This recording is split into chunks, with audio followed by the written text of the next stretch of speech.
ਵਾਹਿਗੁਰੂ ਜੀ ਕਾ ਖਾਲਸਾ ਵਾਹਿਗੁਰੂ ਜੀ ਕੀ ਫਤਿਹ। ਅਸਲਾਮ ਵਾਲੇਕਮ ਆਦਾਬ ਬਰਜ਼ ਮਹਾ ਤੁਹਾਡੀ ਹੋਸਟ ਅਨੀ ਮੁਖਤਨਾ ਟੀਵੀ ਫॉर ਸਾਰੇ ਦਰਸ਼ਕਾਂ ਤੇ ਸਰੋਤਿਆਂ ਨੂੰ ਜੀ ਆਇਆਂ ਕਹਿੰਦੀਆਂ ਪ੍ਰੋਗਰਾਮ ਸੱਚੋ ਸੱਚ ਵਿੱਚ ਜਿਹੜੇ ਇਸ ਪ੍ਰੋਗਰਾਮ ਨਾਲ ਦੇਸ਼ਾਂ ਵਿਦੇਸ਼ਾਂ ਤੋਂ ਜੁੜ ਚੁੱਕੇ ਨੇ।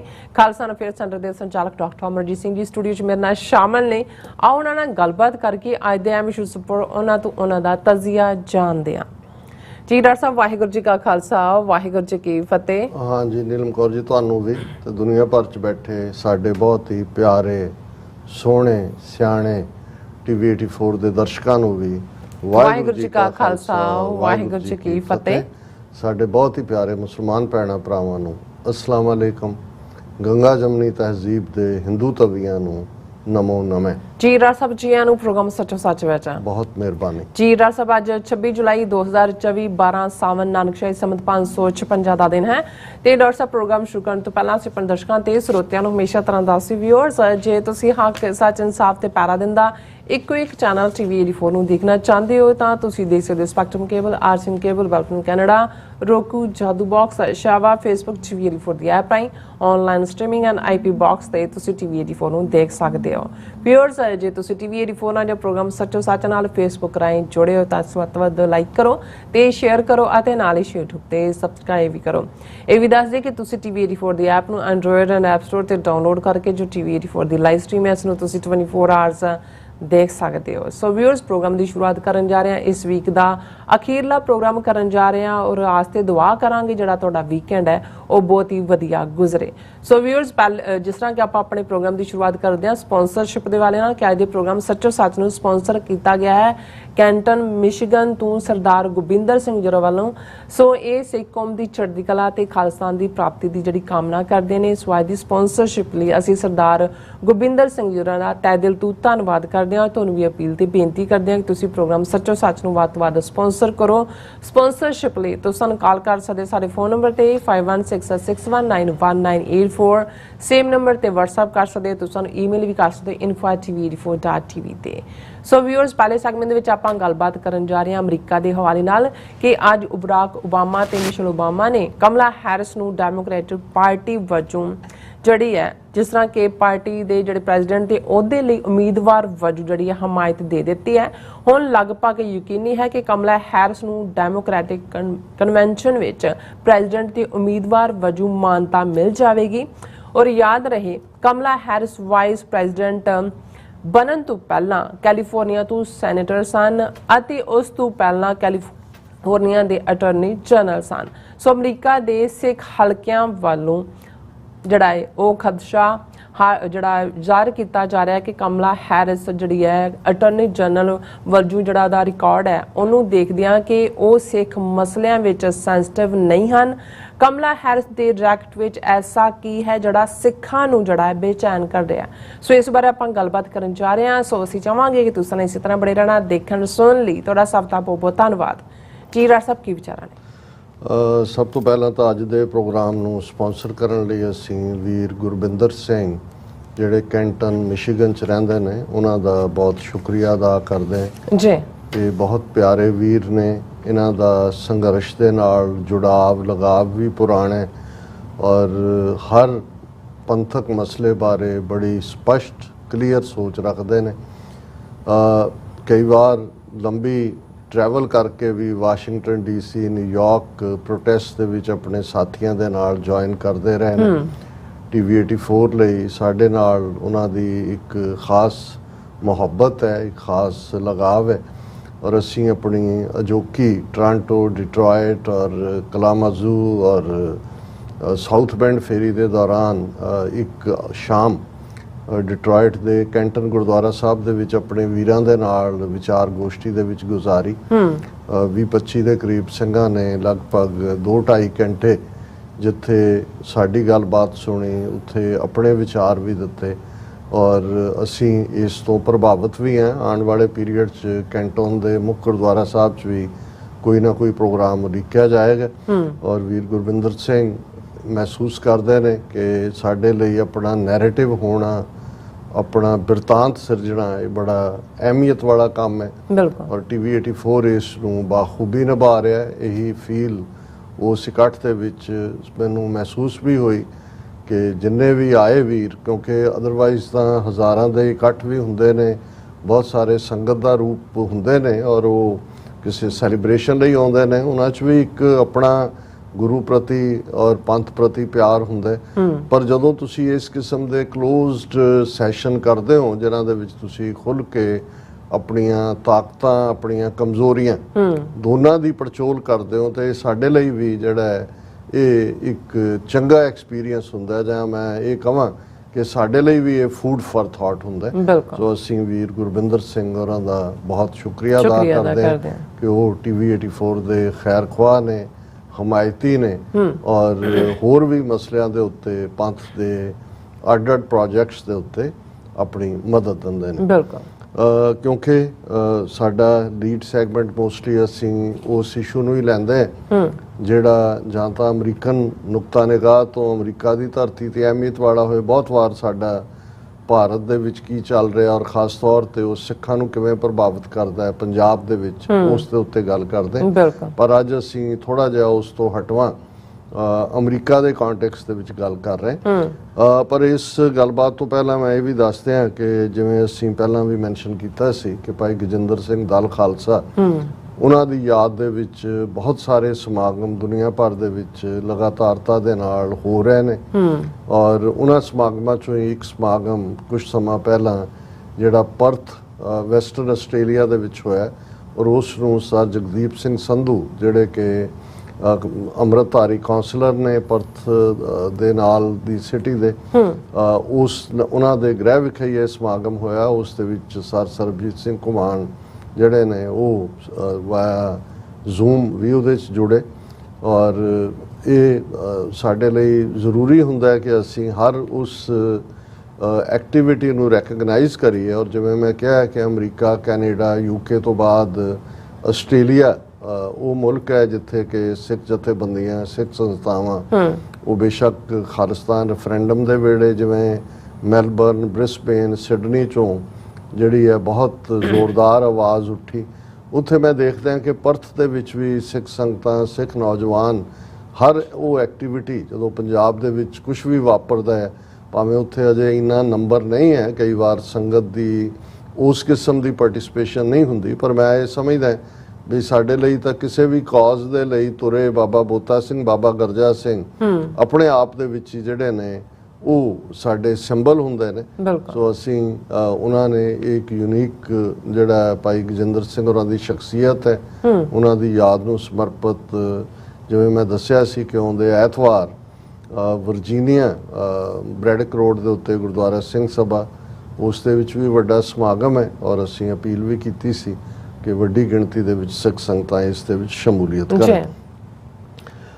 ਅਮਰੀਕਾ ਦੇ ਹਵਾਲੇ ਨਾਲ ਇਹ ਵੀਕਐਂਡ ਦੀ ਖਬਰ ਜਿਹੜੀ ਜਿਸ ਨੇ ਹਰ ਇੱਕ ਨੂੰ ਬੜਾ ਅਨਸਰਟਨਟੀ ਦੇ ਵਿੱਚ ਧੱਕਿਆ, ਉਹ ਸੀ ਪ੍ਰੈਜ਼ੀਡੈਂਟ ਬਾਈਡਨ ਦਾ ਚੁੱਪ-ਚੁਪੀਤੇ ਐਲਾਨਨਾਮਾ ਕਿ ਉਹ ਰੇਸ ਚੋਂ ਵਿਦਡਰਾ ਕਰ ਰਹੇ ਨੇ ਔਰ ਉਹਨਾਂ ਨੇ ਨਾਲ ਦੀ ਨਾਲ ਆਪਣੀ ਵਾਈਸ ਪ੍ਰੈਜ਼ੀਡੈਂਟ ਕਮਲਾ ਹੈਰਿਸ ਨੂੰ ਐਂਡੋਰਸ ਕੀਤਾ ਪ੍ਰੈਜ਼ੀਡੈਂਟ ਦੇ ਲਈ।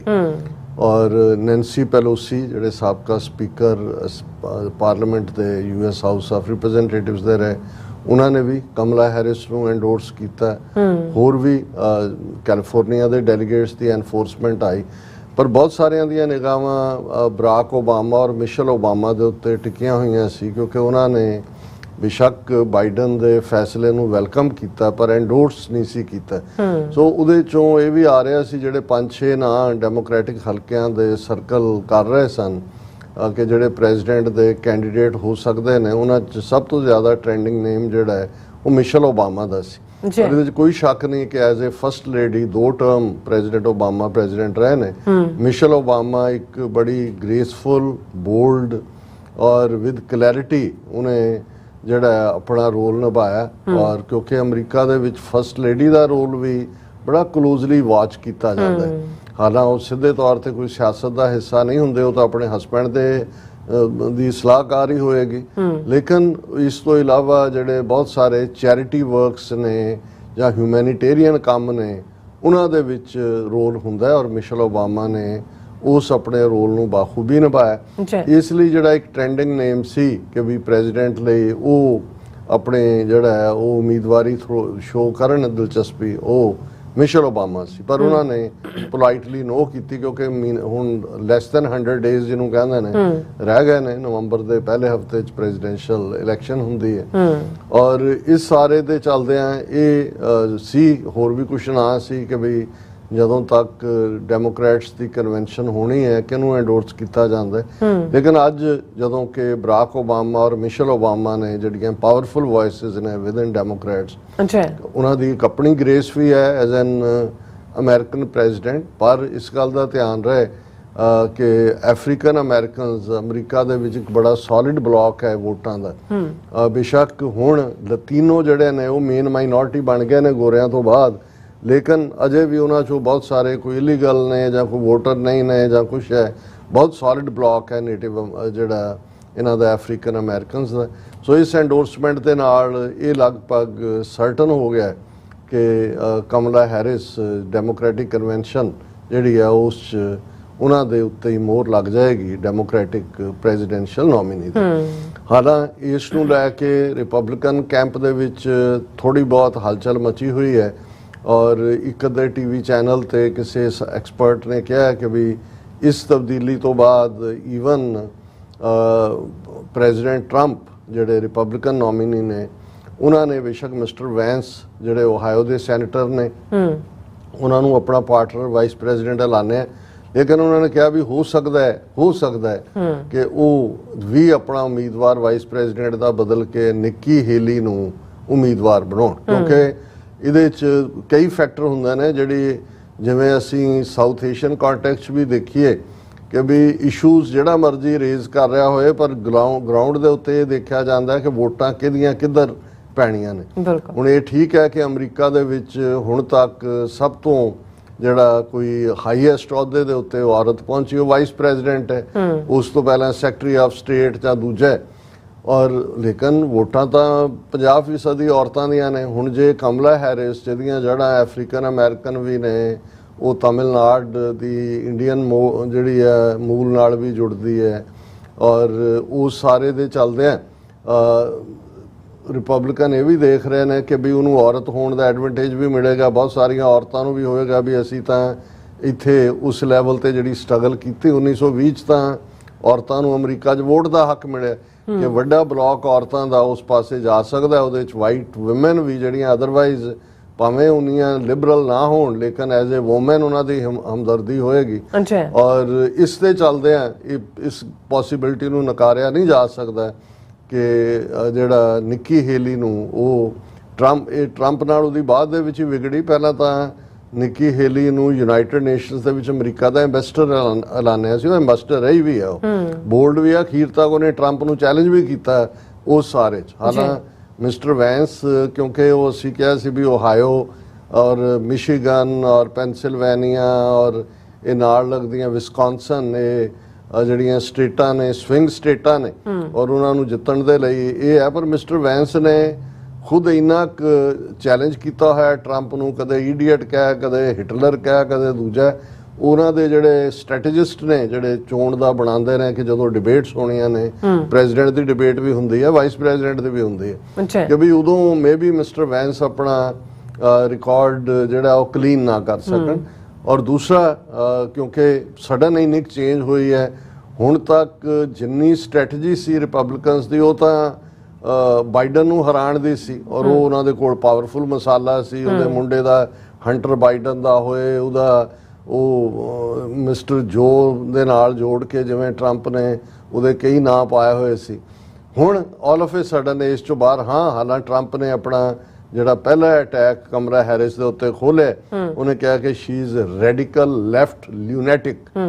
ਹੁਣ ਲੈਫਟ ਅਮਰੀਕਾ ਦੇ ਵਿੱਚ ਗਾਲ ਵਾਂਗ ਹੀ ਹੁੰਦਾ ਹੈ ਔਰ ਵੈਸੇ ਬਹੁਤ ਘੱਟ ਲੋਕਾਂ ਨੂੰ ਪਤਾ ਹੋਏਗਾ। ਹਾਲਾਂਕਿ ਬਹੁਤ ਸਾਰੀਆਂ ਥਾਵਾਂ ਤੇ ਅਸੀਂ ਜਦੋਂ ਕਹਿੰਦੇ ਹਾਂ ਜੀ ਫਲਾਂ ਥਾਂ ਫਲਾਂ ਪਾਰਟੀ ਬੈਨ ਕਰਤੀ ਜਾਂ ਦੂਜਾ, ਅਮਰੀਕਨਾਂ ਨੂੰ ਲੱਗਦਾ ਹੋਏ, ਸਾਡਿਆਂ ਨੂੰ ਵੀ ਬਹੁਤਿਆਂ ਨੂੰ ਲੱਗਦਾ ਹੋਏਗਾ ਕਿ ਅਮਰੀਕਾ 'ਚ ਕਦੇ ਕੋਈ ਪਾਰਟੀ ਬੈਨ ਨਹੀਂ ਹੋਈ। ਨਹੀਂ ਜੀ ਹੋਈ।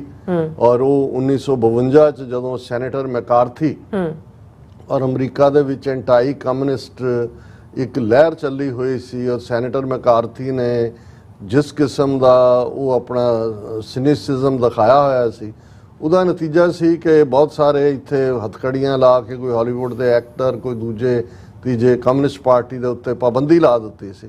ਔਰ ਈਵਨ ਜਿਹੜੇ ਗ੍ਰੀਨ ਕਾਰਡ ਦੀ ਅਰਜ਼ੀ ਭਰਦੇ ਨੇ ਉਹਨਾਂ ਨੂੰ ਯਾਦ ਹੋਏਗਾ ਕਿ ਵੀ ਈਵਨ ਉਹਦੇ 'ਚ ਵੀ ਇੱਕ ਕਾਲਮ ਅਜੇ ਵੀ ਚੱਲਦਾ ਹੈ ਕਿ ਮੈਂ ਕਮਿਊਨਿਸਟ ਪਾਰਟੀ ਦਾ ਮੈਂਬਰ ਨਹੀਂ ਰਿਹਾ ਕਿਉਂਕਿ ਦੂਜਾ। ਲੇਕਿਨ ਅਮਰੀਕਾ 'ਚ ਫਿਰ ਉਹ ਫੈਸਲਾ ਚੈਲੰਜ ਹੋਇਆ ਸੀ 1965 ਦੇ ਵਿੱਚ, ਉਹ ਪਾਬੰਦੀ ਖਤਮ ਹੋ ਗਈ ਸੀ। ਸੋ ਅਜੇ ਵੀ ਜਦੋਂ ਕਿਸੇ ਨੂੰ ਅਮਰੀਕਾ 'ਚ ਬਹੁਤ ਐਕਸਟ੍ਰੀਮ ਦੂਜੇ ਪਾਸੇ ਦਾ ਕਹਿਣਾ ਹੋਏ, ਜਿਵੇਂ ਜਿਹੜਾ ਸੈਂਡੀ ਬਰਨਰ ਕੀ ਨਾਂ ਸੀ ਉਹਦਾ, ਜਿਹੜਾ ਰਨ ਕੀਤਾ ਪ੍ਰੈਜ਼ੀਡੈਂਸੀ ਲਈ, ਉਹਦੇ ਤੇ ਵੀ ਸੀ ਕਿ ਟੂ ਲੈਫਟ ਹੈ। ਹੁਣ ਜਦੋਂ ਤੁਸੀਂ ਰੈਡੀਕਲ ਵੀ ਕਹੋ ਲੈਫਟ ਵੀ ਕਹੋ ਤੇ ਫਿਰ ਲਿਊਨੈਟਿਕ ਦਾ ਹੁੰਦਾ ਕਿ ਅਧ ਪਗਲੀ ਪਾਗਲਪਨ। ਹੁਣ ਇਹਦਾ ਮਤਲਬ ਇਹ ਹੈ ਕਿ ਵੀ ਇਸ ਸਾਰੇ 'ਚ ਵੀ ਹੋਣਾ ਇਹ ਹੈ ਵੀ ਟਰੰਪ ਹਾਲਾਂ ਉਹਦੇ ਬੜੇ ਮੇਜਰਡ ਰਿਸਪੌਂਸ ਹੁੰਦੇ ਨੇ। ਉਹ ਔਰਤਾਂ ਬਾਰੇ ਤਾਂ ਉਹਦਾ ਆਪਣਾ ਕੀ ਰੈਕਰਡ ਹੈ ਜਾਂ ਅਦਰਵਾਈਜ਼ ਟੈਕਸ ਬਾਰੇ ਕੀ ਹੈ ਜਾਂ ਦੂਜਾ ਕੀ ਹੈ। ਇਹਨੇ ਈਵਨ ਬੀਬੀ ਕਮਲਾ ਹੈਰਿਸ ਨੇ ਵੀ ਆਪਣੀ ਪਹਿਲੀ ਰੈਲੀ ਜਿਹੜੀ ਕਿ ਮਿਲਵਾਕੀ ਦੇ ਵਿੱਚ ਉਹਨਾਂ ਨੇ ਕੀਤੀ ਹੈ, ਉਸ ਦੇ ਵਿੱਚ ਜਿਹੜਾ ਹੈ ਉਹਨੇ ਵੀ ਸਾਰੇ ਜਿਹੜੇ ਨੇ ਆਪਣੇ ਖੋਲ ਦਿੱਤੇ ਨੇ, ਜਿਹਨੂੰ ਕਹੋ ਕਿ ਵੀ ਸਾਰੀਆਂ ਤੋਪਾਂ ਦੇ ਫਾਇਰ ਉਹਦੇ 'ਚ ਉਹਨਾਂ ਨੇ ਉਹਨੂੰ ਜਿਹੜਾ ਟਰੰਪ ਨੂੰ ਕਿਹਾ ਵੀ ਤੂੰ ਬਿਜ਼ਨਸ ਫਰਾਡ ਵੀ ਹੈ ਔਰ ਜੇ ਡੈਮੋਕ੍ਰੇਸੀ ਨੂੰ ਸੇਵ ਕਰਨਾ ਹੈ। ਬਾਈਡਨ ਨੇ ਵੀ ਕਿਹਾ ਮੈਂ ਇਸ ਲਈ ਪਿੱਛੇ ਹਟਿਆ ਔਰ ਉਹਨਾਂ ਨੇ ਨਾਲ ਦੀ ਨਾਲ ਇਸ ਸਾਰੇ ਦੇ ਉੱਤੇ ਉਹਨਾਂ ਨੇ ਇਹ ਮਿਸ਼ਰ ਓਬਾਮਾ ਔਰ ਬਰਾਕ ਓਬਾਮਾ ਨੇ ਤਾਂ ਕਮਲਾ ਹੈਰਿਸ ਨੂੰ ਐਂਡੋਰਸ ਕਰਦਿਆਂ ਕਿਹਾ ਕਿ we are proud of you. ਪਰ ਪਹਿਲਾ ਇਸ਼ੂ ਜਿਹੜਾ ਟਰੰਪ ਦੀ ਟੀਮ ਵੱਲੋਂ ਖੜਾ ਕੀਤਾ ਜਾਏਗਾ, ਹੁਣ ਅਮਰੀਕਾ ਦੇ ਵਿੱਚ ਜਦੋਂ ਚੋਣਾਂ ਹੁੰਦੀਆਂ ਨੇ ਪੂਰੇ ਫੰਡ ਤੁਸੀਂ ਇਕੱਠੇ ਕਰਦੇ ਹੋ, ਉਹਦੇ ਲਾਅ ਨੇ ਇਲੈਕਸ਼ਨ ਕਮਿਸ਼ਨ ਦੇ, ਕਿੰਨਾ ਕਰ ਸਕਦੇ ਹੋ। ਹੁਣ ਕਮਲਾ ਹੈਰਿਸ ਦੇ ਕੋਲ ਹਾਲਾਂ ਹੁਣ ਬਹੁਤ ਸਾਰੀ ਐਡ ਤੁਸੀਂ ਦੇਖੋਗੇ ਰਨ ਹੋ ਰਹੀ ਹੈ ਕਮਲਾ ਹੈਰਿਸ ਦੇ ਚਿਹਰੇ ਦੇ ਨਾਲ ਕਿ ਜੀ ਫੰਡਿੰਗ ਕਰੋ, ਦੂਸਰਾ ਕਰੋ। ਪਰ ਇਸ ਵੇਲੇ ਇੱਕ ਵੱਡਾ ਫੰਡ ਜਿਹੜਾ ਹੈ ਉਹ ਆਲਰੇਡੀ ਬਾਈਡਨ ਦੇ ਨਾਂ ਥੱਲੇ ਇਕੱਠਾ ਹੋਇਆ ਹੈ। ਵੈਦਰ ਉਹ ਟ੍ਰਾਂਸਫਰ ਹੋ ਸਕਦਾ ਹੈ ਕਿ ਨਹੀਂ ਕਮਲਾ ਹੈਰਿਸ ਨੂੰ ਉਹ ਹੋਣ ਦੇ ਲਈ ਕਰ ਰਹੇ ਨੇ। ਲੇਕਿਨ ਪਹਿਲਾ ਚੈਲੰਜ ਟਰੰਪ ਨੇ ਤਾਂ ਇਹੀ ਕੀਤਾ ਹੈ, ਉਹਨਾਂ ਨੇ ਲੀਗੈਲਿਟੀ ਦੇ ਨਾਲ ਇਹ ਜਿਹੜਾ ਫਾਈਲ ਕੀਤਾ ਹੈ ਕੰਪਲੇਂਟ ਫੈਡਰਲ ਇਲੈਕਸ਼ਨ ਕਮਿਸ਼ਨ ਦੇ ਕੋਲ, arguing that US vice president could not legally take over funds raised by President Joe Biden's re-election campaign। ਉਹਨੇ ਕਿਹਾ ਵੀ ਨਹੀਂ ਇਹ ਜਿਹੜਾ ਹੈ ਇਸ ਨੂੰ ਤੁਸੀਂ ਇਹਨਾਂ ਨੂੰ ਨਹੀਂ ਦੇ ਸਕਦੇ। ਦੂਸਰੇ ਪਾਸੇ ਜਿਹੜਾ ਹੈ ਇਹ ਡਰਟੀ ਇਲਜ਼ਾਮਬਾਜ਼ੀਆਂ ਹੋਣਗੀਆਂ ਔਰ ਜਿਵੇਂ ਡੋਨਲਡ ਟਰੰਪ ਨੇ ਉਸ ਨੂੰ ਇੱਥੋਂ ਤੱਕ ਵੀ ਕਿਹਾ ਕਿ unfit to rule, describes her as a radical left lunatic. ਇਹ ਸਾਰੀਆਂ ਖਬਰਾਂ ਨੇ ਅੱਡ। ਸੋ ਅਸੀਂ ਇਹ ਰੇਸ ਦਿਲਚਸਪ ਬਣ ਗਈ, ਅਗਲੇ 100 ਦਿਨਾਂ 'ਚ ਕਈ ਕੁਝ ਵਾਪਰੇਗਾ। ਹੁਣ ਜਿਹੜਾ ਇਸ ਸਾਰੇ ਪੀਰੀਅਡ ਸਾਨੂੰ ਵੀ ਬਹੁਤ ਸਾਰੀਆਂ ਕਾਲਾਂ ਸੀ, ਕੁਛ ਦੀਆਂ ਲਿਖਤਾਂ ਵੀ ਸੀ ਕਿ ਵੀ ਜੇ ਟਰੰਪ ਬਣਿਆ ਜਾਂ ਉਹਦੀ ਟੀਮ ਆਂਦੀ ਹੈ ਤੇ ਸਿੱਖ ਇਸ਼ੂਜ਼ ਦੇ ਉੱਤੇ ਟ੍ਰਾਂਸਨੈਸ਼ਨਲ ਰਿਪਰੈਸ਼ਨ ਜਾਂ ਖਾਲਿਸਤਾਨ ਦਾ ਮੁੱਦਾ ਜਾਂ ਓਵਰਆਲ ਰਿਲੇਸ਼ਨਸ਼ਿਪ ਵਿਦ ਇੰਡੀਆ ਕੀ ਹੋਏਗੀ। ਹੁਣ ਜਦੋਂ ਕਮਲਾ ਹੈਰਿਸ ਔਰ ਜਿਹੜੀ ਪਹਿਲੀ ਰਾਇਟਰ ਔਰ ਦੂਸਰਿਆਂ ਦੀਆਂ ਕੁਝ ਪੋਲਸ ਆਈਆਂ ਨੇ, ਕਮਲਾ ਹੈਰਿਸ ਦੇ ਉਮੀਦਵਾਰ ਐਲਾਨਣ ਤੋਂ ਬਾਅਦ 2% ਕਮਲਾ ਹੈਰਿਸ ਦਾ ਜਿਹੜਾ ਗ੍ਰਾਫ ਹੈ ਉਹ ਅਪ ਚੱਲ ਰਿਹਾ ਟਰੰਪ ਨਾਲੋਂ।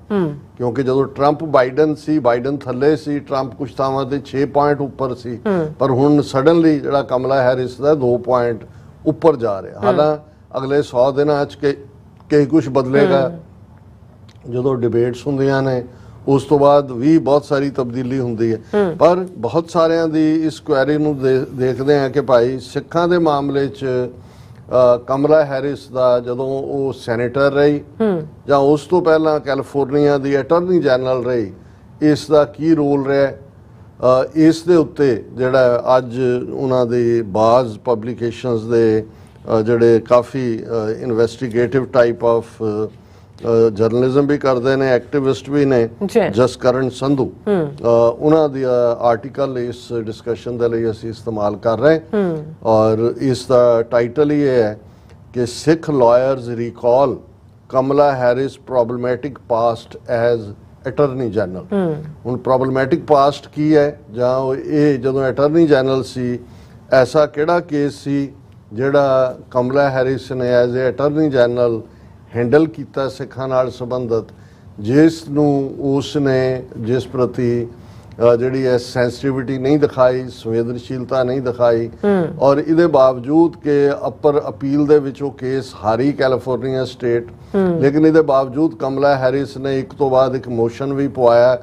ਹਾਲਾਂਕਿ ਜਦੋਂ ਅਟਾਰਨੀ ਜਨਰਲ ਹੁੰਦਾ ਥੱਲੇ ਤੁਹਾਡੇ ਜਿਹੜੀ ਹੈ ਬੈਟਰੀ ਆਫ ਲਾਇਰਸ ਹੁੰਦੀ ਹੈ, ਟੀਮਾਂ ਹੁੰਦੀਆਂ ਨੇ, ਲੇਕਿਨ ਫੈਸਲਾ ਤਾਂ ਅਪਰ ਲੈਵਲ ਤੇ ਹੁੰਦਾ ਹੈ ਕਿ ਵੀ ਇਹ ਸਾਰੇ ਤੋਂ ਅਖੀਰ ਤੱਕ ਜਦੋਂ ਹੈ ਉਹਨੇ ਜਿਹੜੀ ਫੈਸਿਲਿਟੀ ਜਾਂ ਜਿਹੜੀ ਰਿਆਇਤ ਸਿੱਖ ਮੰਗਦੇ ਸੀ ਐਡਜਸਟਮੈਂਟ ਦੀ ਧਾਰਮਿਕ ਭਾਵਨਾਵਾਂ ਦੇ ਥੱਲੇ ਜਾਂ ਧਾਰਮਿਕ ਪ੍ਰੈਕਟਿਸਿਸ ਦੇ ਥੱਲੇ, ਉਹ ਗ੍ਰਾਂਟ ਨਹੀਂ ਕੀਤੀ ਗਈ। ਹਾਲਾਂਕਿ ਜਦੋਂ ਸਿਵਲ ਲਿਬਰਟੀ ਨਾਲ ਰਿਲੇਟਡ ਅਮਰੀਕਾ ਦੀਆਂ ਦੂਸਰੀਆਂ ਆਰਗੇਨਾਈਜੇਸ਼ਨਸ ਉਸ ਕੇਸ 'ਚ ਇਨਵੋਲਵ ਹੋਈਆਂ ਤੇ ਫਿਰ ਉਹਨਾਂ ਨੂੰ ਸਟੇਟ ਨੂੰ ਕੰਪਰੋਮਾਈਜ਼ ਕਰਨਾ ਪਿਆ। ਜਿਹੜਾ ਕੇਸ ਸੀ ਉਹਦੇ 'ਚ ਹਰਜਾਨਾ ਵੀ ਦਿੱਤਾ, ਨੌਕਰੀ ਵੀ ਦਿੱਤੀ ਗਈ, ਲੇਕਿਨ ਜਿਹੜੀ ਨੌਕਰੀ ਦੇ ਲਈ ਇਹ ਸਤਾਰ ਸਾਹਿਬ ਔਰ ਪਿਕਚਰ ਵੀ ਇਸ ਫੈਮਿਲੀ ਦੀ ਸਾਡੇ ਵਿਊਅਰ ਦੇਖ ਸਕਦੇ ਨੇ ਕਿ ਕਰੈਕਸ਼ਨ ਫੈਸਿਲਿਟੀ ਦੇ ਜੌਬ ਲਈ ਜਿਹੜਾ ਸੀ ਉਹਦੇ 'ਚ ਜਿਹੜਾ ਕੋਈ ਵੀ ਜਿਹੜਾ ਉਹਦੇ 'ਚ ਸੋਧ ਨਹੀਂ ਕੀਤੀ ਗਈ।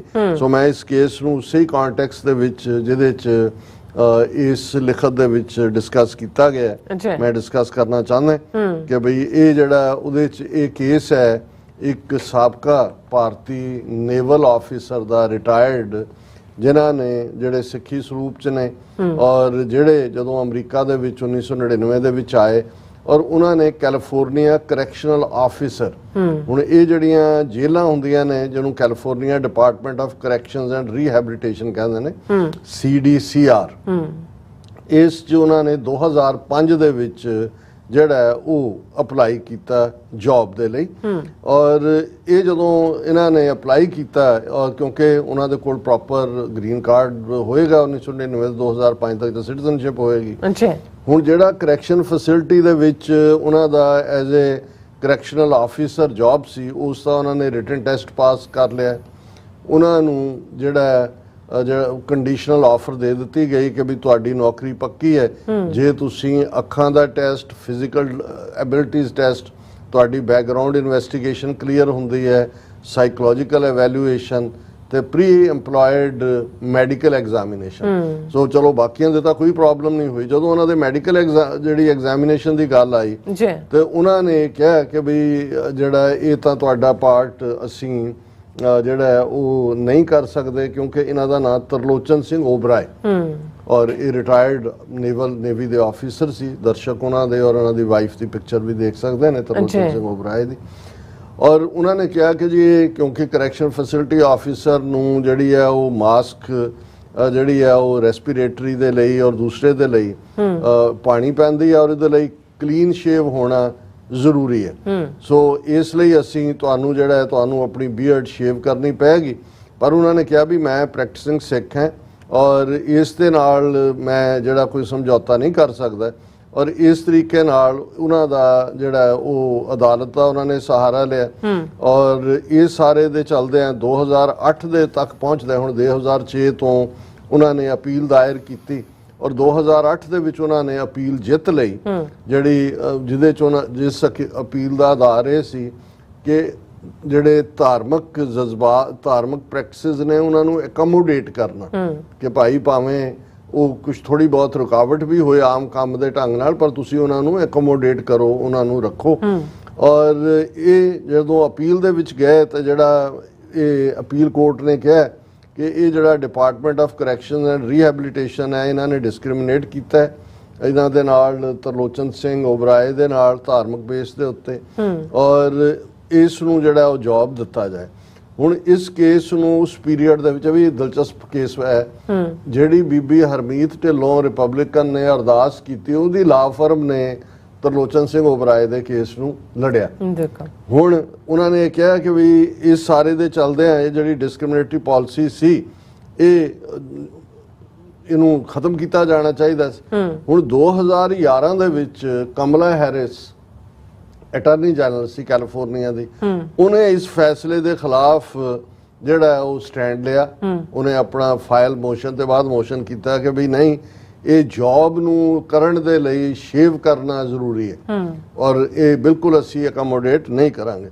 ਹੁਣ ਇਸ ਸਾਰੇ ਦੇ ਚੱਲਦੇ ਆ ਸਿਵਲ ਰਾਈਟਸ ਗਰੁੱਪਸ ਜਿਹੜੇ ਸੀ ਉਹਨਾਂ ਨੇ ਵੀ ਹੈਰਿਸ ਨੂੰ ਕ੍ਰਿਟਿਸਾਈਜ਼ ਕੀਤਾ ਕਿ ਭਾਈ ਜੇ ਫੌਜ ਦੇ ਵਿੱਚ ਸਿੱਖ ਅਮਰੀਕਨ ਫੌਜ 'ਚ ਨੇ ਜਿਹਦੇ 'ਚ ਉਹਨਾਂ ਨੇ ਇਸ ਪਾਰਟ ਨੂੰ ਅਕਮੋਡੇਟ ਕੀਤਾ ਹੋਇਆ ਤੇ ਹੋਰ ਬਾਕੀ ਮਹਿਕਮਿਆਂ 'ਚ ਕੀਤੇ ਹੋਏ ਨੇ ਤਾਂ ਇਹ ਕਰੈਕਸ਼ਨ ਫੈਸਿਲਿਟੀ ਦੇ ਕਰੈਕਸ਼ਨਲ ਆਫੀਸਰ ਲਈ ਐਸਾ ਕੀ ਹੈ ਕਿ ਵੀ ਤੁਸੀਂ ਅਕਮੋਡੇਟ ਨਹੀਂ ਕਰ ਸਕਦੇ। ਪਰ ਉਹ ਨਹੀਂ ਮੰਨੀ ਅਟਾਰਨੀ ਜਨਰਲ ਕਮਲਾ ਹੈਰਿਸ ਔਰ ਇਵੈਂਚੁਅਲੀ ਕੇਸ ਜਿਹੜਾ ਹੈ ਉਹ ਉੱਪਰ ਜਾਂਦਾ ਰਿਹਾ।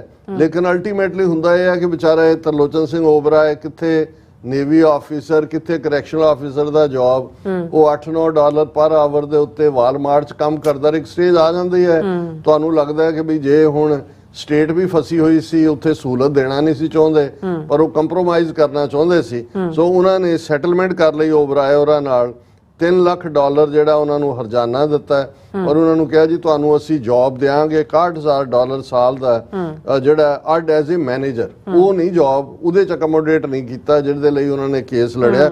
ਔਰ ਇਸ ਸਾਰੇ ਦੇ ਕੇਸ ਦੇ ਵਿੱਚ ਜਿੱਥੇ ਹਰਮੀਤ ਢਿੱਲੋਂ ਦੀ ਜਿਹੜੀ ਉਸ ਵੇਲੇ ਦੀ ਲਾਅ ਫਰਮ ਸੀ ਢਿੱਲੋਂ ਐਂਡ ਸਮਿਥ LLP ਉਹਨਾਂ ਨੇ ਕੇਸ ਲੜਿਆ ਸਿੱਖ ਕੋਲੀਸ਼ਨ ਉਹਨਾਂ ਦਾ ਵਕੀਲ ਵੀ ਜਿਹੜਾ ਇਸ ਦਾ ਹਿੱਸਾ ਸੀ ਔਰ ਇਸ ਆਰਟੀਕਲ ਦੇ ਵਿੱਚ ਹਰਮਨ ਸਿੰਘ ਐਗਜ਼ੈਕਟਿਵ ਡਾਇਰੈਕਟਰ ਸਿੱਖ ਕੋਲੀਸ਼ਨ ਦੇ ਉਹਨਾਂ ਨੂੰ ਵੀ ਕੋਟ ਕੀਤਾ ਗਿਆ।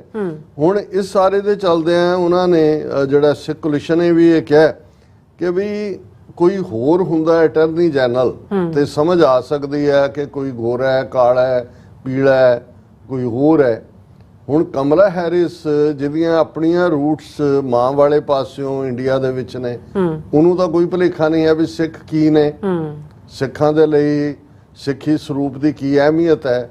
ਔਰ ਮੈਨੂੰ ਕਿਸੇ ਨੇ ਮੈਂਸ਼ਨ ਵੀ ਕੀਤਾ ਕਿ ਸਿੱਖਾਂ ਦੇ ਗਰੁੱਪ ਨੇ ਜਦੋਂ ਉਹਦੇ ਲਈ ਫੰਡ ਰੇਜ਼ਿੰਗ ਕੀਤਾ ਜਦੋਂ ਉਹ ਐਜ਼ ਏ ਸੈਨੇਟਰ ਰਨ ਕਰ ਰਹੀ ਸੀ ਤੇ ਉਸ ਦੇ ਵਿੱਚ ਉਹਨੇ ਕਮਲਾ ਹੈਰਿਸ ਨੇ ਕਿਹਾ ਕਿ ਜੀ ਮੈਂ ਤੇ ਮੇਰੀ ਮਾਂ ਮੈਂ ਇਕੱਲੀ ਪਲੀ ਆ ਆਪਣੀ ਮਾਂ ਦੇ ਨਾਲ ਜਾਂ ਦੂਜੇ ਤੇ ਉਦੋਂ ਇੱਕ ਸਰਦਾਰ ਸਾਹਿਬ ਸੀ ਸਾਡੇ ਨੇੜੇ ਜਿਨ੍ਹਾਂ ਨੇ ਸਾਡੀ ਬਹੁਤ ਮਦਦ ਕੀਤੀ ਪਰਿਵਾਰ ਦੀ। ਇਹ ਬਾਅਦ ਦੇ ਸੈਂਟਰ ਤੇ ਮੈਂ ਇਹ ਸੋਚਿਆ ਵੀ ਇਹ ਚੰਗਾ ਸੈਂਸਿਟੀਵਿਟੀ ਲੈਵਲ ਹੈ। ਇੱਕ ਤਾਂ ਇਹ ਹੈ ਕਿ ਵੀ ਤੁਹਾਨੂੰ ਪਤਾ ਹੈ ਵੀ ਸਿੱਖ ਕੀ ਹੈ ਸਿੱਖਾਂ ਦੇ ਲਈ ਕਕਾਰਾਂ ਦੀ ਕੀ ਅਹਿਮੀਅਤ ਹੈ ਤੇ ਜੇ ਉਹਦੀ ਇਹ ਗੱਲ ਜਿਹੜੀ ਉਹਨੇ ਪਰਸਨਲ ਭਾਵੇਂ ਪਤਾ ਨਹੀਂ ਖੁਸ਼ ਕਰਨ ਲਈ ਪੈਸੇ ਲੈਣ ਲਈ ਕੀਤੀ ਹੋਏ ਪਰ ਠੀਕ ਵੀ ਹੋ ਸਕਦਾ ਇਹ ਤਾਂ ਫਿਰ ਤੁਹਾਡੇ ਤੇ ਜ਼ਿਆਦਾ ਜਿਹੜਾ ਇਹ ਇੱਕ ਜ਼ਿੰਮੇਵਾਰੀ ਆਉਂਦੀ ਹੈ ਕਿ ਭਾਈ ਤੁਸੀਂ ਜਿਹੜੇ ਤੁਹਾਡੇ ਨਾਲ ਖਲੋਣ ਵਾਲੇ ਨੇ ਔਰ ਉਹਦੇ ਚ ਉਹਨਾਂ ਦਾ ਨਾਂ ਵੀ ਜਾਂ ਤਾਰੀਫ ਵੀ ਕੀਤੀ ਜੋ ਉਹਨਾਂ ਨੇ ਬਹੁਤ ਮਦਦ ਕੀਤੀ ਸਾਡੀ ਮੈਂ ਮਾਂ ਦੀ ਮੇਰੀ ਦੀ ਔਰ ਅਸੀਂ ਉਸ ਔਖੇ ਵੇਲੇ ਅਸੀਂ ਉਹਨਾਂ ਦਾ ਸਹਾਰਾ ਤੱਕਦੇ ਸੀ ਤੇ ਇਹ ਚੰਗਾ ਤੁਸੀਂ ਉਹਦੀ ਭਾਜੀ ਫੋੜੀ ਹੈ।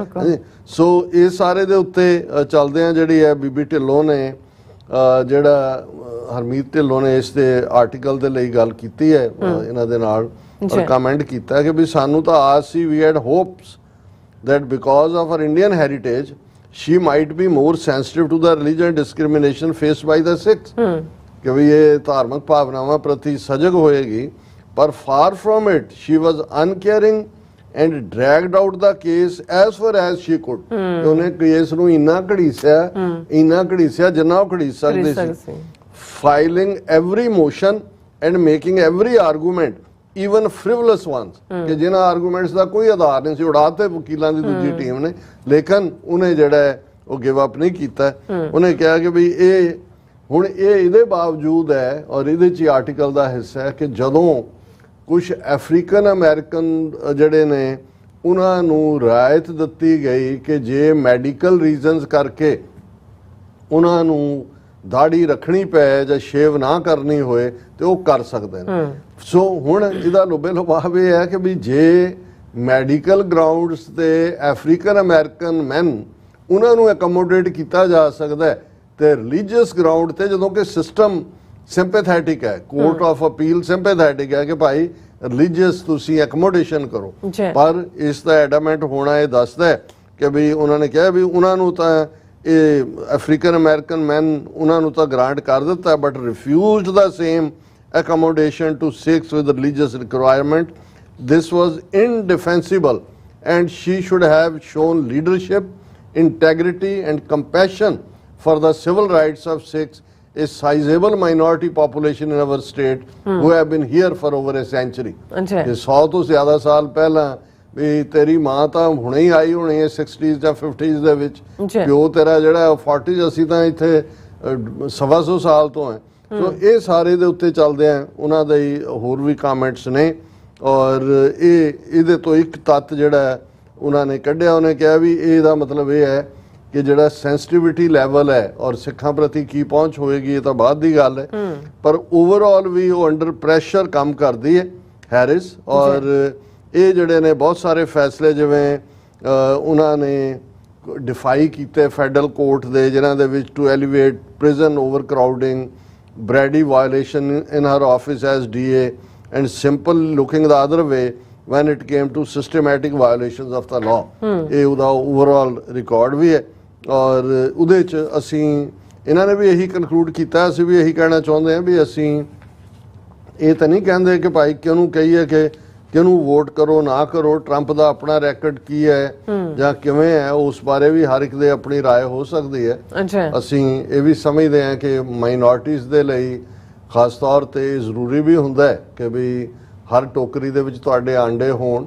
ਵੈਸੇ ਵੀ ਇੰਡੀਵਿਜੂਅਲ ਚੋਇਸਸ ਵੀ ਹੋ ਸਕਦੀਆਂ ਨੇ, ਅਸੀਂ ਕੌਣ ਹੈ ਕਿ ਕਿਸੇ ਨੂੰ ਇਹ ਕਹੀਏ ਕਿ ਤੁਸੀਂ ਇਹਨੂੰ ਵੋਟ ਪਾਓ ਇਹਨੂੰ ਨਾ ਪਾਓ, ਪਰ ਅਸੀਂ ਸਮਝਦੇ ਹਾਂ ਵੀ ਇਹ ਜ਼ਰੂਰੀ ਹੈ ਸਮਝਣ ਦੇ ਲਈ, ਕਿਉਂਕਿ ਜੇ ਤੁਸੀਂ ਕਿਸੇ ਬੰਦੇ ਦਾ ਜਾਂ ਕਿਸੇ ਵਿਅਕਤੀ ਦਾ ਪਰਸਨ ਦਾ ਪ੍ਰੈਜ਼ੈਂਟ ਦੇਖਣਾ ਹੈ ਔਰ ਪ੍ਰੈਜ਼ੈਂਟ ਚੋਂ ਤੁਸੀਂ ਉਹ ਫਿਊਚਰ ਦੇ ਵਿੱਚ ਉਸ ਦੇ ਕੀ ਜਿਹੜੇ ਨੇ ਉਹ ਪੈੜ ਚਾਲ ਹੋਏਗੀ ਤੇ ਤੁਹਾਨੂੰ ਉਸ ਦਾ ਝਲਕਾਰਾ ਤੁਸੀਂ ਪਾਸਟ ਚੋਂ ਦੇਖਦੇ ਹੋ, ਬੀਤੇ ਚੋਂ ਦੇਖਦੇ ਹੋ। ਸੋ ਇਹ ਹਾਲਾਂ ਮੈਨੂੰ ਯਾਦ ਹੈ ਵੀ ਜਦੋਂ ਇਹ ਬੀਬੀ ਵਾਈਸ ਪ੍ਰੈਜ਼ੀਡੈਂਟ ਦੀ ਨੋਮੀਨੀ ਬਣੀ ਉਦੋਂ ਵੀ ਮੈਂ ਜਿਹੜਾ ਉਹ ਕੁਇਕਲੀ ਡਿਸਕਸ ਕੀਤਾ ਸੀ ਇਸ ਕੇਸ ਨੂੰ, ਲੇਕਿਨ ਹੁਣ ਅਸੀਂ ਕਿਉਂਕਿ ਸਾਡੇ ਕੋਲ ਡਿਟੇਲ ਵੀ ਹੈ ਔਰ ਸਾਡੇ ਬਹੁਤ ਸਾਰੇ ਵੀਰਾਂ ਭੈਣਾਂ ਦੇ ਸਵਾਲ ਵੀ ਸੀ ਇਸ ਦੇ ਉੱਤੇ। ਹਾਂ, ਇਹਦੇ 'ਚ ਕੋਈ ਸ਼ੱਕ ਨਹੀਂ ਹੈ ਕਿ ਐਜ਼ ਏ ਸੈਨੇਟਰ ਕੁਛ ਇਸ ਕਿਸਮ ਦਾ ਸਾਹਮਣੇ ਨਹੀਂ ਆਇਆ ਕੈਲੀਫੋਰਨੀਆ ਦੀ ਸੈਨੇਟਰ ਹੁੰਦੇ ਆ ਜਿਹਦੇ 'ਚ ਕੋਈ ਪ੍ਰੋ ਇੰਡੀਆ ਸਟਾਂਸ ਬਹੁਤਾ ਖੁੱਲ ਕੇ ਨਜ਼ਰ ਆਇਆ ਹੋਏ।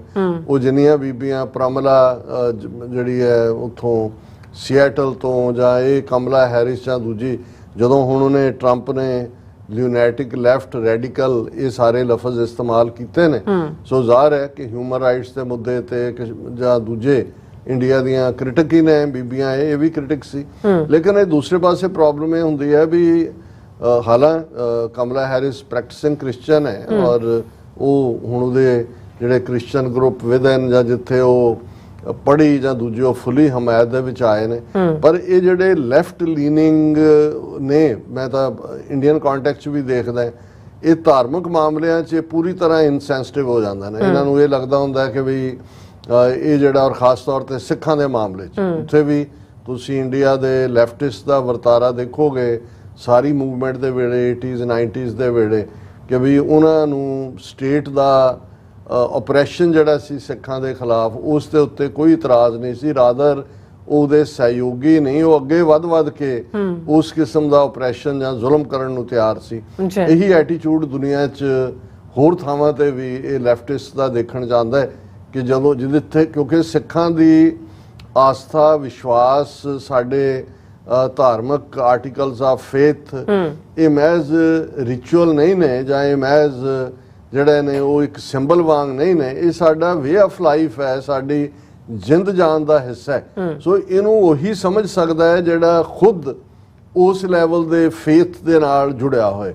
ਸੋ ਕਿਉਂਕਿ ਇਹ ਸਾਰੇ ਲੂਜ਼ ਕੈਨਨਸ ਵਾਂਗ ਇਹਨਾਂ ਨੂੰ ਐਕਸਟ੍ਰੀਮ ਜਿਹੜੇ ਇਸ਼ੂ ਨੇ ਉਹਨਾਂ ਦੇ ਹੱਕਾਂ ਦੀ ਤਾਂ ਧਿਆਨ ਰਹੇਗਾ, ਉਹ ਭਾਵੇਂ ਜਿਹੜਾ LGBT ਗਰੁੱਪ ਦੇ ਐਡਵੋਕੇਟ ਹੋਣ ਕਿਸੇ ਹੋਰ ਦੇ ਹੋਣ, ਲੇਕਿਨ ਧਾਰਮਿਕ ਮਾਮਲਿਆਂ ਦੇ ਵਿੱਚ ਖਾਸ ਤੌਰ ਤੇ ਜੇ ਅਸੀਂ ਇੰਡੀਅਨ ਕਮਿਊਨਿਸਟ ਲੈਫਟਿਸਟ ਮਾਈਂਡਸੈਟ ਦੇਖੀਏ, ਹੁਣ ਮੈਨੂੰ ਕਮਲਾ ਹੈਰਿਸ ਦਾ ਤਾਂ ਪਤਾ ਨਹੀਂ ਵੀ ਇਹ ਕਿੰਨੀ ਕੁ ਲੈਫਟਿਸਟ ਜਾਂ ਰੈਡੀਕਲ ਹੈ, ਪਰ ਇਹ ਆਮ ਦੇਖਣ ਚਾਹੁੰਦਾ ਹੈ ਕਿ ਵੀ ਇਹ ਇਦਾਂ ਦੇ ਮਾਮਲਿਆਂ 'ਚ ਫਿਰ ਇਹ ਟੋਟਲੀ ਇਨਸੈਂਸਿਟਿਵ ਹੋ ਜਾਂਦੇ ਨੇ। ਜੀ ਡਾਕਟਰ ਸਾਹਿਬ ਤੁਹਾਡਾ ਬਹੁਤ ਸ਼ੁਕਰੀਆ। ਸੋ ਥਲੇ ਨੇ ਬ੍ਰੇਕ ਤੇ ਜਾਣ ਤੋਂ ਪਹਿਲਾਂ ਅਸੀਂ ਆਪਣੇ ਦਰਸ਼ਕਾਂ ਤੇ ਸਰੋਤਿਆਂ ਨੂੰ ਅਪੀਲ ਤੇ ਬੇਨਤੀ ਕਰਦੇ ਹਾਂ ਵਿਊਅਰਸ, ਜਿਸ ਤਰ੍ਹਾਂ ਕਿ ਤੁਸੀਂ ਜਾਣਦੇ ਹੋ ਕਿ TV 84 ਹੱਕ ਸੱਚ ਇਨਸਾਫ ਦੀ ਆਵਾਜ਼ ਬੁਲੰਦ ਕਰ ਰਿਹਾ ਹੈ। ਇਹ ਆਵਾਜ਼ ਤੁਹਾਡੇ ਪਿਆਰ ਸਦਕਾ, ਤੁਹਾਡੇ ਵਿਸ਼ਵਾਸ ਸਦਕਾ, ਤੁਹਾਡੇ ਡੋਨੇਸ਼ਨ ਸਦਕਾ ਹੀ ਹੋ ਸਕਦੀ ਹੈ।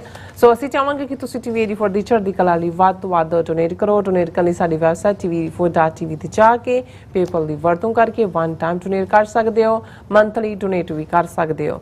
ਤੁਸੀਂ TV 84 ਦੇ ਨਾਮ ਤੇ ਚੈੱਕ ਬਣਾ ਕੇ ਸਾਨੂੰ ਮੇਲ ਵੀ ਕਰ ਸਕਦੇ ਹੋ ਸਾਡੇ ਇਸ ਪਤੇ ਤੇ 36-01 37th Avenue Long Island City, New York 11101 USA ਜਾਂ ਫਿਰ ਤੁਸੀਂ ਸਾਨੂੰ ਫੋਨ ਰਾਹੀਂ ਵੀ ਸੰਪਰਕ ਕਰ ਸਕਦੇ ਹੋ 5166191984 ਤੁਸੀਂ ਸਾਨੂੰ ਈਮੇਲ ਵੀ ਕਰ ਸਕਦੇ ਹੋ info@tv84.tv ਤੇ ਅਸੀਂ ਤੁਹਾਡੇ ਤਹਿ ਦਿਲ ਤੋਂ ਸ਼ੁਕਰਗੁਜ਼ਾਰ ਹੋਵਾਂਗੇ। ਸੋ ਹੱਥ ਲੈਣੇ ਬ੍ਰੇਕ ਵਿਊਅਰਸ ਤੁਸੀਂ ਸਾਨੂੰ ਇਸ ਤਰ੍ਹਾਂ ਹੀ ਬਣੇ ਰਹਿਣਾ। ਮਿਲਦੇ ਹਾਂ after this short break.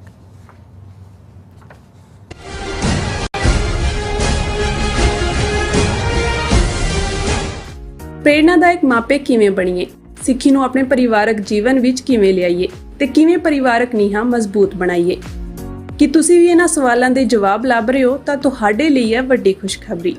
New York ਅਤੇ ਨਿਊ ਜਰਸੀ ਵਿਖੇ ਹੋ ਰਿਹਾ ਹੈ Sikh parenting course. The world Sikh parliament education council, Khalsa foundation, share charity ਅਤੇ ਹੋਰ ਸਿੱਖ ਜਥੇਬੰਦੀਆਂ ਦੇ ਸਹਿਯੋਗ ਨਾਲ ਇਹ ਕੋਰਸ ਪੰਜਾਬੀ ਅਤੇ ਅੰਗਰੇਜ਼ੀ ਦੋਵਾਂ ਭਾਸ਼ਾਵਾਂ ਵਿੱਚ ਕਰਵਾਇਆ ਜਾਵੇਗਾ, ਜਿੱਥੇ ਭਾਈ ਜਗਜੀਤ ਸਿੰਘ ਤੁਹਾਡੇ ਨਾਲ ਸਾਂਝੀ ਕਰਨਗੇ ਪੇਰੈਂਟਿੰਗ ਨਾਲ ਸੰਬੰਧਿਤ ਅਹਿਮ ਜਾਣਕਾਰੀ। 10 ਅਗਸਤ ਦਿਨ ਸ਼ਨੀਚਰਵਾਰ ਨੂੰ ਸਵੇਰੇ 10 ਵਜੇ ਤੋਂ ਸ਼ਾਮ 4 ਵਜੇ ਤੱਕ Bombay theatre 6825 fresh meadow lane, Flushing, New York ਅਤੇ 11 ਅਗਸਤ ਦਿਨ ਐਤਵਾਰ ਸਵੇਰੇ 10 ਵਜੇ ਤੋਂ ਸ਼ਾਮ 5 ਵਜੇ ਤੱਕ Gurdwara Sahib Dashmesh Darbar, Carteret, New Jersey ਵਿਖੇ ਜ਼ਰੂਰ ਪਹੁੰਚੋ।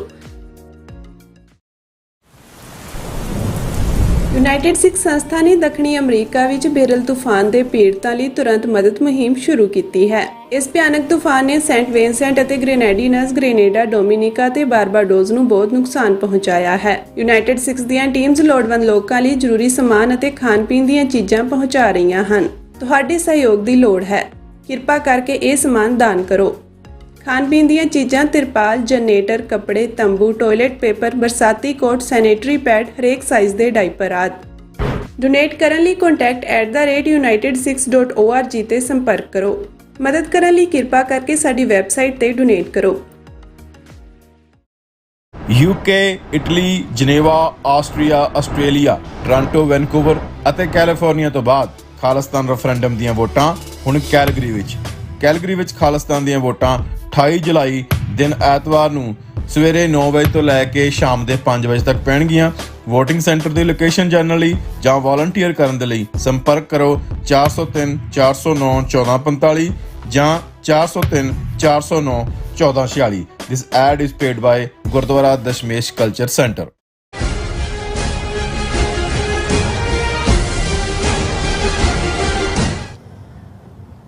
Viewers welcome back on program. So viewers ਗੱਲਬਾਤ ਕਰਾਂਗੇ ਕਿ ਅੱਜ ਭਾਰਤ ਪਾਕਿਸਤਾਨ ਵਿਚਾਲੇ ਕਾਰਗਿਲ ਜੰਗ ਦੀ 25ਵੀਂ ਵਰ੍ਹੇਗੰਢ ਹੈ। ਮੋਦੀ ਸਰਕਾਰ ਵੱਲੋਂ ਬੜੇ ਢੋਲ ਢਮੱਕੇ ਨਾਲ ਇਸ ਨੂੰ ਵਿਜੇ ਦਿਵਸ ਵਜੋਂ ਮਨਾਇਆ ਜਾ ਰਿਹਾ ਹੈ ਔਰ ਹਕੀਕਤ ਇਹ ਵਿੱਚ ਇਸ ਜੰਗ ਦਾ ਜੇਤੂ ਕੌਣ ਸੀ ਅਤੇ ਪਾਕਿਸਤਾਨ ਦੇ ਨਿਊਕਲੀਅਰ ਹਥਿਆਰਾਂ ਨੇ ਕਿਵੇਂ ਭਵਿੱਖ ਨੂੰ ਤੈਅ ਕੀਤਾ। ਸੋ ਇਸ ਬਾਰੇ ਆਪਾਂ ਗੱਲਬਾਤ ਕਰਨ ਜਾ ਰਹੇ ਹਾਂ। ਸੋ ਅਸੀਂ ਚਾਹਾਂਗੇ ਕਿ ਤੁਸੀਂ ਇਸੇ ਤਰ੍ਹਾਂ ਬਣੇ ਰਹਿਣਾ, ਦੇਖਣ, ਸੁਣ ਲਈ, ਲਿਖਣ ਲਈ ਤੁਹਾਡਾ ਸਭ ਦਾ ਬਹੁਤ ਬਹੁਤ ਧੰਨਵਾਦ ਜੀ। ਡਾਕਟਰ ਸਾਹਿਬ ਕੀ ਵਿਚਾਰਾਂ ਨੇ?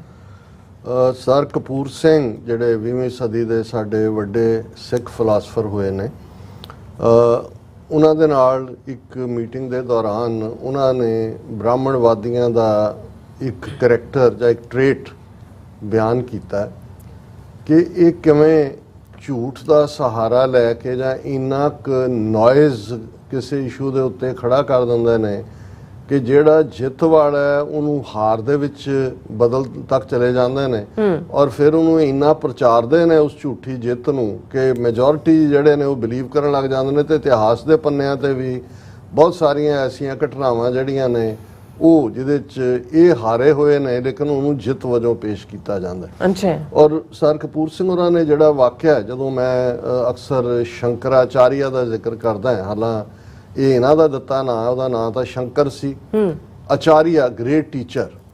ਹੁਣ ਜਿਹੜੀ ਹਿੰਦੂਇਜ਼ਮ ਦੀ ਜਾਂ ਇਹ ਜਿਹੜੇ ਅੱਜ ਜਦੋਂ ਜਿਹੜੇ ਸ਼ੰਕਰਾਚਾਰੀਆ 4 ਮੱਠਾਂ ਦੇ ਬਣੇ ਹੋਏ ਨੇ, ਇਹ ਵੀ ਉਸੇ ਸ਼ੰਕਰਾ ਨੇ ਜਿਹੜਾ ਬਹੁਤ ਛੋਟੀ ਉਮਰ 'ਚ ਹੀ ਮੇਰੇ ਖਿਆਲ 30s ਦੇ ਵਿੱਚ ਹੀ ਸੀ ਜਦੋਂ ਉਹਦੀ ਮੌਤ ਵੀ ਹੋ ਗਈ। ਕੇਰਲਾ ਦਾ ਨਬੂਦਰੀ ਬ੍ਰਾਹਮਣ ਜਿਹਨੇ ਬੁੱਧ ਧਰਮ ਦੇ ਖਾਤਮੇ ਦੇ ਵਿੱਚ ਜਿਹਦਾ ਇਹ ਵੈਪਨ ਮੈਂ ਅਕਸਰ ਪਹਿਲੇ ਸ਼ਾਸਤਰ ਸੇ ਮਾਰੋ ਅਗਰ ਬਚ ਜਾਏ ਫਿਰ ਸ਼ਸਤਰ ਸੇ ਮਾਰੋ, ਇਹ ਸ਼ੰਕਰਾ ਨੇ ਕਿਵੇਂ ਸ਼ਾਸਤਰ ਦੇ ਨਾਲ ਔਰ ਸ਼ਸਤਰ ਦੇ ਨਾਲ ਦੋਨਾਂ ਨਾਲ ਬੁੱਧ ਧਰਮ ਦਾ ਖਾਤਮਾ ਕੀਤਾ, ਇੱਕ ਵੱਖਰਾ ਵਿਸ਼ਾ ਜਾਂ ਵੱਖਰੀ ਡਿਬੇਟ ਹੈ। ਔਰ ਸਰ ਕਪੂਰ ਸਿੰਘ ਨੇ ਕਿਹਾ ਕਿ ਭਾਈ ਇਹ ਜਦੋਂ ਸ਼ੰਕਰਾ ਕਾਠਮੰਡੂ ਗਿਆ ਆਪਣੇ ਉਸ ਜਿਹੜਾ ਜਿਹਨੂੰ ਇਹ ਅਭਿਆਨ ਕਹਿੰਦੇ ਨੇ ਜਾਂ ਮੁਹਿੰਮ ਹੈ ਕਿ ਜੀ ਆ ਜਾਓ। ਔਰ ਸ਼ਾਸਤਰ ਨਾਲ ਤਾਂ ਇਹ ਹੁੰਦਾ ਸੀ ਵੀ ਤੁਸੀਂ ਖੁੱਲਾ ਸੱਦਾ ਦੇ ਰਹੇ ਹੋ ਕਿ ਡਿਬੇਟ, ਕਿ ਵੀ ਔਰ ਡਿਬੇਟ ਦੇ ਵਿੱਚ ਸਵਾਲ ਹੀ ਹੁੰਦੇ ਸੀ ਜਿਹੜੇ ਅਧਿਆਤਮ ਨਾਲ ਸੰਬੰਧਿਤ ਨੇ। ਮਨੁੱਖ ਕੀ ਹੈ, ਉਹਦਾ ਜੀਵਨ ਦਾ ਲਕਸ਼ ਕੀ ਹੈ, ਅਦਵੈਤ ਕੀ ਹੈ, ਮਾਇਆ ਔਰ ਪ੍ਰਭੂ ਕੀ ਹੈ, ਫਲਾਣਾ। ਔਰ ਉਹਦੇ 'ਚ ਉਹ ਆਪਣੇ ਸ਼ਾਸਤਰ 'ਚੋਂ ਕੋਟ ਕਰਦਾ ਸੀ, ਦੂਜਾ ਆਲੇ ਦੁਆਲੇ ਜਿਹੜੇ ਲੋਕ ਜਿਹੜੇ ਨੇ ਉਹ ਬਹਿ ਜਾਂਦੇ ਸੀ, ਉਹਨਾਂ 'ਚ ਲਰਨਡ ਲੋਕ ਵੀ ਹੁੰਦੇ ਸੀ, ਆਮ ਕਰਾਊਡ ਵੀ ਹੁੰਦੇ ਸੀ। ਅੱਛਾ। ਔਰ ਉਸ ਕਾਠਮੰਡੂ ਦੀ ਡਿਬੇਟ ਦੇ ਵਿੱਚ ਜਿਹੜਾ ਬੁੱਧਿਸਟ ਮੰਕ ਜਿਹੜਾ ਜਿਹਦੀ ਬੜੀ ਲੰਮੀ ਉਮਰ ਸੀ ਔਰ ਬਹੁਤ ਜਿਹੜਾ ਉਹ ਰੜਿਆ ਗੁੜਿਆ ਹੋਇਆ ਸੀ, ਉਹਨੇ ਸ਼ੰਕਰਾਂ ਨੂੰ ਨਿਰਉੱਤਰ ਕਰ ਦਿੱਤਾ ਕਿ ਜਿਉਂ-ਜਿਉਂ ਡਿਸਕਸ਼ਨ ਚੱਲੀ, ਕਿਉਂਕਿ ਬੁੱਧ ਦੀ ਫਿਲਾਸਫੀ ਬਿਲਕੁਲ ਡਿਫਰੈਂਟ। ਅੱਜ ਤਾਂ ਉਹਨੂੰ ਉਹਨਾਂ ਨੇ ਬੁੱਧ ਮੰਦਿਰ ਬਣਾ ਕੇ ਉਹ ਹਿੰਦੂ ਮੰਦਿਰਾਂ ਵਾਂਗ ਹੀ ਪੁਜਾਰੀ ਬਿਠਾਏ ਹੋਏ ਨੇ। ਹੁਣ ਜਿਉਂ ਹੀ ਸ਼ੰਕਰਾ ਹਾਰ ਰਿਹਾ ਸੀ, ਇੱਕ ਤੋਂ ਬਾਅਦ ਇੱਕ ਉਹ ਨਿਰਉੱਤਰ ਹੋ ਰਿਹਾ ਸੀ, ਤੇ ਜਿਹੜਾ ਉਹਨਾਂ ਨੇ ਪਹਿਲਾਂ ਹੀ ਕਰਾਊਡ ਇਕੱਠੀ ਕੁਝ ਕਰਾ ਕੇ ਲਿਆਂਦੀ ਹੋਈ ਸੀ, ਕੁਝ ਉਹਦੇ ਸਕਾਲਰ ਸੀ, ਕੁਝ ਦੂਜੇ ਸੀ, ਉਹਨਾਂ ਨੇ ਉੱਚੀ ਉੱਚੀ ਹੁਣ ਉੱਥੇ ਕਿਹੜਾ ਉਹਨਾਂ ਜ਼ਮਾਨੇ 'ਚ ਕੋਈ ਮਾਈਕ ਸੀ ਜਾਂ ਓਪਨ ਕਈ ਏਕੜ ਦੇ ਵਿੱਚ ਪੰਡਾਲ ਲੱਗੇ ਸੀ, ਮੰਡਲ ਹੀ ਹੋਣਗੇ ਜਿੱਥੇ ਬਿਠਾਏ ਹੋਣਗੇ। ਉਹਨਾਂ ਨੇ ਰੌਲਾ ਪਾਤਾ ਵੀ ਜੀਤ ਗਏ ਸ਼ੰਕਰਾ ਹਮਾਰੇ, ਜੀਤ ਗਏ ਹਮਾਰੇ, ਉਹਨੂੰ ਸਿਰ ਤੇ ਚੁੱਕ ਲਿਆ, ਉਹਨੂੰ ਫਲਾਣਾ। ਸੋ ਮਤਲਬ ਇਹ ਹੈ ਕਿ ਜਿਹੜੀ ਡਿਫੀਟ ਸੀ ਉਹਨੂੰ ਉਹਨਾਂ ਨੇ ਵਿਕਟਰੀ 'ਚ ਹਾਲਾਂ ਉੱਥੋਂ ਆ ਗਿਆ ਵਾਪਸ। ਇਸ ਲਈ ਕਾਠਮੰਡੂ ਤੋਂ ਬਾਅਦ ਉਹਨੇ ਜਿਹੜਾ ਉਹ ਸ੍ਰੀਲੰਕਾ ਨਹੀਂ ਜਾ ਸਕਿਆ, ਜਿਹੜਾ ਉਸ ਤੋਂ ਬਾਅਦ ਦੀ ਉਹਦੀ ਐਕਸਪੀਡੀਸ਼ਨ ਸੀ। ਲੇਕਿਨ ਉਹਨਾਂ ਨੇ ਸ਼ੰਕਰਾ ਨੂੰ ਇੱਕ ਵੱਡੇ ਅਵਤਾਰ ਵਾਂਗ ਪੇਸ਼ ਕਰਕੇ ਉਹਦੇ ਮੱਠ ਤੇ ਦੂਜੇ ਉਹਨੂੰ ਜਿੱਤ ਗਏ। ਹੁਣ ਮੈਂ ਕਿਉਂਕਿ ਮੇਰੇ ਮਾਈਂਡ 'ਚ ਇਹ ਘਟਨਾ ਆਲਮੋਸਟ ਸ਼ਾਇਦ 1984 ਐਂਡ ਦੀ ਹੋਏ ਜਾਂ 85 ਬਿਗਨਿੰਗ ਦੀ ਹੋਏ, ਸਰ ਸਾਹਿਬ ਦੇ ਨਾਲ ਜਿਸ ਮੁਲਾਕਾਤ 'ਚ ਗੱਲਬਾਤ ਉਹਨਾਂ ਨੇ ਸੁਣਾਈ। ਤੇ ਅੱਜ ਅਸੀਂ ਜਦੋਂ ਉਸ ਦਿਨ ਦੀ ਗੱਲ ਕਰ ਰਹੇ ਹਾਂ ਜਿਹਨੂੰ ਭਾਰਤ ਦੇ ਹਾਕਮ ਸਣੇ ਮੋਦੀ ਔਰ ਉੱਪਰੋਂ ਥੱਲੇ ਤੱਕ ਸਾਰਾ ਇਹਨਾਂ ਦਾ ਅਮਲਾ ਫੈਲਾ, ਕਾਰਗਿਲ ਵਿਜੇ ਦਿਵਸ। ਹੁਣ ਵਿਜੇ ਵਿਕਟਰੀ ਨੂੰ ਕਹਿੰਦੇ ਨੇ। ਹੁਣ ਕਾਰਗਿਲ ਦਾ ਵਾਕਿਆ ਕੀ ਹੈ? 1998 ਦੇ ਵਿੱਚ ਭਾਰਤ ਜਿਹੜਾ ਹੈ ਅਟਲ ਬਿਹਾਰੀ ਵਾਜਪਾਈ ਦੀ ਸਰਕਾਰ ਹੈ ਔਰ ਉਹ ਨਿਊਕਲੀਅਰ ਧਮਾਕੇ ਕਰਦਾ ਹੈ। ਹਾਲਾਂ ਆਲਰੇਡੀ ਇੰਡੀਆ ਨਿਊਕਲੀਅਰ ਪਾਵਰ ਸੀ। 1974 ਚ ਇੰਦਰਾ ਗਾਂਧੀ ਨੇ ਪੋਖਰਾਨ ਦੇ ਵਿੱਚ ਕੀਤਾ ਸੀ ਔਰ ਉਹਦਾ ਸਮਾਈਲਿੰਗ ਬੁੱਧਾ ਉਹਦਾ ਕੋਡ ਨਾਂ ਰੱਖਿਆ ਸੀ। ਵਾਜਪਾਈ ਨੇ ਵੀ ਪੋਖਰਾਨ 2 ਜਿਹਨੂੰ ਕਿਹਾ ਤੇ ਕੋਡ ਨਾਮ ਰੱਖਿਆ ਗਿਆ ਲਾਫਿੰਗ ਬੁੱਧਾ। ਉਹਦੇ ਥੱਲੇ 5 ਧਮਾਕੇ ਕੀਤੇ ਪੋਖਰਾਨ 'ਚ ਜੀ। ਉਹਨਾਂ ਨੂੰ ਉਦੋਂ ਤੱਕ ਇਹ ਲੱਗਦਾ ਸੀ ਵੀ ਪਾਕਿਸਤਾਨ ਦਾ ਜਿਹੜਾ ਨਿਊਕਲੀਅਰ ਪ੍ਰੋਗਰਾਮ ਹੈ ਉਹ ਬਲਫ ਹੈ ਔਰ ਉਹਨਾਂ ਦੇ ਅੰਦਰੂਨੀ ਜਿਹੜੇ ਹਿੰਦੂ ਤੋਂ ਵੀ ਨਾਗਪੁਰੇ ਸਨ ਕਿਹਾ ਕਾਲ ਆਫ देयर ਬਲਫ, ਇਹਨਾਂ ਦੇ ਕੋਲ ਕੁਛ ਨਹੀਂ, ਐਵੇਂ ਰੌਲਾ ਹੀ ਪਾ ਰਹੇ। ਪਾਕਿਸਤਾਨ ਨੇ ਐਨ 2 ਹਫ਼ਤੇ ਬਾਅਦ 5 ਦੇ 6 ਕੀਤੇ ਸ਼ਗਾਈ ਦੇ ਵਿੱਚ, ਬਲੋਚਿਸਤਾਨ ਦੇ ਵਿੱਚ, ਐਨ ਕਲੀਅਰ ਪਿਕਚਰਸ ਇਮੇजेस ਦੁਨੀਆ ਦੇ ਸਾਹਮਣੇ ਆਏ। ਇਹਨਾਂ ਦੀ ਖਾਨਿਓ ਗਈ। ਤੁਸੀਂ ਉਸ ਪੀਰੀਅਡ 'ਚ ਇਹਨਾਂ ਦਾ ਹਾਲ ਦੇਖੋ। ਜਦੋਂ ਇਹਨਾਂ ਨੇ ਪਹਿਲੇ ਧਮਾਕੇ ਕੀਤੇ, LK ਅਡਵਾਨੀ ਹੋਮ ਮਿਨਿਸਟਰ ਸੀ। 2-3 ਦਿਨ ਬਾਅਦ ਉਹ ਬਿਆਨ ਦੇ ਰਿਹਾ ਸੀ, ਪਾਕਿਸਤਾਨ ਨੂੰ ਕਹਿ ਰਿਹਾ ਸੀ ਕਿ ਖਾਲੀ ਕਰ ਦਿਓ ਮਕਬੂਜ਼ਾ ਕਸ਼ਮੀਰ, ਇੰਡੀਅਨ ਪਾਕਿਸਤਾਨ ਆਕੂਪਾਈਡ ਕਸ਼ਮੀਰ ਨੂੰ ਇਹ ਮਕਬੂਜ਼ਾ ਕਹਿੰਦੇ ਨੇ, ਇਹਨਾਂ ਵਾਲਿਆਂ ਨੂੰ ਉਹ ਕਹਿੰਦੇ ਨੇ, ਇਹ ਖਾਲੀ ਕਰ ਦਿਓ, ਹਵਾਲੇ ਕਰ ਦਿਓ ਸਾਡੇ। ਹੁਣ ਜਦੋਂ ਪਾਕਿਸਤਾਨ ਨੇ ਵੀ ਬਰਾਬਰ ਕਰ ਦਿੱਤੇ ਤੇ ਇਹ ਬਿਲਕੁਲ ਚਿੱਤ ਹੋ ਗਏ। ਇਸ ਲਈ ਕਿ ਇਹਦੇ 'ਚ ਕੋਈ ਸ਼ੱਕ ਨਹੀਂ ਹੈ ਕਿ ਇੰਡੀਆ 6 ਗੁਣਾ ਵੱਡਾ ਹੈ ਪਾਕਿਸਤਾਨ ਨਾਲੋਂ। ਫੌਜ ਉਹਨਾਂ ਦੀ ਜਿਹੜੀ ਹੈ ਇੰਡੀਆ ਦੇ ਨਾਲ 에ਅਰ ਫੋਰਸ ਦੂਜੀ ਤੀਜੀ। ਪਰ ਨਿਊਕਲੀਅਰ ਡੈਟਰੈਂਟ ਜਿਹੜੀ ਹੈ, ਨਿਊਕਲੀਅਰ ਪਾਵਰ 'ਚ ਤਾਂ ਕੋਈ ਵੱਡਾ ਛੋਟਾ ਨਹੀਂ ਹੁੰਦਾ। ਹੁਣ ਤਾਂ ਈਵਨ ਅਮਰੀਕਾ ਦੇ ਜਿਹੜੇ ਐਕਸਪਰਟ ਨੇ ਇਸ ਫੀਲਡ ਦੇ ਜਾਂ ਜਿਹੜੇ ਸਵਿਟਜ਼ਰਲੈਂਡ ਔਰ ਦੂਸਰਿਆਂ ਦੇ ਕਰਦੇ ਨੇ, ਉਹਨਾਂ ਦਾ ਕਹਿਣਾ ਪਾਕਿਸਤਾਨ ਦੇ ਕੋਲ ਜ਼ਿਆਦਾ ਨਿਊਕਲੀਅਰ ਡਿਵਾਈਸਿਸ ਨੇ। ਇਕੱਲਾ ਇਹੀ ਨਹੀਂ ਕਿ ਪਾਕਿਸਤਾਨ ਨੇ ਨਿਊਕਲੀਅਰ ਬੰਬ ਡਿਵੈਲਪ ਕੀਤਾ, ਉਹਨਾਂ ਨੇ ਉਸ ਬੰਬ ਨੂੰ ਜਿਹੜੀ ਕੈਰੀ ਕਰਨ ਵਾਲੀਆਂ ਮਿਸਲਸ ਨੇ, ਨਿਊਕਲੀਅਰ ਵਾਰਹੈਡਸ ਨੂੰ, ਉਹ ਉਹਨਾਂ ਦੇ ਕੋਲ ਜ਼ਿਆਦਾ ਸੋਫਿਸਟੀਕੇਟ ਹੁੰਦਾ ਮਿਸਲ ਪ੍ਰੋਗਰਾਮ ਹੈ। ਔਰ ਦਿੱਲੀ ਤੋਂ ਲੈ ਕੇ ਤ੍ਰਿਵੇਂਦਰਮ ਤੱਕ ਉਹਨਾਂ ਦੇ ਕੋਲ 19 ਰੇਂਜ ਦੀਆਂ ਮਿਸਲਸ ਨੇ ਜਿਹੜੀਆਂ ਕਿ ਇੰਡੀਆ ਨੂੰ ਇੱਕੋ ਵੇਲੇ ਟਾਰਗੇਟ ਕਰ ਸਕਦੀਆਂ ਨੇ। ਔਰ ਇਹ ਉਹਨਾਂ ਦੇ ਨਿਊਕਲੀਅਰ ਵਾਰਹੈਡ ਕਹਿੰਦੇ ਨੇ 150 ਤੋਂ ਜ਼ਿਆਦਾ ਪਾਕਿਸਤਾਨ ਕੋਲ ਨੇ, 160 ਜਾਂ 170 ਇੰਡੀਆ ਕੋਲ ਘੱਟ ਨੇ। ਇਹ ਪਿਛਲੇ 25 ਸਾਲਾਂ ਦੀ ਡਿਵੈਲਪਮੈਂਟ। ਪਰ ਜਿਹੜੀ ਕਾਰਗਿਲ ਦੇ ਹਵਾਲੇ ਨਾਲ ਮੈਂ ਇਹ ਕਹਿਣਾ ਚਾਹੁੰਦਾ ਕਿ ਵੀ ਜਿਹੜੇ ਭਾਰਤ ਦੇ ਪਾਕਿਸਤਾਨ ਦੇ ਨਾਲ ਟਕਰਾਅ ਹੋਏ, ਇੱਕ ਤਾਂ ਇਮੀਡੀਏਟਲੀ 47 ਤੋਂ ਬਾਅਦ ਹੋਇਆ ਪਾਣੀਆਂ ਦੇ ਮੁੱਦੇ ਤੇ, ਉਹਦੇ 'ਚ ਲੜਾਈ ਨੇ, ਫਿਰ ਕਸ਼ਮੀਰ ਆ ਗਿਆ 1948-49 'ਚ, ਫਿਰ ਅਸੀਂ 1971 'ਚ ਦੇਖਦੇ 1965, ਫਿਰ 1971 ਹੁਣ 65 ਔਰ 71 ਦੇ ਪੀਰੀਅਡ ਦੇ ਵਿੱਚ ਇੱਕ ਪਾਰਟ ਹੁੰਦਾ ਸੀ, ਕਿਉਂਕਿ ਪਾਕਿਸਤਾਨ ਦਾ ਜੰਮੂ ਕਸ਼ਮੀਰ ਛੰਭ ਜੋੜੀਆਂ ਸੈਕਟਰ ਜਾਂ ਉਸ ਪਾਸਿਓਂ ਉਹਨਾਂ ਨੂੰ ਜਿਓਗ੍ਰਾਫੀਕਲ ਐਡਵਾਂਟੇਜ ਹੈ, ਉਹਨਾਂ ਦੀ ਫੌਜ ਈਜ਼ੀਲੀ ਵਿੱਚ ਵੜ ਜਾਂਦੀ ਸੀ। ਜਿਹੜਾ ਉਹਨਾਂ ਦਾ ਵੈਸਟਰਨ ਸੈਕਟਰ ਹੈ, ਜਿਹੜਾ ਇਧਰੋਂ ਵਾਘਾ ਹੈ ਜਾਂ ਹੁਸੈਨੀਵਾਲ ਹੈ, ਇਹਦੇ 'ਚ ਡਿਸਐਡਵਾਂਟੇਜ ਆ, ਉਹਨਾਂ ਦੀਆਂ ਆਬਾਦੀਆਂ ਨੇ, ਲਾਹੌਰ ਤਾਂ 15 ਮੀਲ ਦੇ ਉੱਤੇ ਹੈ, ਔਰ ਦੂਸਰਾ ਇਹਨਾਂ ਦੋਨੋਂ ਮੌਕਿਆਂ ਤੇ 65 ਔਰ 71 ਦੀਆਂ ਜੰਗਾਂ ਵੇਲੇ ਇੰਡੀਆ ਕੀ ਕਰਦਾ ਸੀ ਵੀ ਜਿਉਂ ਹੀ ਕਸ਼ਮੀਰ ਦੇ ਵਿੱਚ ਉਹ ਲੂਜ਼ਰ ਹੁੰਦੇ ਸੀ ਇੰਡੀਅਨ, ਤੇ ਇਧਰਲਾ ਫਰੰਟ ਖੋਲ ਦਿੰਦੇ ਸੀ, ਔਰ ਉਹਦੇ ਥੱਲੇ ਪਾਕਿਸਤਾਨ 'ਚ ਇੱਕ ਪੈਨਿਕ ਵੀ ਹੁੰਦਾ ਸੀ ਵੀ ਲਾਹੌਰ ਨਾ ਚਲਾ ਜਾਏ, ਨੁਕਸਾਨ ਵੀ ਆਬਾਦੀਆਂ ਦੇ ਉੱਤੇ ਵੀ, ਔਰ ਉਹ ਅਲਟੀਮੇਟਲੀ ਪਾਕਿਸਤਾਨ ਨੂੰ ਸੀਜ਼ ਫਾਇਰ ਦੇ ਉੱਤੇ ਮਜਬੂਰ ਕਰ ਦਿੰਦਾ ਸੀ। ਜਿਵੇਂ 65 ਦੇ ਵਿੱਚ ਜਿਹੜਾ ਹੈ ਉਹ ਤਾਸ਼ਕੰਦ ਸਮਝੌਤਾ ਬਾਅਦ ਦੇ ਵਿੱਚ ਅਯੂਬ ਖਾਨ ਔਰ ਲਾਲ ਬਹਾਦਰ ਸ਼ਾਸਤਰੀ ਦੇ ਵਿਚਾਲੇ ਹੋਇਆ। 71 ਦੇ ਵਿੱਚ ਉਹ ਸਾਰਾ ਜਿਹੜਾ ਬੇਸ਼ੱਕ 90,000 ਤੋਂ ਜ਼ਿਆਦਾ ਉਹਨਾਂ ਦੇ ਫੌਜੀ ਔਰ ਸਿਵਿਲੀਅਨ ਪ੍ਰਿਜ਼ਨਰ ਆਫ ਵਾਰ ਸੀ, ਬਟ ਇਵੈਂਚੁਅਲੀ 72 ਦਾ ਜਿਹੜਾ ਐਗਰੀਮੈਂਟ, ਸ਼ਿਮਲਾ ਐਗਰੀਮੈਂਟ ਜਿਹਨੂੰ ਕਹਿੰਦੇ ਨੇ, ਜਿਹਦੇ ਥੱਲੇ ਫੌਜੀ ਵੀ ਵਾਪਸ ਲਏ, ਪਾਕਿਸਤਾਨ ਨੇ ਆਪਣਾ ਇਲਾਕਾ ਵੀ ਵਾਪਸ ਲਿਆ।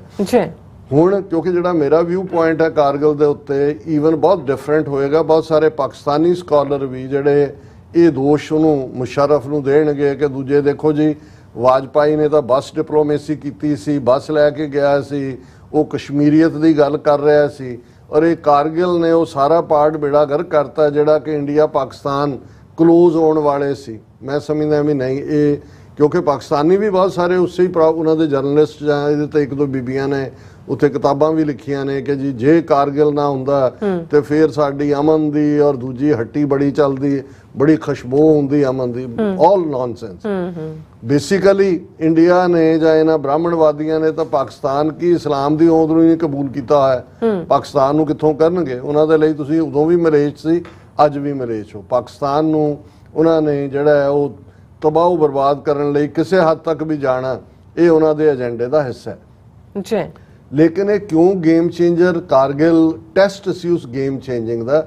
ਨਿਊਕਲੀਅਰ ਟੈਸਟ 1998 ਚ ਹੋਏ, 1999 ਚ ਅਟਲ ਬਿਹਾਰੀ ਵਾਜਪਾਈ ਪ੍ਰਾਈਮ ਮਿਨਿਸਟਰ ਇੱਧਰ ਬਣਿਆ ਦੁਬਾਰਾ, ਔਰ ਉਧਰ ਨਵਾਜ਼ ਸ਼ਰੀਫ ਪ੍ਰਾਈਮ ਮਿਨਿਸਟਰ ਬਣੇ। ਔਰ ਉਸ ਪੀਰੀਅਡ ਦੇ ਵਿੱਚ ਜਦੋਂ ਮਿਸਟਰ ਮੁਸ਼ਰਫ ਜਿਹੜਾ ਉਸ ਕਮਾਂਡੋ ਸੀ, ਉਹਦੀ ਟ੍ਰੇਨਿੰਗ, ਇਹ ਉਹਨੂੰ ਹੀ ਕ੍ਰੈਡਿਟ ਜਾਂ ਡਿਸਕ੍ਰੈਡਿਟ ਜੋ ਵੀ ਦਿੱਤਾ ਜਾਂਦਾ ਹੈ ਕਿ ਜੀ ਉਹਨੇ ਕਾਰਗਿਲ ਪਲਾਨ ਕੀਤਾ। ਹੁਣ ਕਾਰਗਿਲ ਕੀ ਹੈ? ਕਸ਼ਮੀਰ ਦੀ ਵਾਦੀ 'ਚ ਜਿੱਥੇ ਲੇਹ, ਲਦਾਖ, ਡਰਾਸ ਔਰ ਉਹ ਪਹਾੜੀਆਂ ਨੇ, 16-17 ਹਜ਼ਾਰ ਹਾਇਰ ਦੇ ਉੱਤੇ ਉਹਨਾਂ ਨੇ ਕਿਵੇਂ ਐਨਕਰੋਚ ਕੀਤਾ। ਜਿਹੜੀ ਪਹਿਲੀ ਫੇਲਿਅਰ ਤਾਂ ਇੰਡੀਅਨ ਇੰਟੈਲੀਜੈਂਸ ਦੀ ਸੀ ਕਿ ਵੀ ਉਹਨਾਂ ਦੀ ਫੌਜ ਸਿਵਿਲੀਅਨ ਫਾਰਮ ਦੇ ਵਿੱਚ, ਉਹਨਾਂ ਨੇ ਕਿਹਾ ਜੀ ਕਸ਼ਮੀਰੀ ਗੁਰਿਲਾ ਨੇ, ਫੌਜ ਹੀ ਸੀ ਪਾਕਿਸਤਾਨ ਦੀ, ਉਹਨਾਂ ਨੇ ਆ ਕੇ ਜਿਹੜੀਆਂ ਉੱਚੀਆਂ ਪਹਾੜੀਆਂ ਮੱਲ ਲਈਆਂ। ਉਹ ਕਿੰਨੀਆਂ ਪਹਾੜੀਆਂ, ਉਹਨਾਂ ਦੇ ਕਿੰਨਿਆਂ ਦੇ ਨਾਂ ਆਉਂਦੇ ਰਹੇ ਜਦੋਂ ਇਹ ਜੰਗ ਚੱਲੀ, ਕਈ ਹਫ਼ਤੇ ਰਹੀ। ਹੁਣ ਉਹਦੇ ਜਦੋਂ ਉੱਪਰ ਆ ਕੇ ਬੈਠ ਗਏ ਔਰ ਪਾਕਿਸਤਾਨ ਕੋਲ ਉਸ ਜਿਹੜੀ ਹੈ ਮਿਲੀਟੈਰਲੀ ਐਡਵਾਂਟੇਜ ਸੀ ਕਿ ਉਹ ਤਾਂ ਹਾਈਟਸ ਦੇ ਉੱਤੇ ਸੀ। ਹੁਣ ਇੰਡੀਅਨ ਫੌਜ ਜਿਹੜੀ ਜਦੋਂ ਤੱਕ ਇਹਨਾਂ ਨੂੰ ਪਤਾ ਲੱਗਾ, ਔਰ ਜਿਹਨੂੰ ਬਾਅਦ ਚ ਇੰਟੈਲੀਜੈਂਸ ਫੇਲਿਅਰ ਦੇ ਥੱਲੇ ਕਿਸੇ ਕਪਤਾਨ ਜਾਂ ਮੇਜਰ ਨੂੰ ਇਹਨਾਂ ਨੇ ਕੋਰਟ ਮਾਰਸ਼ਲ ਵੀ ਕੀਤਾ, ਪਰ ਫੇਲਿਅਰ ਤਾਂ ਵੱਡੇ ਲੈਵਲ ਦੀ ਸੀ। ਹੁਣ ਇਹ ਥੱਲੋਂ ਉੱਪਰ ਨੂੰ ਜਾਣ ਦੀ ਕੋਸ਼ਿਸ਼ ਕਰਦੇ ਸੀ। ਔਰ ਮੈਨੂੰ ਯਾਦ ਹੈ, ਜਿਨ੍ਹਾਂ ਨੂੰ ਹੁਣ ਯਾਦ ਹੋਏ ਜਾਂ ਤੁਸੀਂ ਕੱਢ ਲਓ, ਪੰਜਾਬ ਦਾ ਕੋਈ ਪਿੰਡ ਐਸਾ ਨਹੀਂ ਹੋਏਗਾ ਜਿੱਥੇ ਤਿਰੰਗੇ 'ਚ ਲਿਪਟ ਕੇ ਕਿਸੇ ਸਿੱਖ ਸੋਲਜਰ ਦੀ ਬਾਡੀ ਨਾ ਆਈ ਹੋਏ।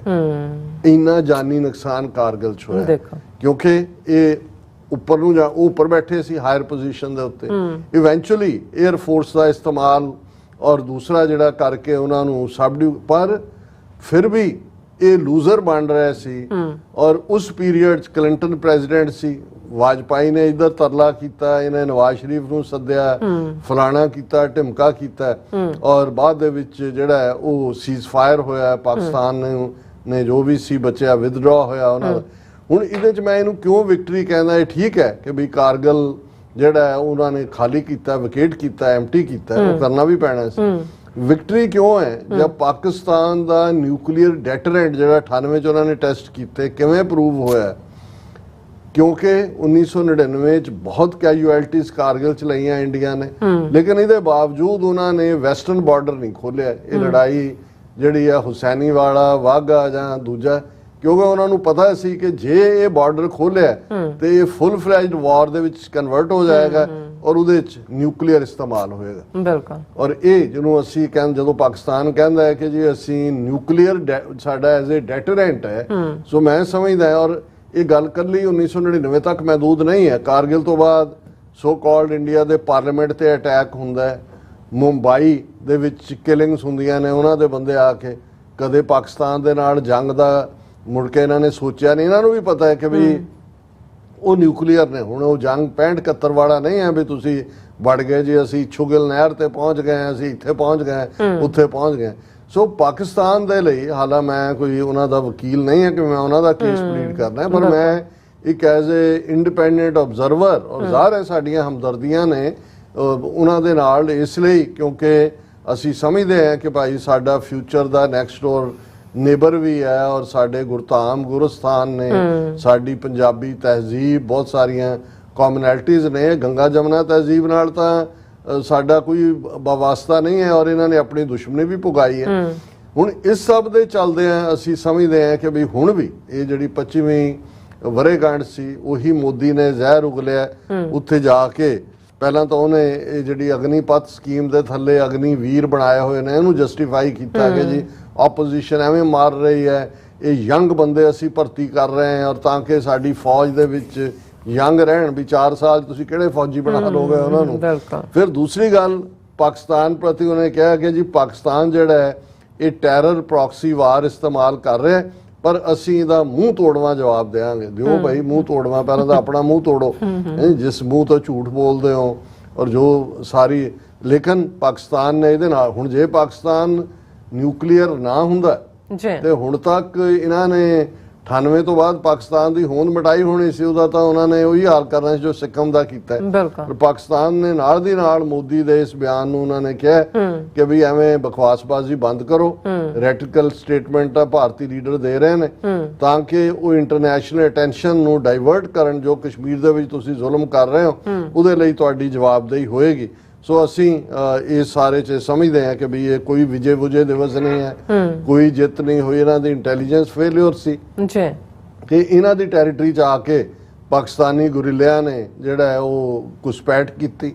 ਫਿਰ ਇਹਨਾਂ ਦੀ ਫੇਲਿਅਰ ਸੀ ਕਿ ਵੀ ਇਹ ਇੰਨੇ ਹਫ਼ਤੇ ਇੰਨੀਆਂ ਕੈਜੁਅਲਟੀਜ਼ ਲਈਆਂ, ਲੇਕਿਨ ਇਵੈਂਚੁਅਲੀ ਅਮਰੀਕਾ ਦੀ ਇੰਟਰਵੈਂਸ਼ਨ ਦੇ ਨਾਲ ਕਲਿੰਟਨ ਨੇ ਨਵਾਜ਼ ਸ਼ਰੀਫ ਨੂੰ ਸੱਦ ਕੇ ਪਾਕਿਸਤਾਨ ਨੇ ਟੈਸਟ ਕਰ ਲਿਆ ਸੀ ਵੀ ਜਿਹੜਾ ਸਾਡਾ ਨਿਊਕਲੀਅਰ ਡੈਟਰੈਂਟ ਆ ਉਹ ਇਫੈਕਟਿਵ ਹੈ, ਕਿਉਂਕਿ ਹੁਣ ਇਹਨਾਂ ਨੇ ਵੈਸਟਰਨ ਫਰੰਟ ਖੋਲਣ ਦੀ ਹਿੰਮਤ ਨਹੀਂ ਕਰਨਗੇ, ਕਿਉਂਕਿ ਇਹਨਾਂ ਨੂੰ ਵੀ ਪਤਾ ਹੈ ਵੀ ਅਲਟੀਮੇਟਲੀ ਇਹ ਫਿਰ ਇੱਕ ਨਿਊਕਲੀਅਰ ਜੰਗ ਦੇ ਵਿੱਚ ਐਂਡ ਹੋਏਗਾ। ਜੀ ਰਾਜ ਸਾਹਿਬ ਤੁਹਾਡਾ ਬਹੁਤ ਬਹੁਤ ਸ਼ੁਕਰੀਆ। ਜ਼ਬਤ ਲੈਣ ਬ੍ਰੇਕ ਵਿਊਅਰਸ ਤੁਸੀਂ ਇਸੇ ਤਰ੍ਹਾਂ ਬਣੇ ਰਹਿਣਾ, ਮਿਲਦੇ ਹਾਂ ਛੋਟੇ ਜਿਹੇ ਵਕਫੇ ਤੋਂ ਬਾਅਦ।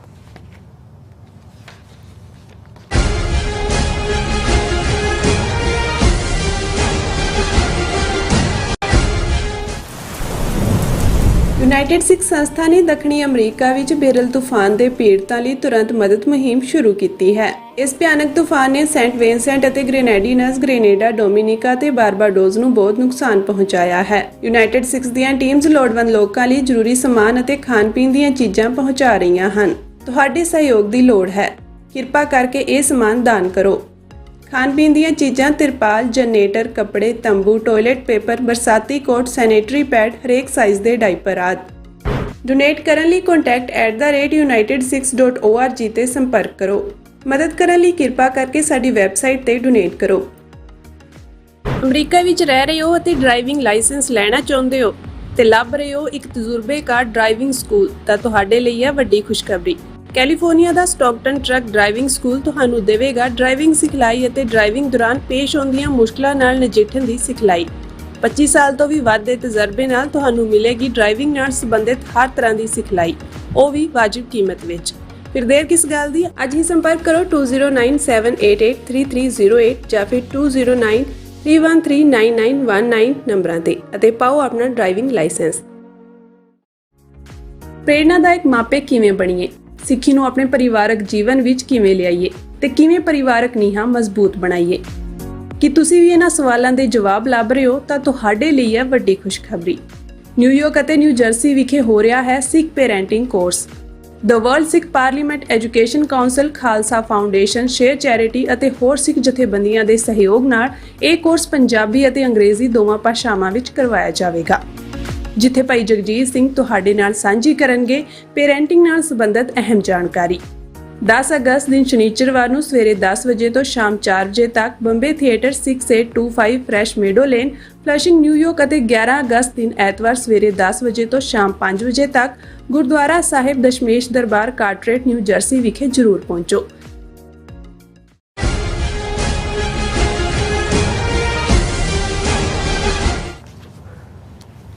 ਦਰਸ਼ਕੋ, ਬ੍ਰੇਕ ਤੋਂ ਬਾਅਦ ਤੁਹਾਡਾ ਸਭ ਦਾ ਭਰਪੂਰ ਸਵਾਗਤ ਹੈ। ਸੋ ਵਿਊਅਰਸ, ਗੱਲਬਾਤ ਕਰਨ ਜਾ ਰਹੇ ਹਾਂ ਕਿ ਪੰਜਾਬ ਦਾ ਭੰਡ ਮੁੱਖ ਮੰਤਰੀ ਭਗਵੰਤ ਮਾਨ ਦੋ ਮੂੰਹੇ ਸੱਪ ਵਾਂਗ ਵਰਤਾਰਾ ਕਰ ਰਿਹਾ ਹੈ ਔਰ ਚਰਨਜੀਤ ਸਿੰਘ ਚੰਨੀ ਵੱਲੋਂ ਪਾਰਲੀਮੈਂਟ ਵਿੱਚ ਭਾਈ ਅੰਮ੍ਰਿਤਪਾਲ ਸਿੰਘ ਦੀ ਰਿਹਾਈ ਸੰਬੰਧੀ ਉਠਾਏ ਮੁੱਦੇ ਤੇ ਭਗਵੰਤ ਮਾਨ ਨੇ ਕਿਹਾ, ਮੈਂ ਇਕੱਲੇ ਇੱਕ ਮੈਂਬਰੀ ਪਾਰਲੀਮੈਂਟ ਦਾ ਖਿਆਲ ਨਹੀਂ ਰੱਖਣਾ, ਮੈਂ 3.5 ਕਰੋੜ ਲੋਕਾਂ ਦਾ ਧਿਆਨ ਰੱਖਣਾ ਹੈ। ਸੋ ਜ਼ਾਹਿਰ ਹੈ ਉਹ ਭਾਈ ਅੰਮ੍ਰਿਤਪਾਲ ਸਿੰਘ ਤੇ ਲਗਾਏ NSA ਨੂੰ ਨਿਆਂ ਸੰਗਤ ਦੱਸ ਰਿਹਾ।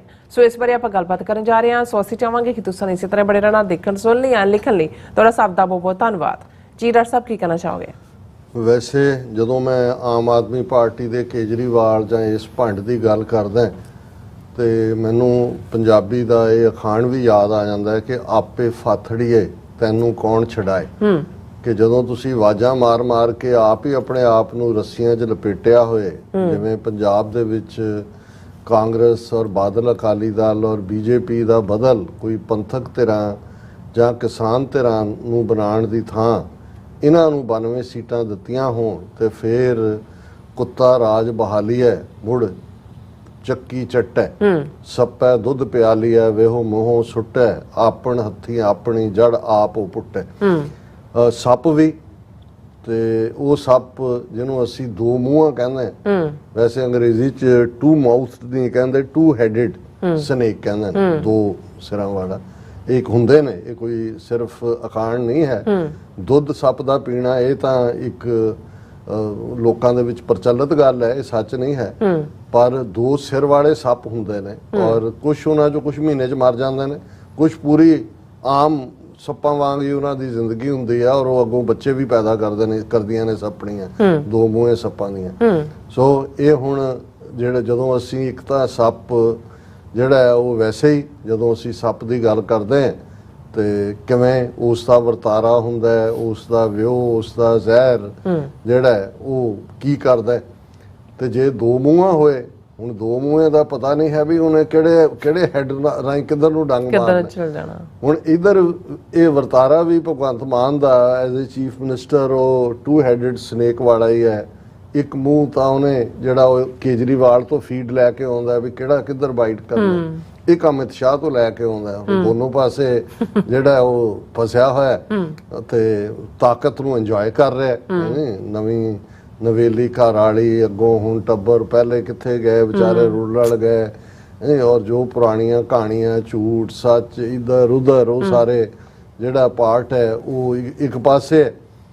ਦੂਸਰਾ ਪਾਸਾ ਅਸੀਂ ਦੇਖਦੇ ਹਾਂ ਕਿ ਵੀ ਕਿਵੇਂ ਸ਼ਕਲੋ ਸੂਰਤ ਵੀ ਜਾਲੀ। ਹੁਣ ਆਮ ਹਾਲਾਤਾਂ 'ਚ ਕੋਈ ਕਿਸ ਮਜ਼ਹਬ 'ਚ ਯਕੀਨ ਰੱਖਦਾ ਹੈ, ਕਿਸੇ ਦਾ ਕੀ ਇਸ਼ਟ ਹੈ, ਉਹ ਸਮਝ ਆ ਸਕਦਾ।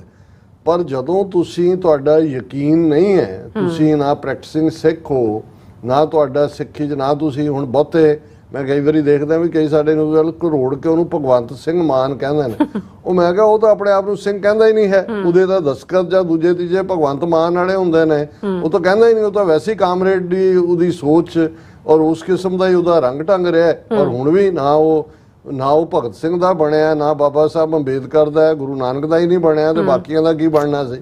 ਇਹ ਤਾਂ ਸਾਰੇ ਇਸ ਕਿਸਮ ਦੀਆਂ ਡਰਾਮੇਬਾਜ਼ੀਆਂ ਨੇ ਜੋ ਉਹ ਕਰਦਾ। ਲੇਕਿਨ ਅਸੀਂ ਜੇ ਨੀਤੀਆਂ ਦੇ ਹਵਾਲੇ ਨਾਲ ਗੱਲ ਕਰੀਏ ਕਿ ਪੰਜਾਬ ਦੇ ਵਿੱਚ ਕਿਹਨਾਂ ਮੁੱਦਿਆਂ ਦੇ ਉੱਤੇ ਭਗਵੰਤ ਮਾਨ ਦੀ ਲਾਈਨ ਕੀ ਰਹੀ ਹੈ। 2 ਦਿਨ ਪਹਿਲੇ ਕਾਂਗਰਸ ਦੇ ਪ੍ਰਗਟ ਸਿੰਘ MLA ਔਰ ਉਹਨਾਂ ਨੇ ਪ੍ਰੈਸ ਕਾਨਫਰੰਸ ਕਰਕੇ ਅਕਾਲ ਤਖਤ ਸਾਹਿਬ ਨੂੰ ਕਿਹਾ ਕਿ ਵੀ ਇਹ ਜਦੋਂ ਕਿ ਹੁਣ ਇਸ ਸੌਦਾ ਸਾਧ ਮਾਫੀ ਮਾਮਲੇ ਨੂੰ ਲੈ ਕੇ ਔਰ ਜੋ ਬੁਰਜ ਜਵਾਰ ਸਿੰਘ ਵਾਲਾ 'ਚ ਹੋਇਆ, ਬਰਗਾੜੀ, ਬਹਿਬਲ ਕਲਾਂ, ਕੋਟਕਪੂਰਾ ਨੂੰ ਲੈ ਕੇ ਜਿਹੜੀ ਇਨਵੈਸਟੀਗੇਸ਼ਨ ਅਕਾਲ ਤਖਤ ਨੇ ਖੋਲੀ ਹੋਈ ਹੈ, ਅਕਾਲੀਆਂ ਦੇ ਬਾਗੀ ਧੜੇ ਵੀ ਗਏ, ਦੂਜੇ ਵੀ ਗਏ, ਉਹਨਾਂ ਨੇ ਇਹ ਮੰਗ ਕੀਤੀ ਹੈ ਕਿ ਭਗਵੰਤ ਮਾਨ ਨੂੰ ਵੀ ਅਕਾਲ ਤਖਤ ਤਲਬ ਕਰੇ, ਕਿਉਂਕਿ ਜੇ ਬਾਦਲਾਂ ਦੇ ਉੱਤੇ, ਕਿਉਂਕਿ ਜਿਵੇਂ ਹੁਣ ਰਣਬੀਰ ਸਿੰਘ ਖੱਟੜਾ ਜਿਹੜਾ ਆਈਜੀ ਰਿਟਾਇਰ ਹੋਇਆ, ਉਹ ਅੱਡ 2 ਘੰਟੇ ਜਾ ਕੇ ਜਥੇਦਾਰ ਨੂੰ ਮਿਲਿਆ, ਉਹਨੇ ਦੱਸਿਆ ਵੀ ਕਿਹੜੀ ਕਿਹੜੀ ਇਨਵੈਸਟੀਗੇਸ਼ਨ ਰਾਹੀਂ ਮੈਂ ਕਿੱਥੇ ਪਹੁੰਚਿਆ ਔਰ ਕਿਵੇਂ ਕੁਝ ਮਾਮਲਿਆਂ 'ਚ ਜਿਹਦੇ 'ਚ ਪ੍ਰੋਸੀਕਿਊਸ਼ਨ ਹੋਣੀ ਸੀ, ਪੰਜਾਬ ਗਵਰਨਮੈਂਟ ਨੇ ਕੇਸ ਹੀ ਨਹੀਂ ਅੱਗੇ ਤੋਰਿਆ, ਅਪੀਲ ਹੀ ਨਹੀਂ ਕੀਤੀ, ਫਾਇਰ ਹੀ ਨਹੀਂ ਕੀਤਾ। ਹੁਣ ਇਹੀ ਹਾਲ ਈਵਨ ਕੁਝ ਕੇਸਾਂ 'ਚ ਭਗਵੰਤ ਮਾਨ ਦਾ, ਔਰ ਇਹ ਉਹਨਾਂ ਵੱਲੋਂ ਮੰਗ ਕੀਤੀ ਗਈ ਕਿ ਬਈ ਇਹਨੂੰ ਜਿਹੜਾ ਹੈ ਉਹ ਸੱਦਿਆ ਜਾਏ ਅਕਾਲ ਤਖਤ ਦੇ ਉੱਤੇ। ਔਰ ਇਹ ਖਬਰ ਵੀ ਸੀ ਕਿ ਬਈ ਇਹ ਉਹਨਾਂ ਨੇ ਆਮ ਆਦਮੀ ਪਾਰਟੀ ਦੀ ਗਵਰਨਮੈਂਟ ਤੇ ਇਲਜ਼ਾਮ ਲਾਇਆ ਵੀ ਇਹ ਹੌਬਨੌਬ ਕਰ ਰਹੇ ਨੇ ਸੌਦਾ ਸਾਧ ਦੇ ਨਾਲ, ਔਰ ਇਸ ਲਈ ਇਹਨਾਂ ਨੇ ਵੀ ਜੋ ਕੰਮ ਬਾਦਲਾਂ ਨੇ ਕੀਤਾ, ਜੋ ਅਮਰਿੰਦਰ ਨੇ ਕੀਤਾ ਸੈਕਰੀਲੇਜ ਕੇਸਿਸ 'ਚ, ਉਹੀ ਭਗਵੰਤ ਮਾਨ ਕਰ ਰਿਹਾ। ਇਹਦੇ ਚ ਕੋਈ ਦੋ ਰਾਵਾਂ ਨਹੀਂ ਨੇ ਕਿ ਅਲਟੀਮੇਟਲੀ ਇਹ ਸਾਰੇ ਹੀ ਉਸ ਗੰਦੀ ਖੇਡ ਦਾ ਹਿੱਸਾ ਨੇ ਜਿਹੜੀਆਂ ਏਜੰਸੀਆਂ ਦੀ ਖੇਡ ਹੈ। ਦਰਬਾਰ ਸਾਹਿਬ ਦੀ ਬੇਅਦਬੀ 2015 ਤੋਂ ਲੈ ਕੇ ਜੇ ਗੁਰੂ ਗ੍ਰੰਥ ਸਾਹਿਬ ਦੀ ਬੇਅਦਬੀ ਦੀ ਗੱਲ ਕਰੀਏ, ਉਸ ਦੇ ਵਿੱਚ ਈਵਨ ਇੱਕ ਜਿਹੜਾ ਦੁਸ਼ਟ ਹੈ ਉਹ ਦਰਬਾਰ ਸਾਹਿਬ ਦੀ ਬੇਅਦਬੀ ਕਰਨ ਵੀ ਪਹੁੰਚ ਗਿਆ ਸੀ। ਉਹਨੂੰ ਤਾਂ ਚਲੋ ਮੌਕੇ ਦੇ ਉੱਪਰ ਅੱਜ ਤੱਕ ਤੁਸੀਂ ਦੇਖੋਗੇ ਕਿ ਇਹ ਮਰਿਆਂ ਦੀਆਂ ਕਬਰਾਂ ਚੋਂ ਕੱਢ ਕੇ ਪਛਾਣ ਕਰ ਲੈਂਦੇ ਨੇ 6 ਜਨਰੇਸ਼ਨਾਂ ਪਹਿਲਾਂ, ਉਹਦੀ ਕੋਈ ਪਛਾਣ ਜਾਂ ਕੌਣ ਕੀ ਸੀ ਉਹਦੇ DNA ਚੋਂ ਕਿਸੇ ਚੋਂ ਕੋਈ ਉਹਨਾਂ ਨੂੰ ਨਹੀਂ ਲੱਭਿਆ ਹੈ। ਸੋ ਉਹ ਗੇਮ ਤਾਂ ਇਹ ਖੇਡ ਹੀ ਰਹੇ ਨੇ ਉਸ ਕਿਸਮ ਦੀ। ਫਿਰ ਜਲੰਧਰ ਦੇ ਗੁਰਦੁਆਰੇ 'ਚ ਵੀ ਖੇਡਣੀ ਚਾਹੀ, ਪਰ ਜਦੋਂ 2-3 ਥਾਵਾਂ ਤੇ ਇਹ ਹੋਇਆ, ਜਾਂ ਇੱਕ ਫਗਵਾੜੇ ਦੇ ਨੇੜੇ ਵੀ ਜਿਹਦੇ 'ਚ ਕਿ ਉਹਨਾਂ ਦਾ ਅੰਤ ਕੀਤਾ ਜਿਹੜੇ ਆਏ, ਤੇ ਹੁਣ ਲੋਅਰ ਲੈਵਲ ਤੇ ਕਰਦੇ ਨੇ, ਕੁਛ ਨਾ ਕੁਛ ਤੁਸੀਂ ਦੇਖੋਗੇ ਇਹ ਚੱਲ ਹੀ ਰਿਹਾ। ਪਰ ਕਿਉਂਕਿ ਇਹ ਉਹਨਾਂ ਦੀ ਡੀਪ ਸਟੇਟ ਦੀਆਂ ਕਾਰਵਾਈਆਂ ਨੇ, ਇਸ ਲਈ ਹਰ ਸਰਕਾਰ, ਬਾਦਲ ਤਾਂ ਉਹਦੇ 'ਚ ਹਿੱਸੇਦਾਰ ਸੀ, ਅਮਰਿੰਦਰ ਵੀ ਔਰ ਭਗਵੰਤ ਮਾਨ ਵੀ ਉਸੇ ਲਾਈਨ ਨੂੰ ਹੀ ਟੋ ਕਰ ਰਹੇ ਨੇ ਜਿਹੜੀ ਏਜੰਸੀਆਂ ਦੀ ਹੈ, ਕਿਉਂਕਿ ਸੌਦਾ ਸਾਧ ਇਹਨਾਂ ਡੀਪ ਸੈਂਸ ਦਾ, ਡੀਪ ਸਟੇਟ ਦਾ ਜਵਾਈ ਹੈ। ਹੁਣ ਗੱਲ ਅਸੀਂ ਕਰਦੇ ਹਾਂ, ਕੱਲ ਅਸੀਂ ਆਪਣੇ ਇੱਕ ਪ੍ਰੋਮੀਨੈਂਟ ਸੈਗਮੈਂਟ ਸਾਡਾ ਚਰਨਜੀਤ ਸਿੰਘ ਚੰਨੀ ਨੇ ਪਾਰਲੀਮੈਂਟ 'ਚ ਆਪਣੀ ਓਪਨਿੰਗ ਸਪੀਚ ਦੇ ਵਿੱਚ, ਕਿਉਂਕਿ ਪਹਿਲੀ ਵਾਰ MP ਬਣਿਆ, MLA ਤਾਂ ਰਿਹਾ, ਮਿਨਿਸਟਰ ਵੀ ਰਿਹਾ ਅਮਰਿੰਦਰ ਸਰਕਾਰ, ਚੀਫ ਮਿਨਿਸਟਰ ਵੀ ਰਿਹਾ, ਉਹਨੇ ਜਿਸ ਅੰਦਾਜ਼ 'ਚ ਗੱਲ ਕੀਤੀ, ਹਾਲਾਂ ਉਹਦਾ ਓਵਰਆਲ ਵਿਸ਼ਾ ਜਿਸ ਦੇ ਉੱਤੇ ਉਹਨੇ ਨੋਟਸ ਵੀ ਲਏ ਹੋਏ ਸੀ, ਉਹ ਤਾਂ ਇਹ ਸੀ ਕਿ ਕਿਉਂਕਿ ਇਹ ਸੈਸ਼ਨ ਦੇ ਵਿੱਚ ਵੀ ਖੁੱਲ੍ਹ ਕੇ ਨਰਿੰਦਰ ਮੋਦੀ ਐਂਡ ਕੰਪਨੀ ਨੇ ਐਮਰਜੈਂਸੀ ਦੇ ਲਈ ਕਾਂਗਰਸ ਨੂੰ ਦੋਸ਼ੀ ਦੱਸਿਆ। ਜੂਨ ਦਾ ਮਹੀਨਾ ਲੰਘਿਆ ਸੀ, ਐਮਰਜੈਂਸੀ ਦਾ ਜੀ ਅਸੀਂ ਨੈਸ਼ਨਲ ਡੇ ਵੀ ਮਨਾਵਾਂਗੇ, ਇੱਕ ਦਿਨ ਵੀ ਆਜ਼ਾਦੀ ਦਿਵਸ ਕੇ ਕੀ ਰੱਖ ਦਿੱਤਾ ਹੈ। ਹੁਣ ਚਰਨਜੀਤ ਚੰਨੀ ਨੇ ਬੜੇ ਖਸੂਸੀ ਅੰਦਾਜ਼ ਦੇ ਵਿੱਚ ਆਪਣਾ ਕੇਸ ਤਿਆਰ ਕੀਤਾ ਕਿ ਉਹਨੇ ਤਾਂ ਐਮਰਜੈਂਸੀ ਲਾਈ ਸੀ ਜਾਂ ਕੀ ਸੀ, ਲੇਕਿਨ ਜੋ ਅੱਜ ਹੈ, ਅੱਜ ਆਲਰੇਡੀ ਐਮਰਜੈਂਸੀ ਲੱਗੀ ਹੋਈ ਹੈ। ਔਰ ਉਹਨਾਂ ਕੇਸਿਸ 'ਚ ਜਿਹਦੇ 'ਚ ਉਹਨੇ ਹਾਥਰਸ ਦੀ ਗੱਲ ਕੀਤੀ, ਉਹਦੇ 'ਚ CBI ਜਾਂ ਇਨਕਮ ਟੈਕਸ ਜਾਂ ED ਦੇ ਰੇਡਸ ਦੀ ਗੱਲ ਕੀਤੀ, ਬਾਕੀਆਂ ਦੀ ਹਰਾਸਮੈਂਟ ਦੀ ਗੱਲ, ਕਿੰਨੇ ਕੇਸ ਉਹਨੇ ਬਿਲਟ ਕੀਤੇ। ਉਹਦੇ 'ਚ ਹੀ ਉਹਨੇ ਬਿਨਾਂ ਨਾਲ ਇਹ ਕਿਹਾ ਕਿ 20 ਲੱਖ ਲੋਕਾਂ ਦੀ ਨੁਮਾਇੰਦਗੀ ਕਰਨ ਵਾਲਾ ਪੰਜਾਬ ਦਾ MP, ਜਿਹਨੂੰ ਜਿਹੜਾ ਅੰਦਰ ਡੱਕਿਆ ਹੋਇਆ ਹੈ, ਕੀ ਐਮਰਜੈਂਸੀ ਨਹੀਂ ਹੈ। ਹਾਲਾਂ ਅਸੀਂ ਕੱਲ ਜ਼ਿਕਰ ਕੀਤਾ ਸੀ ਵੀ ਕਿਵੇਂ ਕਾਂਗਰਸ ਨੇ ਵਿਦਨ ਮਿੰਟਸ ਉਹਦੇ ਤੋਂ ਡਿਸਟੈਂਸ ਕਰ ਲਿਆ ਔਰ ਫਲਾਣਾ ਕਰ ਲਿਆ, ਪਰ ਘੱਟੋ ਘੱਟ ਜਿਹੜੇ ਪੰਜਾਬ 'ਚੋਂ ਗਏ ਬਾਕੀ MP ਨੇ ਜਾਂ ਦੂਸਰੇ ਨੇ, ਉਹ ਇਸ ਦੇ ਉੱਤੇ ਤਾਂ ਬੋਲ ਸਕਦੇ ਸੀ। ਹੁਣ ਚਰਨਜੀਤ ਚੰਨੀ ਦੇ ਹੱਕ 'ਚ ਕੌਣ ਖਲੋਤਾ? ਕੋਈ ਨਹੀਂ, ਕੋਈ ਪਾਰਟੀ ਦਾ ਕੋਈ MP ਵੀ ਨਹੀਂ। ਹੁਣ ਇੱਕ ਪਾਸੇ ਤਾਂ ਇਹ ਇਲੈਕਸ਼ਨ ਕਾਂਗਰਸ ਔਰ ਆਮ ਆਦਮੀ ਪਾਰਟੀ ਨੇ ਰਲ ਕੇ ਲੜੀ ਹੈ, ਪੰਜਾਬ 'ਚ ਨਹੀਂ, ਦਿੱਲੀ ਦੇ ਵਿੱਚ ਵੀ, ਦੂਜਿਆਂ 'ਚ ਵੀ। ਕੇਜਰੀਵਾਲ ਨੂੰ ਜਦੋਂ ਵਕਤੀ ਪੈਰੋਲ ਮਿਲੀ ਤੇ ਸਾਂਝੀਆਂ ਇਹਨਾਂ ਨੇ ਰੈਲੀਆਂ ਵੀ ਕੀਤੀਆਂ। ਹੁਣ ਮੈਂ ਇਹ ਦੇਖ ਰਿਹਾ ਸੀ ਵੀ ਪੰਜਾਬ ਵਾਲਾ ਤਾਂ ਕੋਈ ਬੋਲਿਆ ਨਹੀਂ, ਕਿਸੇ ਨੇ ਇਹ ਵੀ ਹੈ ਵੀ ਨੈਗੇਟਿਵ ਵੀ ਮੈਨੂੰ ਨਹੀਂ ਨਜ਼ਰ ਆਇਆ ਕਿਸੇ ਦਾ, ਪਰ ਭਗਵੰਤ ਮਾਨ ਜਿਹੜਾ ਉਹ ਫਿਰ ਦੋ ਮੂੰਹਾਂ ਸੱਪ, ਅਮਿਤ ਸ਼ਾਹ ਵਾਲੇ ਮੂੰਹ ਵਾਲੇ ਸੱਪ ਨੇ ਕਿਹਾ ਹੋਣਾ ਕਿ ਵੀ ਬੋਲ ਭੰਡਾ, ਤੇ ਉਹਨੇ ਜਿਹੜਾ ਇਹ ਕਿਹਾ, ਉਹਨੇ ਐਗਜ਼ੈਕਟ ਮੈਂ ਕੋਟ ਅਨਕੋਟ ਕਹਿਣਾ ਚਾਹਾਂਗਾ ਕਿ ਜਦੋਂ ਮੁੱਖ ਮੰਤਰੀ ਉਹਨੂੰ ਪੁੱਛਿਆ ਗਿਆ ਕਿ ਜਿਹੜਾ ਚਰਨਜੀਤ ਚੰਨੀ ਨੇ ਬਿਆਨ ਦਿੱਤਾ ਹੈ ਪਾਰਲੀਮੈਂਟ, ਤੇਰਾ ਕੀ ਖਿਆਲ ਹੈ? ਉਹਨੇ ਕਿਹਾ ਕਾਂਗਰਸ ਦਾ ਸਟੈਂਡ ਕੀ ਹੈ, ਕਿਉਂਕਿ ਅੱਧੀ ਕਾਂਗਰਸ ਕੁਝ ਹੋਰ ਬੋਲੀ ਜਾਂਦੀ ਹੈ, ਅੱਧੀ ਕੁਝ ਹੋਰ ਬੋਲੀ ਜਾਂਦੀ। ਇਹ ਹੁੰਦਾ ਜਦੋਂ ਤੁਸੀਂ ਕਿਸੇ ਇਸ਼ੂ ਤੋਂ ਭੱਜਣਾ ਹੁੰਦਾ। ਫਿਰ ਉਹ ਕਹਿੰਦਾ ਕਿ ਸਾਡੇ ਵੱਲੋਂ ਸਟੈਂਡ ਇਹ ਹੈ ਕਿ ਪੰਜਾਬ ਵਿੱਚ ਕਾਨੂੰਨ ਵਿਵਸਥਾ ਬਣਾਏ ਰੱਖਣ ਲਈ ਅਸੀਂ ਆਪਣੇ ਵੱਲੋਂ ਕੋਸ਼ਿਸ਼ ਕਰ ਰਹੇ ਹਾਂ ਤੇ ਕਰਦੇ ਰਹਾਂਗੇ, ਕਿਉਂਕਿ ਮੈਂ ਇਕੱਲੇ ਇੱਕ ਮੈਂਬਰ ਪਾਰਲੀਮੈਂਟ ਦਾ ਖਿਆਲ ਨਹੀਂ ਰੱਖਣਾ, ਮੈਂ 3.5 ਕਰੋੜ ਲੋਕਾਂ ਦਾ ਧਿਆਨ ਰੱਖਣਾ। ਹੁਣ ਇਹਦੇ ਤੇ ਦੁਰ ਫਿਟੇ ਮੂੰਹ ਤੋਂ ਇਲਾਵਾ ਜਾਂ ਲੱਖ ਦੀ ਲਾਹਨਤ ਹੋਰ ਤੁਸੀਂ ਕੀ ਕਹਿ ਸਕਦੇ ਹੋ? ਪਹਿਲਾਂ ਤਾਂ ਤੂੰ ਕਿਹੜਾ ਤੂੰ ਪਹਿਲਾਂ ਆਪਣੀ ਸ਼ਕਲ ਦੇਖ, ਆਪਣੇ ਸਵੇਰੇ ਉੱਠਦੇ ਆ ਪੀ ਕੇ ਪੈਗ ਲਾ ਕੇ ਤੂੰ ਬਾਥਰੂਮ ਤੱਕ ਪਹੁੰਚਦੇ ਆ ਤੇਰੇ ਲਈ ਜਿਹੜਾ ਤੈਨੂੰ ਕੋਈ ਫੜ ਕੇ ਪਹੁੰਚਾਦਾ ਹੋਣਾ ਹੈ, ਤੇ ਤੂੰ ਕਿਹੜਾ 3.5 ਕਰੋੜ ਲੋਕਾਂ ਦਾ ਹਾਫਿਜ਼ ਬਣਿਆ, ਤੇ ਤੂੰ ਕਿਹੜਾ ਜਿਹੜਾ ਇਸ ਦੇ ਉੱਤੇ ਤੇਰੀ ਕਿਹੜੀ ਮੋਰਲ ਅਥਾਰਟੀ ਹੈ। ਹੁਣ ਕਿਉਂਕਿ NSA ਸਟੇਟ ਨੇ ਲਾਇਆ ਹੋਇਆ, ਹਾਲਾਂ ਅਮਿਤ ਸ਼ਾਹ ਦੇ ਕਹਿਣ ਤੇ ਲਾਇਆ, ਉਹ ਸਾਰਾ ਪਾਰਟ ਇੱਕ ਹਿੱਸਾ ਹੈ ਵੀ ਹੋਰ ਕੁਝ ਨਹੀਂ ਹੈ। ਉਹ ਭਰਤੀ ਹਰੀ ਇਹਨਾਂ ਦਾ ਇੱਕ ਯੋਗੀ ਹੋਇਆ, ਉਹਦਾ ਇੱਕ ਸ਼ਲੋਕ ਹੈ ਕਿ ਮਾਨਸਯ ਮੂਰਖਸਯ ਆਭੂਸ਼ਣਮ, ਕਿ ਜਿਹੜੇ ਮੂਰਖ ਨੇ ਉਹਨਾਂ ਦਾ ਵੱਡਾ ਗਹਿਣਾ ਚੁੱਪ ਰਹਿਣਾ ਹੁੰਦਾ, ਕਿ ਮਾਨਸਯ ਮੌਨ ਰਹਿਣਾ, ਮੂਰਖਸਯ ਮੂਰਖਾਂ ਦਾ ਗਹਿਣਾ ਆਭੂਸ਼ਣ ਹੈ, ਮਾਨਸਯ ਮੂਰਖਸਯ ਆਭੂਸ਼ਣ, ਕਿ ਮੂਰਖ ਬੰਦਾ ਜੇ ਚੁੱਪ ਰਹੇ ਤਾਂ ਸਮਝੋ ਉਹਨੇ ਬਹੁਤ ਗਹਿਣੇ ਪਾਏ ਹੋਏ ਨੇ, ਉਹਦਾ ਗਹਿਣਾ ਹੀ ਚੁੱਪ ਰਹਿਣਾ ਹੈ। ਔਰ ਸਾਡੇ ਪੰਜਾਬੀ ਚੋਂ ਅਦਰਵਾਈਜ਼ ਥੋੜਾ ਹੋਰ ਅੱਗੇ ਜਾ ਕੇ ਕਹਿੰਦੇ ਨੇ ਕਿ ਜੇ ਸ਼ਕਲ ਚੰਗੀ ਨਾ ਹੋਏ ਬੰਦਾ ਗੱਲ ਹੀ ਚੰਗੀ ਕਰੇ, ਕਿ ਵੀ ਤੂੰ ਪ੍ਰਸ਼ਟਿਆ ਹੋਇਆ ਹੈ, ਤੇਰੀ ਸ਼ਕਲ ਵੀ, ਕਰਤੂਤ ਵੀ, ਤੇਰੀ ਜ਼ਿੰਦਗੀ ਵੀ, ਤੂੰ ਘੱਟੋ ਘੱਟ ਚੁੱਪ ਹੀ ਰਹਿ। ਔਰ ਇਸ ਸਾਰੇ ਨੂੰ ਉਹਨੇ ਜਿਸ ਅੰਦਾਜ਼ ਦੇ ਵਿੱਚ ਇਹ ਕਹਿ ਕੇ ਇਹ ਦੱਸ ਦਿੱਤਾ ਹੈ, ਜਦੋਂ ਅਸੀਂ ਇਹ ਦੋ ਮੂੰਹਾਂ ਸੱਪ ਕਿਹਾ, ਐਵੇਂ ਨਹੀਂ ਕਿਹਾ, ਪੋਲੀਟੀਕਲੀ ਵੀ ਟਰੂ ਹੈ ਕਿ ਭਾਈ ਇਹ ਆਪਣੀ ਲਾਇਲਟੀ ਜਿਹੜੀ ਆ ਉਸ ਪਾਸੇ ਵੀ ਨਿਭਾ ਰਿਹਾ ਔਰ ਉਧਰ ਨੂੰ ਵੀ ਜਾ ਰਿਹਾ। ਹੁਣ ਦੋ ਮੂੰਹਾਂ, ਤੁਸੀਂ ਹੁਣ ਦੂਸਰਾ ਪੱਖ ਦੇਖੋ, ਇਹ ਉਹਦੀ ਸਟੇਟਮੈਂਟ ਨੂੰ ਪਾਸੇ ਰੱਖੋ। ਹੁਣ ਉਹ ਹਰਿਆਣੇ 'ਚ ਕਿਉਂਕਿ ਚੋਣਾਂ ਹੋਣੀਆਂ ਨੇ ਔਰ ਕਿਸਾਨ ਫੈਕਟਰ ਹਰਿਆਣੇ 'ਚ ਮੈਟਰ ਕਰਦਾ ਹੈ। ਸ਼ੰਭੂ ਬਾਰਡਰ ਦੇ ਉੱਤੇ ਜੋ ਰੁਕਾਵਟਾਂ ਖੜੀਆਂ ਕੀਤੀਆਂ, ਪੰਜਾਬ ਹਰਿਆਣਾ ਹਾਈ ਕੋਰਟ ਨੇ ਹਰਿਆਣਾ ਸਰਕਾਰ ਨੂੰ ਕਿਹਾ ਹਟਾਓ, ਹਰਿਆਣਾ ਸਰਕਾਰ ਨੇ ਸੁਪਰੀਮ ਕੋਰਟ 'ਚ ਅਪੀਲ ਪਾਈ ਹੋਈ ਹੈ ਔਰ ਸੁਪਰੀਮ ਕੋਰਟ ਨੇ ਇੱਕ ਕਮੇਟੀ ਬਣਾਉਣ ਦਾ ਜ਼ਿਕਰ ਕੀਤਾ ਕਿ ਜੀ ਕਿਸਾਨਾਂ ਦੀ ਤੇ ਸਰਕਾਰ ਦੀ ਗੱਲ ਹੋਣੀ ਚਾਹੀਦੀ ਹੈ ਜਾਂ ਦੂਜਾ। ਹੁਣ ਕਿਉਂਕਿ ਹਰਿਆਣੇ 'ਚ ਨੂੰ ਸਿੱਖ ਕਿਸਾਨਾਂ ਦੀਆਂ ਵੋਟਾਂ ਵੀ ਚਾਹੀਦੀਆਂ, ਦੂਜਿਆਂ ਦੀਆਂ ਵੀ ਚਾਹੀਦੀਆਂ, ਤੇ ਉੱਥੇ ਜਾ ਕੇ ਇਹਦੀ ਜਿਹੜੀ ਸਟੇਟਮੈਂਟ ਹੈ ਉਹ ਤੁਸੀਂ ਅੰਦਾਜ਼ਾ ਲਾਓ ਵੀ ਇਹ ਦੋ ਮੂੰਹਾਂ ਸੱਪ ਨਹੀਂ ਤੇ ਹੋਰ ਕੀ ਹੈ।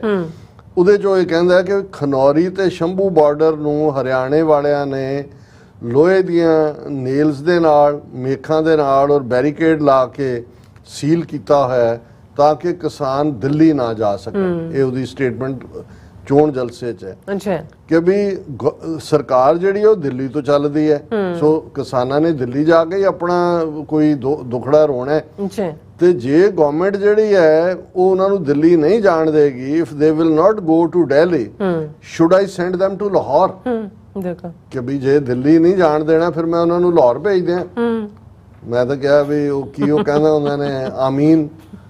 ਔਰ ਇਹ ਗੱਲ ਪਹਿਲੀ ਨਹੀਂ ਹੈ ਇਹ ਹੁਣ, ਪਰ ਪਹਿਲਾਂ ਤਾਂ ਇਹਦੇ ਦੋ ਮੂੰਹੇ ਸੱਪ ਦੀ ਗੱਲ ਹੈ। ਇੱਥੇ ਇਵੇਂ ਲੱਗੇਗਾ ਕਿ ਜੀ ਦੇਖੋ ਇਹ ਤਾਂ ਧਮਕੀ ਦੇ ਰਿਹਾ ਕਿ ਜੇ ਤੁਸੀਂ ਦਿੱਲੀ ਜਾਣ ਦੇ ਲਈ ਸ਼ੰਭੂ ਦੇ ਦਰਵਾਜ਼ੇ ਨਾ ਖੋਲੇ ਤਾਂ ਅਸੀਂ ਲਾਹੌਰ ਨੂੰ ਜਾਵਾਂਗੇ। ਮਤਲਬ ਇੱਕ ਪਾਸੇ ਦੇਖੋ ਕਿਸ ਕਿਸਮ ਦਾ ਇਹ ਸਾਰਾ ਜਿਹੜੇ ਭੰਡ ਲਿਆ ਕੇ ਬਿਠਾਏ ਹੋਏ ਨੇ, but how dirty play they are playing, ਕਿਸ ਲੈਵਲ ਦੇ ਉੱਤੇ ਜਾ ਕੇ। ਸੋ ਕੁੱਲ ਮਿਲਾ ਕੇ ਹਾਲਾਂ ਚਲੋ ਅੰਮ੍ਰਿਤਪਾਲ ਸਿੰਘ ਦੇ ਮਾਤਾ ਪਿਤਾ ਨੇ ਖਾਸ ਕਰ ਚਰਨਜੀਤ ਸਿੰਘ ਚੰਨੀ ਦਾ ਸ਼ੁਕਰੀਆ ਅਦਾ ਕੀਤਾ ਕਿ ਭਾਈ ਘੱਟੋ ਘੱਟ ਜਿਹੜੀ ਗੱਲ ਪੰਜਾਬ ਦੇ ਸਾਰੇ ਐਮਪੀਆਂ ਨੂੰ ਬੋਲਣੀ ਚਾਹੀਦੀ ਸੀ ਨਹੀਂ ਬੋਲੇ, ਤੂੰ ਬੋਲਿਆ, ਤੇਰਾ ਸ਼ੁਕਰੀਆ। ਉਹਨਾਂ ਨੇ ਯਾਦ ਦਹਾਨੀ ਕਰਵਾਈ ਕਿ ਜਦੋਂ ਅੰਮ੍ਰਿਤਪਾਲ ਸਿੰਘ ਦੀ ਸਿੰਘਣੀ ਨੂੰ ਅੰਮ੍ਰਿਤਸਰ 에ਅਰਪੋਰਟ ਤੇ ਰੋਕ ਲਿਆ ਸੀ, ਯੂਕੇ ਨਹੀਂ ਸੀ ਜਾਣ ਦਿੱਤਾ ਆਪਣੇ ਪੇਕਿਆਂ ਦੇ ਪਿੰਡ, ਤੇ ਉਦੋਂ ਵੀ ਚਰਨਜੀਤ ਸਿੰਘ ਚੰਨੀ ਨੇ ਆਵਾਜ਼ ਉਠਾਈ ਸੀ। ਸੋ ਅਸੀਂ ਸਮਝਦੇ ਹਾਂ ਕਿ ਵੀ ਇਹ ਜਿਹੜੇ ਕੁਝ ਚੀਜ਼ਾਂ ਔਨ ਰੈਕੋਰਡ ਹੁੰਦੀਆਂ ਤੇ ਰੈਕੋਰਡ ਹੀ ਹੁੰਦੀਆਂ, ਪਰ ਕਾਸ਼ ਇਹ ਦੋ ਮੂੰਹਾਂ ਸੱਪ ਤੇ ਉਸਦੀ ਇਹ ਸਾਰੀ ਸਪੋਲੀਆਂ ਦੀ ਟੀਮ 92 ਦੀ ਜਿਹੜੀ ਲਿਆ ਕੇ ਆਪਣਿਆਂ ਨੇ ਬਿਠਾਈ, ਹੁਣ ਆਪੇ ਫਾਥੜੀ ਹੈ ਤੈਨੂੰ ਕੌਣ ਛਡਾਏ। ਹੁਣ ਇਹਨਾਂ ਤੁਸੀਂ ਕਿਵੇਂ ਜਾਨ ਛਡਾਣੀ ਹੈ, ਇਹ ਪੰਜਾਬ ਦੇ ਲੋਕਾਂ ਨੇ ਦੇਖਣਾ ਜੀ। ਡਾਕਟਰ ਸਾਹਿਬ ਤੁਹਾਡਾ ਬਹੁਤ ਬਹੁਤ ਸ਼ੁਕਰੀਆ। ਸੋ ਇੱਥੇ ਲੈਣੇ ਬ੍ਰੇਕ। ਵਿਊਅਰਸ ਤੁਸੀਂ ਇਸੇ ਤਰ੍ਹਾਂ ਬੜੇ ਰਹਿਣਾ, ਮਿਲਦੇ ਹਾਂ ਛੋਟੇ ਜਿਹੇ ਬ੍ਰੇਕ ਤੋਂ ਬਾਅਦ।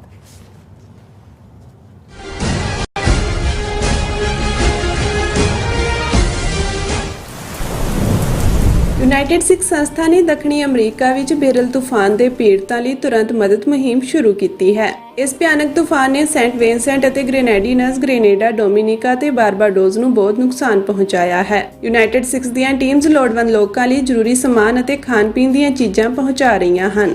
ਤੁਹਾਡੇ ਸਹਿਯੋਗ ਦੀ ਲੋੜ ਹੈ। ਕਿਰਪਾ ਕਰਕੇ ਇਹ ਸਮਾਨ ਦਾਨ ਕਰੋ। ਖਾਣ-ਪੀਣ ਦੀਆਂ ਚੀਜ਼ਾਂ, ਤਿਰਪਾਲ, ਜਨਰੇਟਰ, ਕੱਪੜੇ, ਤੰਬੂ, ਟਾਇਲਟ ਪੇਪਰ, ਬਰਸਾਤੀ ਕੋਟ, ਸੈਨੇਟਰੀ ਪੈਡ, ਹਰੇਕ ਸਾਈਜ਼ ਦੇ ਡਾਈਪਰ ਆਦਿ। ਡੋਨੇਟ ਕਰਨ ਲਈ contact@united6.org ਤੇ ਸੰਪਰਕ ਕਰੋ। ਮਦਦ ਕਰਨ ਲਈ ਕਿਰਪਾ ਕਰਕੇ ਸਾਡੀ ਵੈਬਸਾਈਟ ਤੇ ਡੋਨੇਟ ਕਰੋ।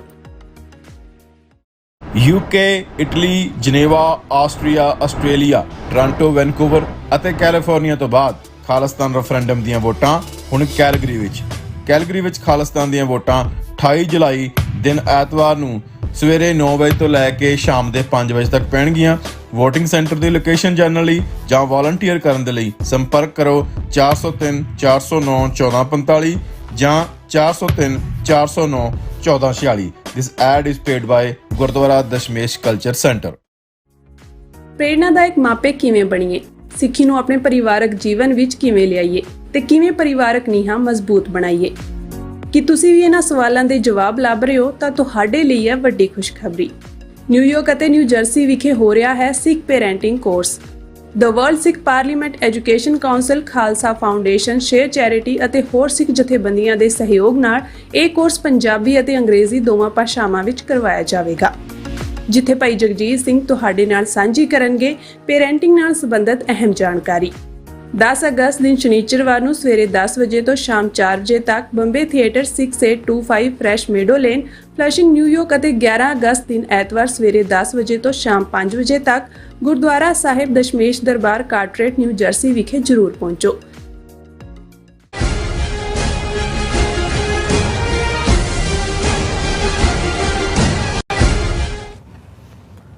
Viewers, welcome back on program. So viewers, ਵਿਚਾਰ ਚਰਚਾ ਕਰਨ ਜਾ ਰਹੇ ਹਾਂ ਅਮਰੀਕਾ, ਕੈਨੇਡਾ, ਯੂਕੇ, ਸਵਿਟਜ਼ਰਲੈਂਡ ਸਮੇਤ ਬਹੁਤ ਸਾਰੇ ਮੁਲਕਾਂ ਚੋਂ ਨਿਤ ਦਿਹਾੜੇ ਜਿਹੜੇ ਨੇ ਗੁਜਰਾਤੀਆਂ ਵੱਲੋਂ ਕੀਤੇ ਗਏ ਵੱਡੇ ਨਿੱਕੇ ਫਰੋਡਾਂ ਸੰਬੰਧੀ ਖਬਰਾਂ ਛਪਦੀਆਂ ਰਹਿੰਦੀਆਂ ਨੇ। ਅਸੀਂ ਦਰਸ਼ਕਾਂ ਨਾਲ ਦਸੰਬਰ 2022 ਦੀ ਇੱਕ ਖਬਰ ਸਾਂਝੀ ਕਰਨ ਜਾ ਰਹੇ ਹਾਂ, ਜਿਸ ਵਿੱਚ ਇੰਕਸ਼ਾਫ ਕੀਤਾ ਗਿਆ ਸੀ ਕਿ ਗੁਜਰਾਤ ਵਿੱਚ ਕਈ ਟ੍ਰੇਨਿੰਗ ਜਿਹੜੇ ਕੈਂਪ ਚੱਲ ਰਹੇ ਨੇ, ਜਿਨ੍ਹਾਂ ਵਿੱਚ ਮਹੀਨਿਆਂ ਬੱਧੀ ਟ੍ਰੇਨਿੰਗ ਦਿੱਤੀ ਜਾਂਦੀ ਹੈ ਕਿ ਕੈਨੇਡਾ ਤੋਂ ਅਮਰੀਕਾ ਬਾਰਡਰ ਕਿਵੇਂ ਕ੍ਰਾਸ ਕਰਨਾ ਹੈ।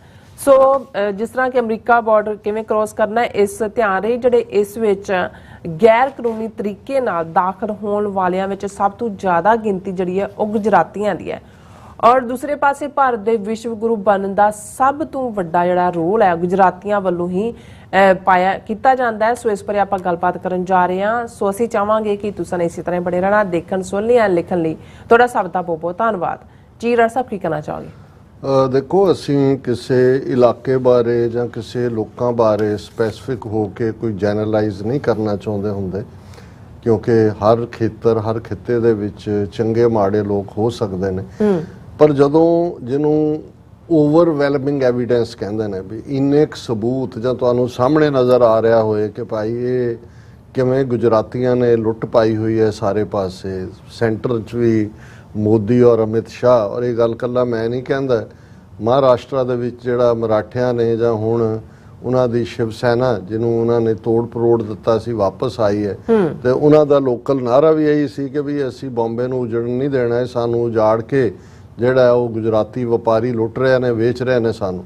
ਔਰ ਇਸੇ ਤਰ੍ਹਾਂ ਉਹਨਾਂ ਦਾ ਇੱਕ ਪਪੂਲਰ ਯੂਟਿਊਬਰ ਹੈ, ਉਹ ਤਾਂ ਸਿੱਧਾ ਸਿੱਧਾ ਹੀ ਕਹਿੰਦਾ ਕਿ ਵੀ ਗੁਜਰਾਤੀ ਲੁੱਟ ਰਹੇ ਨੇ ਮੁਲਕ ਨੂੰ। ਔਰ ਸਾਰੇ ਪਾਸੇ ਜਿੰਨੇ ਸਕੈਮ ਭਾਰਤ ਦੇ ਵਿੱਚ ਆ ਪਿਛਲੇ ਦਿਨਾਂ 'ਚ ਜਿੰਨੇ ਆਏ, ਪੁਲ ਟੁੱਟੇ, ਸੜਕਾਂ ਟੁੱਟੀਆਂ, ਔਰ ਵੱਡੇ ਵੱਡੇ ਈਵਨ ਜਿਹੜਾ ਵੱਡਾ ਇੱਕ ਬ੍ਰਿਜ ਸੀ ਉਸ ਦਾ, ਉਹ ਸਭ ਦੇ ਵਿੱਚ ਗੁਜਰਾਤੀ ਠੇਕੇਦਾਰ ਇਨਵੋਲਵ ਨੇ। ਹੁਣ ਬਹੁਤਿਆਂ ਨੂੰ ਇਹ ਲੱਗਦਾ ਹੈ ਕਿ ਵੀ ਚਲੋ ਗੁਜਰਾਤ ਦੇ ਵਿੱਚ ਤੁਸੀਂ 99% ਕੋਈ ਵੀ ਕੰਟਰੈਕਟ ਹਰ ਚੀਜ਼ ਦਾ ਗੁਜਰਾਤੀਆਂ ਨੂੰ ਦਿਓ, ਸਮਝ ਆ ਸਕਦਾ ਹੈ। ਸੈਂਟਰ ਦੇ ਪ੍ਰੋਜੈਕਟ ਜਿਹੜੇ ਵੱਡੇ ਨੇ ਉਹਨਾਂ 'ਚ ਵੀ ਕਿਵੇਂ ਗੁਜਰਾਤੀ ਹੀ ਭਰੇ ਹੋਏ ਨੇ। ਤੇ ਫਿਰ ਜਿਹੜੇ ਲੁੱਟ ਕੇ ਦੌੜੇ, ਉਹ ਵਿਜੇ ਮਲਾਇਆ, ਉਹ ਲਲਿਤ ਮੋਦੀ ਤੇ ਫਲਾਣੇ ਮੋਦੀ ਤੇ ਦੂਜੇ, ਉਹਨਾਂ 'ਚ 90+% ਗੁਜਰਾਤੀ ਨੇ ਜਿਹੜੇ ਲੁੱਟ ਰਹੇ ਨੇ। ਹੁਣ ਇਹ ਵੀ ਪਿਛਲੇ ਦਿਨਾਂ 'ਚ ਡਾਟਾ ਆਇਆ ਕਿ ਵੀ ਜਿਹੜੇ ਸਭ ਤੋਂ ਜ਼ਿਆਦਾ ਮੁਲਕ ਛੱਡ ਕੇ ਜਿਨ੍ਹਾਂ ਨੇ ਦੂਸਰੇ ਮੁਲਕਾਂ ਦੀ ਸਿਟੀਜ਼ਨਸ਼ਿਪ ਲਈ, ਅਮਰੀਕਾ, ਕੈਨੇਡਾ ਦੀ, ਉਹ ਸਭ ਤੋਂ ਜ਼ਿਆਦਾ ਗੁਜਰਾਤੀ ਨੇ। ਇੱਕ ਪਾਸੇ ਰੌਲਾ ਇਹ ਪਾਇਆ ਜਾਂਦਾ ਕਿ ਭਾਰਤ ਵਿਸ਼ਵ ਗੁਰੂ ਬਣ ਗਿਆ ਤੇ ਬੀਜੇਪੀ ਨੇ ਸੀਟਾਂ ਆਪਣੀਆਂ ਜਿੱਤਣ ਦੇ ਲਈ ਜਿਹੜਾ ਪਹਿਲਾਂ 2014 ਤੋਂ ਹੀ ਪ੍ਰਚਾਰ ਸੀ ਵਿਕਸਿਤ ਮਾਡਲ, ਕਿ ਵਿਕਾਸ ਦਾ ਮਾਡਲ ਗੁਜਰਾਤ ਦਾ। ਹੁਣ ਇਹ ਤੁਸੀਂ ਦੇਖੋਗੇ ਕਿ ਇਹਨਾਂ ਸਾਰੀਆਂ ਦੇ ਵਿੱਚ ਕੰਟਰਡਿਕਸ਼ਨ ਹੈ। ਤੁਹਾਨੂੰ ਲੱਗੇਗਾ ਵੀ ਜੇ ਸੱਚਮੁੱਚ ਇੰਨਾ ਕਿ ਵਿਕਾਸ ਗੁਜਰਾਤ ਨੇ ਕਰ ਲਿਆ ਤੇ ਕਿਸਾਨਾਂ ਦਾ ਸੁਸਾਈਡ ਰੇਟ ਗੁਜਰਾਤ ਦਾ, ਮਹਾਰਾਸ਼ਟਰ ਜਾਂ ਕੇਰਲਾ ਜਾਂ ਦੂਸਰਿਆਂ ਦੇ ਬਰਾਬਰ ਜਾਂ ਉਹਨਾਂ ਤੋਂ ਜ਼ਿਆਦਾ ਕਿਉਂ ਹੈ? ਤੁਸੀਂ ਕਦੇ ਆਪਣਾ ਘਰ ਛੱਡ ਕੇ ਜਾਣ ਦੀ ਨਹੀਂ ਸੋਚਦੇ ਜੇ ਤੁਸੀਂ ਆਲਰੇਡੀ ਉੱਥੇ ਖੁਸ਼ਹਾਲ ਹੋ। ਐਸਾ ਕੀ ਕਾਰਨ ਹੈ ਕਿ ਸਭ ਤੋਂ ਜ਼ਿਆਦਾ ਜਿਹੜੇ ਲੋਕ ਛੱਡ ਰਹੇ ਨੇ ਗੁਜਰਾਤ ਨੂੰ, ਜਿਹੜਾ ਭਾਰਤ ਦੇ ਵਿੱਚ ਜਿਹੜੀ ਸਟੇਟ ਦੇ ਲੋਕ ਉਹ ਗੁਜਰਾਤੀ ਨੇ ਛੱਡ ਰਹੇ ਨੇ। ਫਿਰ ਕੱਲਾ ਇਹੀ ਨਹੀਂ ਹੈ, ਦੁਨੀਆ ਦੇ ਵਿੱਚ ਅਸੀਂ ਕਿਉਂਕਿ ਇਲਾਕਾ ਬੇਸ ਜਾਂ ਕੋਈ ਜ਼ਾਤ ਜਾਂ ਕਬੀਲਾ ਆਧਾਰਿਤ ਅਸੀਂ ਨਫ਼ਰਤ ਦੀਆਂ ਖਬਰਾਂ ਨੂੰ ਕੰਪਾਈਲ ਨਹੀਂ ਕਰਦੇ, ਪਰ ਮੈਨੂੰ ਕੁਦਰਤੀ ਅੱਜ ਇਹ ਜਦੋਂ ਮੈਂ 2-3 ਖਬਰਾਂ ਉੱਪਰੋਂ ਥੱਲੇ ਦੇਖਦਾ ਕਿ ਵੀ ਇੰਨੇ ਵੱਡੇ ਵੱਡੇ ਫਰਾਡ ਕਈ ਮਿਲੀਅਨ ਦੇ ਉਹਨਾਂ 'ਚ ਗੁਜਰਾਤੀ ਇਨਵੋਲਵ ਨੇ। ਹੁਣ ਅੱਜ 2-3 ਖਬਰਾਂ ਜਿਹੜੀਆਂ ਇਹਨਾਂ ਗੁਜਰਾਤੀਆਂ ਦੇ ਹਵਾਲੇ ਨਾਲ ਹੀ ਆਈਆਂ। ਇੱਕ ਕਿ ਬ੍ਰੇਕਿੰਗ ਨਿਊਜ਼ ਕਿ ਡਾਕਟਰ ਸੁਨੀਲ ਕੁਮਾਰ ਪਟੇਲ 36 ਸਾਲਾਂ ਦਾ ਡੈਂਟਿਸਟ ਜਿਹੜਾ ਅਜੈਕਸ ਓਨਟਾਰੀਓ ਤੋਂ ਹੈ, ਉਸ ਨੂੰ 2 ਕਾਊਂਟ ਸੈਕਸ਼ੂਅਲ ਅਸਾਲਟ ਦੇ ਲਾ ਕੇ ਡਰਹਾਮ ਪੁਲਿਸ ਨੇ ਚਾਰਜ ਕੀਤਾ। ਔਰ ਇਹ ਜਿਹੜਾ ਜੁਲਾਈ 13, 2024 ਨੂੰ ਵਿਕਟਮ ਜਿਹੜਾ ਹੈ ਉਹ ਆਪਣੀ ਡੈਂਟਲ ਫੈਸਿਲਿਟੀ ਦਾ ਐਡਰੈਸ ਹੈ ਉੱਥੇ ਗਿਆ ਔਰ ਉਹ ਵਿਕਟਮ ਦੀ ਜਿਹੜਾ ਜਿਹਦੇ ਨਾਲ ਇਹ ਧੱਕਾਸ਼ਾਹੀ ਕੀਤੀ ਉਹਦੇ ਨਾਲ ਅਪਾਇੰਟਮੈਂਟ ਸੀ, ਉਹਨੂੰ ਇਨਐਪਰੋਪ੍ਰੀਏਟਲੀ ਜਿਹੜਾ ਹੈ ਉਹਨੂੰ ਟਰੀਟ ਕੀਤਾ। ਔਰ ਹੁਣ ਪੁਲਿਸ ਨੂੰ ਇਹ ਲੱਗਦਾ ਕਿ ਵੀ ਕਿਉਂਕਿ ਜਿਹੜੇ ਇਸ ਕਿਸਮ ਦੇ ਬਿਹੇਵੀਅਰ ਹੁੰਦੇ ਨੇ ਇਹ ਇਕੱਲੀ ਘਟਨਾ ਨਹੀਂ ਹੁੰਦੀ, ਇਹ ਇਸ ਕਿਸਮ ਦੇ ਐਡਿਕਟ ਹੁੰਦੇ ਨੇ ਜਾਂ ਇਸ ਕਿਸਮ ਦਾ ਜਿਹੜੇ ਨੇ ਉਹਨਾਂ ਦੀ ਬੇਸਿਕ ਹੈਬਿਟ ਹੁੰਦੀ ਹੈ। ਹੁਣ ਪੁਲਿਸ ਜਿਹੜੀ ਹੈ ਹੋਰ ਔਰਤਾਂ ਦੀ ਵੀ ਜਿਹੜੀ ਹੈ ਉਹਨਾਂ ਨੇ ਓਪਨ ਕੀਤਾ ਕਿ ਭਾਈ ਇਸ ਬਾਰੇ ਦੱਸੋ। ਹੁਣ ਕੱਲਾ ਇਹ ਨਹੀਂ, ਇਹ ਮੈਂ ਅਜੇ ਖਬਰ ਦੇਖੀ ਸੀ ਤੇ ਇੱਕ ਖਬਰ ਕਿ ਭਾਈ ਭਾਰਤੀ ਮੂਲ ਦਾ ਇੱਕ ਮੀਨ ਪਟੇਲ 23 ਸਾਲਾਂ ਦਾ, ਉਸ ਨੂੰ ਗ੍ਰਿਫਤਾਰ ਕੀਤਾ ਟੈਨੈਸੀ ਦੀ ਪੁਲਿਸ ਨੇ। ਹੁਣ ਉਹਦਾ ਕੀ ਹੈ ਕਿ ਜਿਸ ਸਟੋਰ ਤੇ ਉਹ ਕੰਮ ਕਰਦਾ ਹੈ ਜਾਂ ਉਹਦਾ ਹੋ ਸਕਦਾ ਆਪਣਾ ਸਟੋਰ ਹੋਏ, ਉਹਦੇ ਵਿੱਚ ਕਿਸੇ ਨੇ ਲਾਟਰੀ ਖਰੀਦੀ ਤੇ ਉਹ 1 ਮਿਲੀਅਨ ਦੀ ਲਾਟਰੀ ਉਹਦੀ ਨਿਕਲ ਆਈ। ਹੁਣ ਉਹ ਟਿਕਟ ਲੈ ਕੇ ਗਿਆ, ਉਹਨੂੰ ਪਤਾ ਨਹੀਂ ਸੀ ਕਿ ਵੀ ਉਹਨੂੰ ਲੱਗਿਆ ਵੀ ਉਹਨੇ ਉਹਨੂੰ ਕਿਹਾ ਵੀ ਤੇਰੀ ਆ ਥੋੜੀ ਜਿਹੀ 200 500 ਕੇ 1000 ਦੀ ਨਿਕਲੀ ਹੈ। ਉਹ ਉਹਨੂੰ ਦੇ ਕੇ ਉਹਦੀ ਟਿਕਟ ਲੈ ਲਈ, ਉਹਨੇ ਟਿਕਟ ਲੈ ਕੇ ਉਹਦੇ ਸਾਹਮਣੇ ਟਰੈਸ਼ ਦੇ ਵਿੱਚ ਸੁੱਟਤੀ ਕਿ ਵੀ ਨਹੀਂ ਮਤਲਬ ਹੋ ਗਿਆ। ਹੁਣ ਜਦੋਂ ਉਹ ਚਲਾ ਗਿਆ ਉਹਨੇ ਕੱਢੀ ਤੇ ਦੂਜਾ ਕਰਕੇ ਮਿਲੀਅਨ ਲੈਣ ਆਪ ਪਹੁੰਚ ਗਿਆ ਲਾਟਰੀ ਵਾਲਿਆਂ ਕੋਲ। ਉਹਨਾਂ ਨੂੰ ਸ਼ੱਕ ਪੈ ਗਿਆ, ਉਹਨੂੰ ਲੱਗਿਆ ਕਿ ਵੀ ਇਹ ਜਦੋਂ ਹੀ ਪੜਤਾਲ ਕੀਤੀ ਕੈਮਰੇ ਦੇਖੇ ਤੇ ਉਹ ਸਾਹਮਣੇ ਆਇਆ। ਹੁਣ ਇਹ ਹੈ ਕਿ Indian origin man charge with ਸਟੀਲਿੰਗ $1 million winning lottery ticket in US ਔਰ ਇਹ ਜਿਹੜਾ ਉਹਨਾਂ ਨੇ ਟੈਨੈਸੀ ਦੇ ਵਿੱਚ ਹੋਇਆ ਔਰ ਉਹਨੂੰ ਗ੍ਰਿਫਤਾਰ ਕੀਤਾ ਹੈ ਇਸ ਪਟੇਲ ਨੂੰ। ਹੁਣ ਇਹ ਕੱਲੀ ਇੱਕ ਬਿਮਾਰੀ ਨਹੀਂ ਹੈ ਔਰ ਤੁਹਾਨੂੰ ਇਸ ਕਿਸਮ ਦੀਆਂ ਇੰਨੀਆਂ ਖਬਰਾਂ ਪਿਛਲੇ ਪੀਰੀਅਡ 'ਚ ਸੀਗੀਆਂ। ਮੇਰੇ ਸਾਹਮਣੇ ਗੁਜ਼ਰਦਿਆਂ ਵੀ ਮੈਂ ਹੁੰਦਾ ਸੀ, ਮੈਂ ਕਿਹਾ ਚਲੋ ਹੁਣ ਕਾਹਨੂੰ ਜਿਹੜਾ ਇਹਨਾਂ ਨੂੰ ਕਰਨਾ ਹੈ ਕਿਉਂਕਿ ਰੋਜ਼ਾਨਾ ਅਸੀਂ ਮੋਦੀ ਅਮਿਤ ਸ਼ਾਹ ਨੂੰ ਤਾਂ ਢਾਇਆ ਹੀ ਹੋਇਆ। ਮੈਂ ਕਿਹਾ ਛੋਟੇ ਛੋਟੇ ਭਲਵਾਨਾਂ ਨੂੰ ਕੀ ਕਹਿਣਾ। ਹੁਣ ਇਮੀਗ੍ਰੇਸ਼ਨ ਦੇ ਹਵਾਲੇ ਨਾਲ ਜਦੋਂ ਇਹ ਪਿਛਲੇ ਹਫਤੇ ਹੀ ਡਾਟਾ ਸੀ ਕਿ ਸਭ ਤੋਂ ਜ਼ਿਆਦਾ ਜਿਨ੍ਹਾਂ ਨੇ ਮੁਲਕ ਛੱਡਿਆ ਔਰ ਆਪਣੀ ਸਿਟੀਜ਼ਨਸ਼ਿਪ ਇੰਡੀਆ ਦੀ ਛੱਡੀ ਹੈ ਉਹ ਗੁਜਰਾਤੀ ਨੇ। ਔਰ ਸਾਨੂੰ ਸਾਡੇ ਵੀਰ ਸੁਖਜਿੰਦਰ ਸਿੰਘ ਰੰਧਾਵਾ ਜਿਹੜੇ ਮਿਹਨਤ ਕਰਦੇ ਨੇ, ਬਾਜਵਾ ਅੱਜ ਅਸੀਂ ਰੰਧਾਵਾ ਬਣਾਤਾ ਉਹਨਾਂ ਨੂੰ, ਉਹਨੇ ਇੱਕੋ ਹੀ ਨੇ ਬਾਜਵੇ ਰੰਧਾਵੇ ਬਹਾਦਰ ਲੋਕ ਨੇ। ਉਹਨਾਂ ਨੇ ਉਹ ਕੁਛ ਨਾ ਕੁਛ ਸਰਚ ਕਰਦੇ ਨੇ, ਭੇਜਦੇ ਨੇ ਖਬਰਾਂ। ਉਹਨਾਂ ਨੇ ਖਬਰ ਭੇਜੀ, ਹਾਲਾਂ ਮੈਨੂੰ ਇਹ ਲੱਗਿਆ ਵੀ ਸ਼ਾਇਦ ਕਰੰਟ ਹੈ, ਮੈਂ ਬਾਅਦ ਚ ਦੇਖਿਆ ਵੀ ਇਹ 19 ਦਸੰਬਰ 2022 ਦੀ ਨਿਊਜ਼ ਹੈ ਲੇਕਿਨ ਰੈਲੇਵੈਂਟ ਹੈ ਕਿਉਂਕਿ ਜਦੋਂ ਅਸੀਂ ਲਾਰਜੈਸਟ ਇਮੀਗ੍ਰੈਂਟਸ ਦੇਖਦੇ ਹਾਂ ਵੀ ਗੁਜਰਾਤ ਤੋਂ ਨਿਕਲ ਰਹੇ ਨੇ ਇਲੀਗਲ, ਇੱਕ ਹੁੰਦਾ ਵੀ ਉਹਨਾਂ ਦੇ ਆਲਰੇਡੀ ਇੱਥੇ ਰਿਸ਼ਤੇਦਾਰ ਨੇ, ਕਿਸੇ ਨੇ ਕੀਤਾ ਔਰ ਕਿਸ ਲੈਵਲ ਤੇ ਇਹ ਇਲੀਗਲ ਇਮੀਗ੍ਰੇਸ਼ਨ ਦਾ ਧੰਦਾ ਚੱਲ ਰਿਹਾ ਹੈ। ਇਹ 2 ਸਾਲ ਪਹਿਲਾਂ ਕਿਉਂਕਿ ਉਹ ਇੱਕ ਖਬਰ ਜਿਹੜੀ ਇੰਟਰਨੈਸ਼ਨਲ ਮੀਡੀਆ 'ਚ ਬੜੀ ਵੱਡੀ ਖਬਰ ਬਣੀ ਸੀ ਕਿ ਵੀ ਜਿਹੜਾ ਉਹਨੂੰ ਡਿੰਗਚਾ ਟ੍ਰੈਜਡੀ ਕਹਿੰਦੇ ਨੇ ਕਿ ਕੈਨੇਡਾ ਦੇ ਇੱਕ ਥਾਂ ਤੋਂ 4 ਜੀ ਗੁਜਰਾਤੀ ਪਰਿਵਾਰ ਦੇ, 2 ਹਸਬੈਂਡ ਵਾਈਫ 2 ਬੱਚੇ ਉਹਨਾਂ ਦੇ, ਉਹ ਕ੍ਰਾਸ ਕਰਦਿਆਂ ਕਿਤੇ ਗਵਾਚ ਗਿਆ, ਇਲੀਗਲੀ ਅਮਰੀਕਾ 'ਚ ਹੋਣਾ ਸੀ ਤੇ ਕੁਝ ਦਿਨ ਬਾਅਦ ਜਦੋਂ ਉਹਨਾਂ ਦੀਆਂ 4 ਦੀਆਂ ਹੀ ਫਰੋਜ਼ਨ ਡੈਡ ਬਾਡੀਜ਼ ਮਿਲੀਆਂ ਔਰ ਇਹ ਫਿਰ ਸਾਹਮਣੇ ਆਇਆ ਕਿ ਜੀ ਇਹ ਕਪਲ, ਇਹਨਾਂ ਦੇ ਬੱਚੇ, ਇਹ ਦੂਜੇ ਤੀਜਾ। ਔਰ ਇਹ ਬੜਾ ਵੱਡਾ ਕੇਸ ਦੁਨੀਆ ਦੇ ਵਿੱਚ ਡਿਸਕਸ ਹੋਇਆ ਕਿ ਵੀ ਇਹ ਜਿਹੜਾ ਉਹਨਾਂ ਨੂੰ। ਸੋ ਉਦੋਂ ਇਹ ਸਾਰੇ ਤੇ ਪਰਦਾ ਆਇਆ ਕਿ ਉਦੋਂ ਮੈਨੂੰ ਵੀ ਇਹ ਲੱਗਦਾ ਸੀ ਕਿ ਵੀ ਇਹ ਜਿਹੜੇ ਗੁਜਰਾਤੀ ਬਹੁਤੇ ਨਜ਼ਰ ਤਾਂ ਆਉਂਦੇ ਨੇ ਸਾਰੇ ਪਾਸੇ। ਆ ਤੁਸੀਂ ਨਿਊ ਜਰਸੀ ਸਿਟੀ ਚਲੇ ਜਾਓ ਜਾਂ ਦੂਜਾ ਤੁਹਾਨੂੰ ਲੱਗਦਾ ਕਿ ਵੀ ਜਿਵੇਂ ਤੁਸੀਂ ਬੜੌਦੇ ਆ ਗਏ ਹੋ, ਲੇਕਿਨ ਮੈਨੂੰ ਸੀ ਮੈਂ ਕਿਹਾ ਵੀ ਇਹਨਾਂ ਨੇ ਮੋਟੈਲ ਔਰ ਹੋਟਲ ਜਿਹੜਾ ਉਹਨੂੰ ਮਿਲਾ ਕੇ ਮੋਟੈਲ ਬਣਾਤਾ। ਕੀ ਹੁੰਦਾ ਸੀ, ਇੱਕ ਤਾਂ ਰੈਸਟੋਰੈਂਟ ਹੁੰਦੇ ਸੀ, ਇੱਕ ਹੋਟਲ ਹੁੰਦੇ ਸੀ। ਇਹ ਜਿਹੜਾ ਮੋਟਲ ਸ਼ਬਦ ਹੈ, ਇਹ ਸਾਰੇ ਮੋਟਲ ਅਮਰੀਕਾ ਤੋਂ ਇੱਕ ਖੂੰਜੇ ਚੋਂ ਦੂਜੇ ਤੱਕ ਤੁਹਾਨੂੰ ਪਟੇਲ ਤੇ ਦੂਜੇ ਹੀ ਮਿਲਣਗੇ ਕਿਉਂਕਿ ਇਹਨਾਂ ਨੇ ਬਣਾਤਾ ਹੋਟਲ ਦਾ ਟੈਲ ਲੈ ਲਿਆ ਤੇ ਮੋਟਰ ਉੱਥੇ ਖੜੀ ਕਰਕੇ ਰਾਤ ਗੁਜ਼ਾਰਨੀ ਹੈ, ਉਹਦਾ ਐਮ ਲੈ ਲਿਆ, ਮੋਟਲ ਬਣਾਤਾ ਜੀ। ਔਰ ਉਹਦੇ ਚ ਬਹੁਤ ਸਾਰੇ ਜਿਹੜੇ ਨੇ ਉਹ ਕੀ ਉਹਨੂੰ ਕੀ ਕਹਿੰਦੇ ਨੇ ਬਲੈਕ ਸ਼ੀਟਡ ਨੇ, ਉਹਨਾਂ ਦੇ ਵਿੱਚ ਕੀ ਕੁਝ ਹੁੰਦਾ ਹੈ, ਕਿਵੇਂ ਇਲੀਗਲ ਕੰਮ ਨੇ। ਔਰ ਇਸ ਲਈ ਇਹਨਾਂ ਨੂੰ ਪਸੰਦ ਨਹੀਂ ਕੀਤਾ ਜਾਂਦਾ। ਜਦੋਂ ਮੋਟਲ ਜਾਂ ਪਟੇਲ ਦਾ ਜ਼ਿਕਰ ਹੁੰਦਾ ਹੈ ਤੇ ਆਮ ਜਿਹੜਾ ਅਮਰੀਕਨ ਜਿਨ੍ਹਾਂ ਦਾ ਵਾਹ ਪਿਆ ਇਹਨਾਂ ਦੇ ਨਾਲ, ਉਹ ਇਹਨਾਂ ਨੂੰ ਬੜਾ ਘਟੀਆ, ਕਿਉਂਕਿ ਸਭ ਰੂਲ ਵਾਇਓਲੇਟ ਕਰਦੇ ਨੇ, ਸਭ ਇਲੀਗਲ ਕੰਮ ਇਹ ਕਰਦੇ ਨੇ ਔਰ ਉਹਨੂੰ ਫਿਰ ਜਿਹੜਾ ਉਹਦੇ ਤੇ ਕਵਰ ਅਪ ਵੀ ਕਰਦੇ ਨੇ। ਹੁਣ ਇਸ ਖਬਰ ਦੀ ਰੈਲੇਵੈਂਸ ਮੈਨੂੰ ਜਦੋਂ ਇਹ ਸਮਝ ਆਈ ਕਿ ਵੀ ਇਸ ਲੈਵਲ ਦੇ ਉੱਤੇ ਕਿਵੇਂ ਇਲੀਗਲ ਸੈਟਲ ਹੋ ਰਹੇ ਨੇ, ਤੇ ਇਹ 2022 ਦੀ ਖਬਰ 19 ਦਸੰਬਰ ਦੀ ਹੈ। In Gujarat training camps for illegal US crossovers.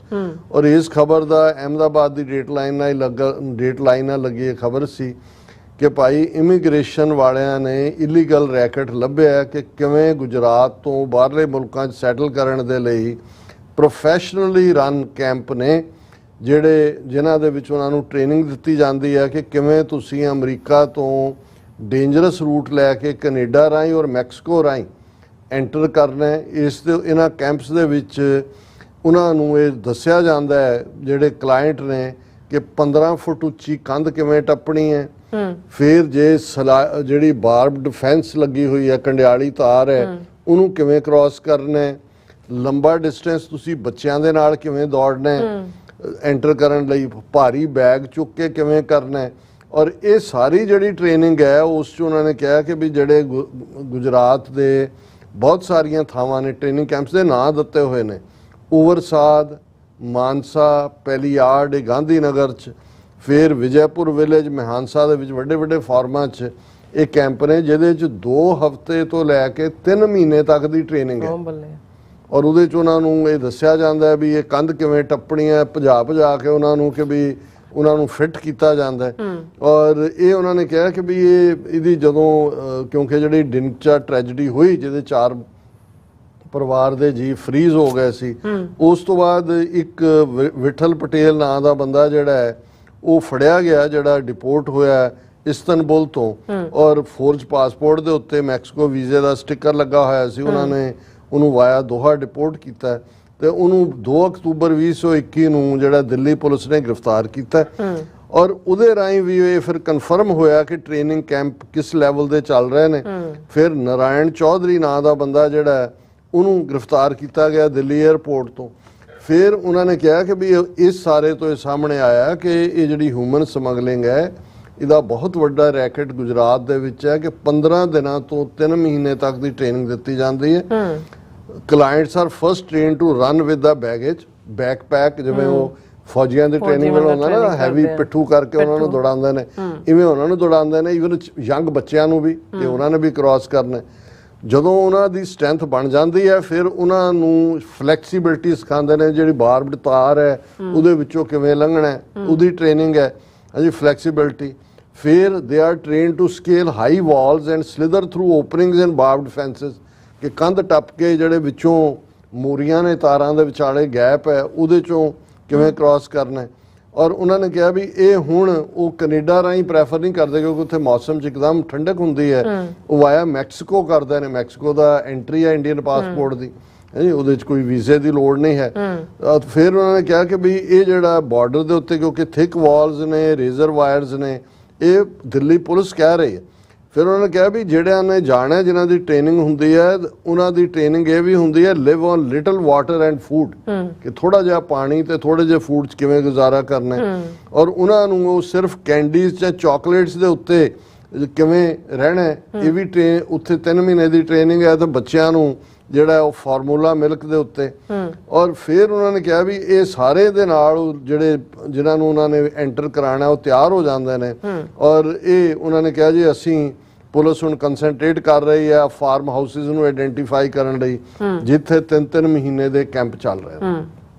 ਹੁਣ ਤੁਸੀਂ ਕਿੰਨਾ ਵੱਡਾ ਸਕੈਂਡਲ ਹੈ ਕਿ ਇੱਕ ਸਟੇਟ ਦੇ ਵਿੱਚ 3 ਮਹੀਨੇ ਦੀ ਟ੍ਰੇਨਿੰਗ ਇਸ ਗੱਲ ਦੇ ਉੱਤੇ ਦਿੱਤੀ ਜਾ ਰਹੀ ਹੈ ਕਿ ਇਲੀਗਲੀ ਤੁਸੀਂ ਕੈਨੇਡਾ ਔਰ ਅਮਰੀਕਾ ਦੇ ਵਿੱਚ ਕਿਵੇਂ ਵੜਨਾ ਹੈ। ਔਰ ਉਹਦੇ ਚ ਕਿੰਨੇ ਲੋਕ, ਔਰ ਇਹ ਕਦੇ ਵੀ ਇਹਨੂੰ ਕਹੋ ਕਿ ਜੀ ਪੰਜਾਬ ਦੇ ਵਿੱਚ ਤਾਂ ਉਹਦਾ ਅੰਮ੍ਰਿਤਪਾਲ ਦਾ ਭਰਾ ਜੀ 4 ਗ੍ਰਾਮ ਆਈਸ ਮਿਲ ਗਈ ਫੜ ਕੇ ਉਹਨੂੰ, ਜਿਹੜਾ ਜੋ ਉਹਦਾ ਤੇ ਉਹਦੇ ਦੋਸਤ ਦਾ ਹਾਲ ਕੀਤਾ ਤੇ ਇਸ ਲੈਵਲ ਦੇ ਕੈਂਪ ਇਹ ਸੈਂਟਰਲ ਏਜੰਸੀਆਂ ਦੀ ਮਰਜ਼ੀ ਤੋਂ ਬਿਨਾਂ ਚੱਲ ਰਹੇ ਨੇ। ਕੌਣ ਇਹਨਾਂ ਦੇ ਬਿਹਾਈਂਡ ਨੇ ਔਰ ਇਹ ਕੀ ਸਾਰੀ ਖੇਡ ਹੈ ਇਸ ਦੇ ਪਿੱਛੇ ਜਿਹੜਾ ਹੈ ਉਹ ਅਸੀਂ ਅੰਦਾਜ਼ਾ ਲਾ ਸਕਦੇ ਹਾਂ ਵੀ ਕੀ ਕੁਝ ਚੱਲ ਰਿਹਾ। ਸੋ ਅਸੀਂ ਆਪਣੇ ਵੀਰ ਸੁਖਜਿੰਦਰ ਸਿੰਘ ਬਾਜਵਾ ਜੀ ਦਾ ਸ਼ੁਕਰੀਆ ਵੀ ਅਦਾ ਕਰਦੇ ਹਾਂ ਕਿ ਉਹ ਸਾਨੂੰ ਅਪਡੇਟਡ ਰੱਖਦੇ ਨੇ ਇਸ ਕਿਸਮ ਦੀਆਂ ਖਬਰਾਂ ਦੇ ਨਾਲ। ਬਿਲਕੁਲ ਜੀ ਡਾਕਟਰ ਸਾਹਿਬ, ਤੁਹਾਡਾ ਬਹੁਤ ਬਹੁਤ ਧੰਨਵਾਦ। ਸੋ ਅਥਲੇ ਬ੍ਰੇਕ ਵਿਊਅਰਸ, ਤੁਸੀਂ ਕਿਤੇ ਨਹੀਂ ਜਾਣਾ, ਮਿਲਦੇ ਹਾਂ after this short break.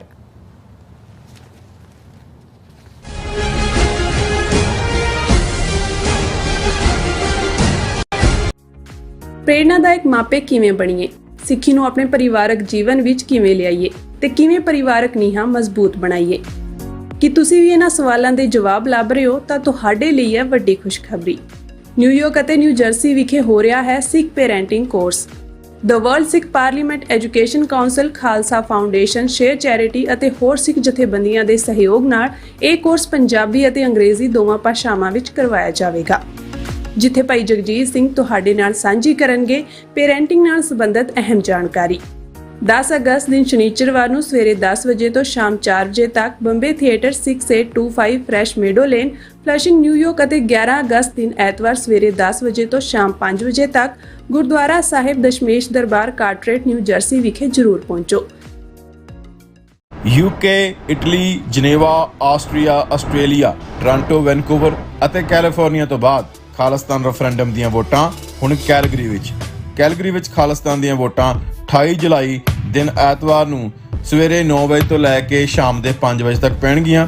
Voting centre the location ਜਾਣਨ ਲਈ ਜਾਂ ਵਾਲੰਟੀਅਰ ਕਰਨ ਦੇ ਲਈ ਸੰਪਰਕ ਕਰੋ 403 409 1445 ਜਾਂ 403 409 1446। This ad is paid by Gurdwara Dashmesh culture centre.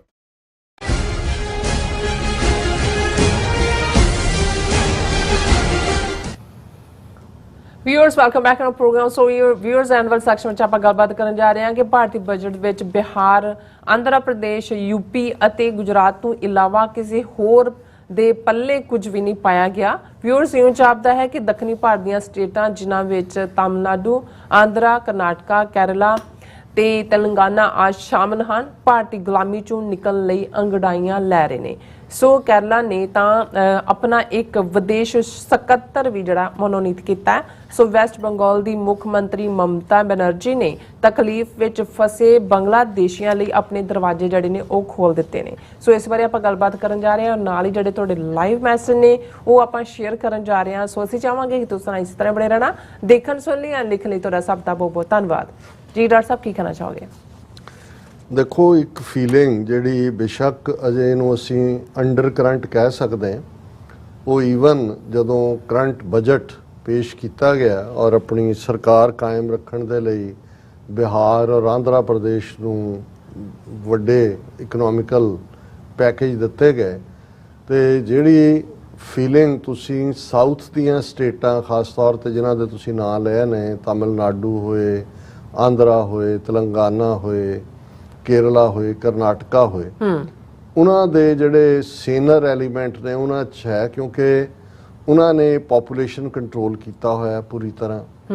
Economically ਉਹ ਵੱਡਾ ਅਮਾਉਂਟ ਦਿੰਦੇ ਨੇ ਔਰ ਉਹਨਾਂ ਨੂੰ ਇਹ ਲੱਗਦਾ ਵੀ ਜਿਹੜਾ ਸਾਡਾ ਪੈਸਾ ਹੈ ਇਹ ਲੱਗ ਕਿੱਥੇ ਰਿਹਾ, ਜਾ ਕੌਣ ਰਿਹਾ। ਹਿੰਦੂ ਬੈਲਟ ਵਾਲੀਆਂ ਸਟੇਟਾਂ ਤੁਸੀਂ ਯੂਪੀ ਨੂੰ ਦੇ ਦਿੱਤਾ, ਤੁਸੀਂ ਬਿਹਾਰ ਨੂੰ ਦੇ ਦਿੱਤਾ, ਜਿੱਥੇ ਗੁਰਬਤ ਰਹਿਣੀ ਹੈ। ਸੋ ਇਹ ਫੀਲਿੰਗ ਔਰ ਇਸ ਦੇ ਉੱਤੇ ਈਵਨ ਕਿਉਂਕਿ ਸਾਰੇ ਚੋਂ ਪੰਜਾਬ ਲਈ ਤਾਂ ਕੀ ਨਿਕਲਣਾ ਸੀ, ਬੰਗਾਲ, ਔਰ ਇਸ ਦੇ ਉੱਤੇ ਇੱਕ ਬੰਗਾਲੀ ਬੀਬੀ ਨੇ ਟਵੀਟ ਕੀਤਾ ਸੀ ਕਿ ਵੀ ਹੁਣ ਵਕਤ ਆ ਗਿਆ ਹੈ ਵੀ ਅਸੀਂ ਬੰਗਾਲੀ ਵੀ ਸੋਚੀਏ ਕਿ ਵੀ ਅਸੀਂ ਆਪਣੀ ਆਜ਼ਾਦ ਹਸਤੀ ਕਾਇਮ ਕਰੀਏ। ਔਰ ਆਲਰੇਡੀ ਇਕਨੋਮਿਕਲ ਜ਼ੋਨ ਬਣਾਉਣ ਦੀ ਗੱਲ ਆਂਧਰਾ ਜਾਂ ਇਹ 4 ਸਟੇਟਾਂ 5 ਸਟੇਟਾਂ ਤੇਲੰਗਾਨਾ ਉਹਦਾ ਹਿੱਸਾ ਹੈ, ਇਹਨਾਂ 'ਚ ਚੱਲੀ ਹੋਈ ਹੈ। ਸਟਾਲਿਨ ਤਾਮਿਲਨਾਡੂ ਦਾ ਇਹਨੂੰ ਕਿੱਥੋਂ ਕਿੰਨਾ ਕੁ ਅੱਗੇ ਤੋਰੇਗਾ, ਕਦੋਂ ਤੋਰੇਗਾ, ਇਸ ਤੋਂ ਪਹਿਲਾਂ ਜਦੋਂ ਲਿਟੇ ਦੀ ਸਟਰਗਲ ਆਜ਼ਾਦ ਲੰਕਾ ਦੇ ਵਿੱਚ ਇਹਨਾਂ ਨੇ ਖੜੀ ਕੀਤੀ ਸੀ ਰਾਹ ਵਾਲਿਆਂ ਨੇ, ਉਦੋਂ ਵੀ ਤਾਮਿਲਨਾਡੂ ਦੇ ਵਿੱਚ, ਕਿਉਂਕਿ ਉਹ ਕਿਸੇ ਵੀ ਲਿਹਾਜ਼ ਨਾਲ ਇਹ ਹਿੰਦੂ ਬੈਲਟ ਦੇ ਨਾਲ ਜਾਂ ਕਊ ਬੈਲਟ ਦੇ ਨਾਲ ਕੁਝ ਵੀ ਸਾਂਝਾ ਨਹੀਂ ਹੈ। ਹੁਣ ਜਿਹੜੀਆਂ ਘਟਨਾਵਾਂ ਪਿਛਲੇ ਹਫ਼ਤੇ ਦੇ ਵਿੱਚ ਖਬਰਾਂ ਦੇ ਹਵਾਲੇ ਨਾਲ ਆਈਆਂ, ਔਰ ਜੇ ਉਹਨੂੰ ਮੈਂ ਇਹ ਕਹਾਂ ਕਿ ਭਾਈ ਉਹਨਾਂ 'ਚ ਕਿਤੇ ਨਾ ਕਿਤੇ ਅੰਗੜਾਈ ਉਹ ਲੈ ਰਹੇ ਨੇ ਕਿ ਵੀ ਜੇ ਅਸੀਂ ਯੂਰਪੀਅਨ ਯੂਨੀਅਨ ਵਾਂਗ ਅੱਡ-ਅੱਡ ਮੁਲਕ ਹੋਈਏ, ਸਾਡੀ ਆਪਣੀ ਹੋਂਦ ਔਰ ਪੈਸਾ ਸਾਥੋਂ ਲੈਂਦੇ ਨੇ, ਫੈਸਲਾ ਉਹਨਾਂ ਨੇ ਕਰਨਾ ਹੈ। ਬਾਂਦਰ ਜਿਹੜਾ ਹੈ ਉਹ ਜਿਵੇਂ ਬਿੱਲੀ ਫੈਸਲਾ ਕਰ ਰਹੀ ਹੈ ਵੀ ਬਾਂਦਰਾਂ ਚੋਂ ਕਿਹਨੂੰ ਕੀ ਦੇਣਾ ਹੈ, ਤੇ ਖਾ ਆਪ ਹੀ ਰਹੀ ਹੈ ਉਹ ਬਾਂਦਰਾਂ ਦੇ ਹਵਾਲੇ ਨਾਲ ਕਰਕੇ। ਔਰ ਜਿਵੇਂ ਅਸੀਂ ਗੁਜਰਾਤੀਆਂ ਦੀ ਗੱਲ ਕੀਤੀ ਕਿ ਕਿਵੇਂ ਉਹ ਦੋ ਹੱਥਾਂ ਨਾਲ ਲੁੱਟ ਰਹੇ ਨੇ ਪਾਲਿਸੀ ਮੇਕਿੰਗ 'ਚ ਉਹ ਨੇ। ਔਰ ਇਹ ਈਵਨ ਜਿਹੜੀ ਇਹ ਸੈਪਰੇਟਿਜ਼ਮ ਦੀ ਜਿਹਨੂੰ ਇਹ ਲਫ਼ਜ਼ ਇਹਨਾਂ ਦਾ ਹੀ ਹੈ, ਈਵਨ ਮਰਾਠਿਆਂ ਦੇ ਵਿੱਚ ਵੀ ਉਹ ਕਰੰਚ ਕਰ ਰਹੇ ਨੇ ਕਿ ਵੀ ਇਹਨਾਂ ਨੇ ਸ਼ਿਵ ਸੈਨਾ ਤੋੜੀ। ਹੁਣ ਅੱਜ ਹੀ ਇੱਕ ਟੌਪਿਕ ਡਿਸਕਸ ਹੋ ਰਿਹਾ ਸੀ ਕਿ ਕਿਵੇਂ ਇੱਕ ਉਹਨਾਂ ਦੇ ਹੋਮ ਮਿਨਿਸਟਰ ਨੂੰ ਫਰਨੈਂਡਿਸ ਜਿਹੜਾ ਹੁਣ ਡਿਪਟੀ ਹੋਮ ਮਿਨਿਸਟਰ ਹੈ ਉਹ ਪ੍ਰੈਸ਼ਰਾਈਜ਼ ਕਰ ਰਿਹਾ ਸੀ ਕਿ ਬਈ ਠਾਕਰੇ ਦੇ ਖਿਲਾਫ, ਉਹਦੇ ਬੱਚਿਆਂ ਦੇ ਖਿਲਾਫ ਕੀ ਇਲਜ਼ਾਮ ਨਹੀਂ ਲਾਇਆ ਤਾਂ ਈਡੀ ਦੇ ਰੇਡ ਹੋਏ। ਸੋ ਜਦੋਂ ਇਸ ਕਿਸਮ ਦਾ ਵਰਤਾਰਾ ਚੱਲ ਰਿਹਾ ਹੁੰਦਾ ਹੈ ਤੇ ਫਿਰ ਕਿਤੇ ਨਾ ਕਿਤੇ ਜਿਹੜਾ ਹੈ ਇਹ ਤੁਹਾਨੂੰ ਉਹ ਅੰਡਰ ਕਰੰਟ ਨਜ਼ਰ ਆ ਰਿਹਾ। ਦੋ ਖਬਰਾਂ ਜਿਹੜੀਆਂ ਇਸ ਅੰਡਰ ਕਰੰਟ ਨੂੰ, ਇੱਕ ਤਾਂ ਮੈਂ ਬਜਟ ਦੇ ਹਵਾਲੇ ਨਾਲ ਕਿਹਾ ਕਿ ਵੀ ਉਹ ਇਚਿੰਗ ਹੋਈ, ਈਵਨ ਖੜਗੇ ਨੇ ਔਰ ਦੂਜੇ ਨੇ ਵੀ ਕਿਹਾ ਖਲੋ ਕੇ ਕਿ ਵੀ ਇਹ ਤਾਂ ਤੁਸੀਂ ਲੁਟਾਇਆ ਹੀ ਹੈ ਕਿ ਆਪਣੀ ਕੁਰਸੀ ਕਾਇਮ ਰੱਖਣ ਲਈ ਤੁਸੀਂ ਬਿਹਾਰ ਆਂਧਰਾ ਪ੍ਰਦੇਸ਼ ਨੂੰ ਰਿਆਇਤਾਂ ਦਿੱਤੀਆਂ ਨੇ, ਬਾਕੀਆਂ ਲਈ ਇਹਦੇ 'ਚ ਕੁਛ ਨਹੀਂ ਹੈ। ਹੁਣ ਪਿਛਲੇ ਦਿਨਾਂ 'ਚ ਕੇਰਲਾ ਸਰਕਾਰ ਨੇ ਇੱਕ ਨਿਯੁਕਤੀ ਕੀਤੀ। ਉਹਨਾਂ ਨੇ ਕਿਹਾ ਕਿ ਜੀ ਜਿਹੜੇ ਫੋਰੇਨਰਸ ਨੇ ਸਾਡੇ, ਅਸੀਂ ਉਹਨਾਂ ਦੇ ਨਾਲ ਕੋਆਰਡੀਨੇਟ ਕਰਨ ਦੇ ਲਈ ਜਿਹੜਾ ਇਹ ਇੱਕ ਅਹੁਦਾ ਕ੍ਰੀਏਟ ਕਰ ਰਹੇ ਔਰ ਇਸ ਦੇ ਉੱਤੇ ਜਿਹੜਾ ਬੜੀਆਂ ਚੀਕਾਂ ਮਾਰੀਆਂ ਸੈਂਟਰ ਗਵਰਨਮੈਂਟ ਨੇ। ਔਰ ਉਹਨਾਂ ਨੇ ਇਹ ਕਿਹਾ ਕਿ ਜੀ ਜਿਹੜਾ ਕਨਸਟੀਟਿਊਸ਼ਨ ਆਫ ਇੰਡੀਆ ਉਹਦਾ 7th ਸਕੇਜੂਲ ਦੀ ਲਿਸਟ 1 ਜਿਹੜੀ ਹੈ ਉਹ ਇਹ ਕਹਿੰਦੀ ਹੈ ਕਿ ਫੋਰਨ ਅਫੇਅਰਸ ਤੇ ਬਾਕੀ ਸਾਰੀਆਂ ਜਿਹੜੀਆਂ ਮੈਟਰਸ ਨੇ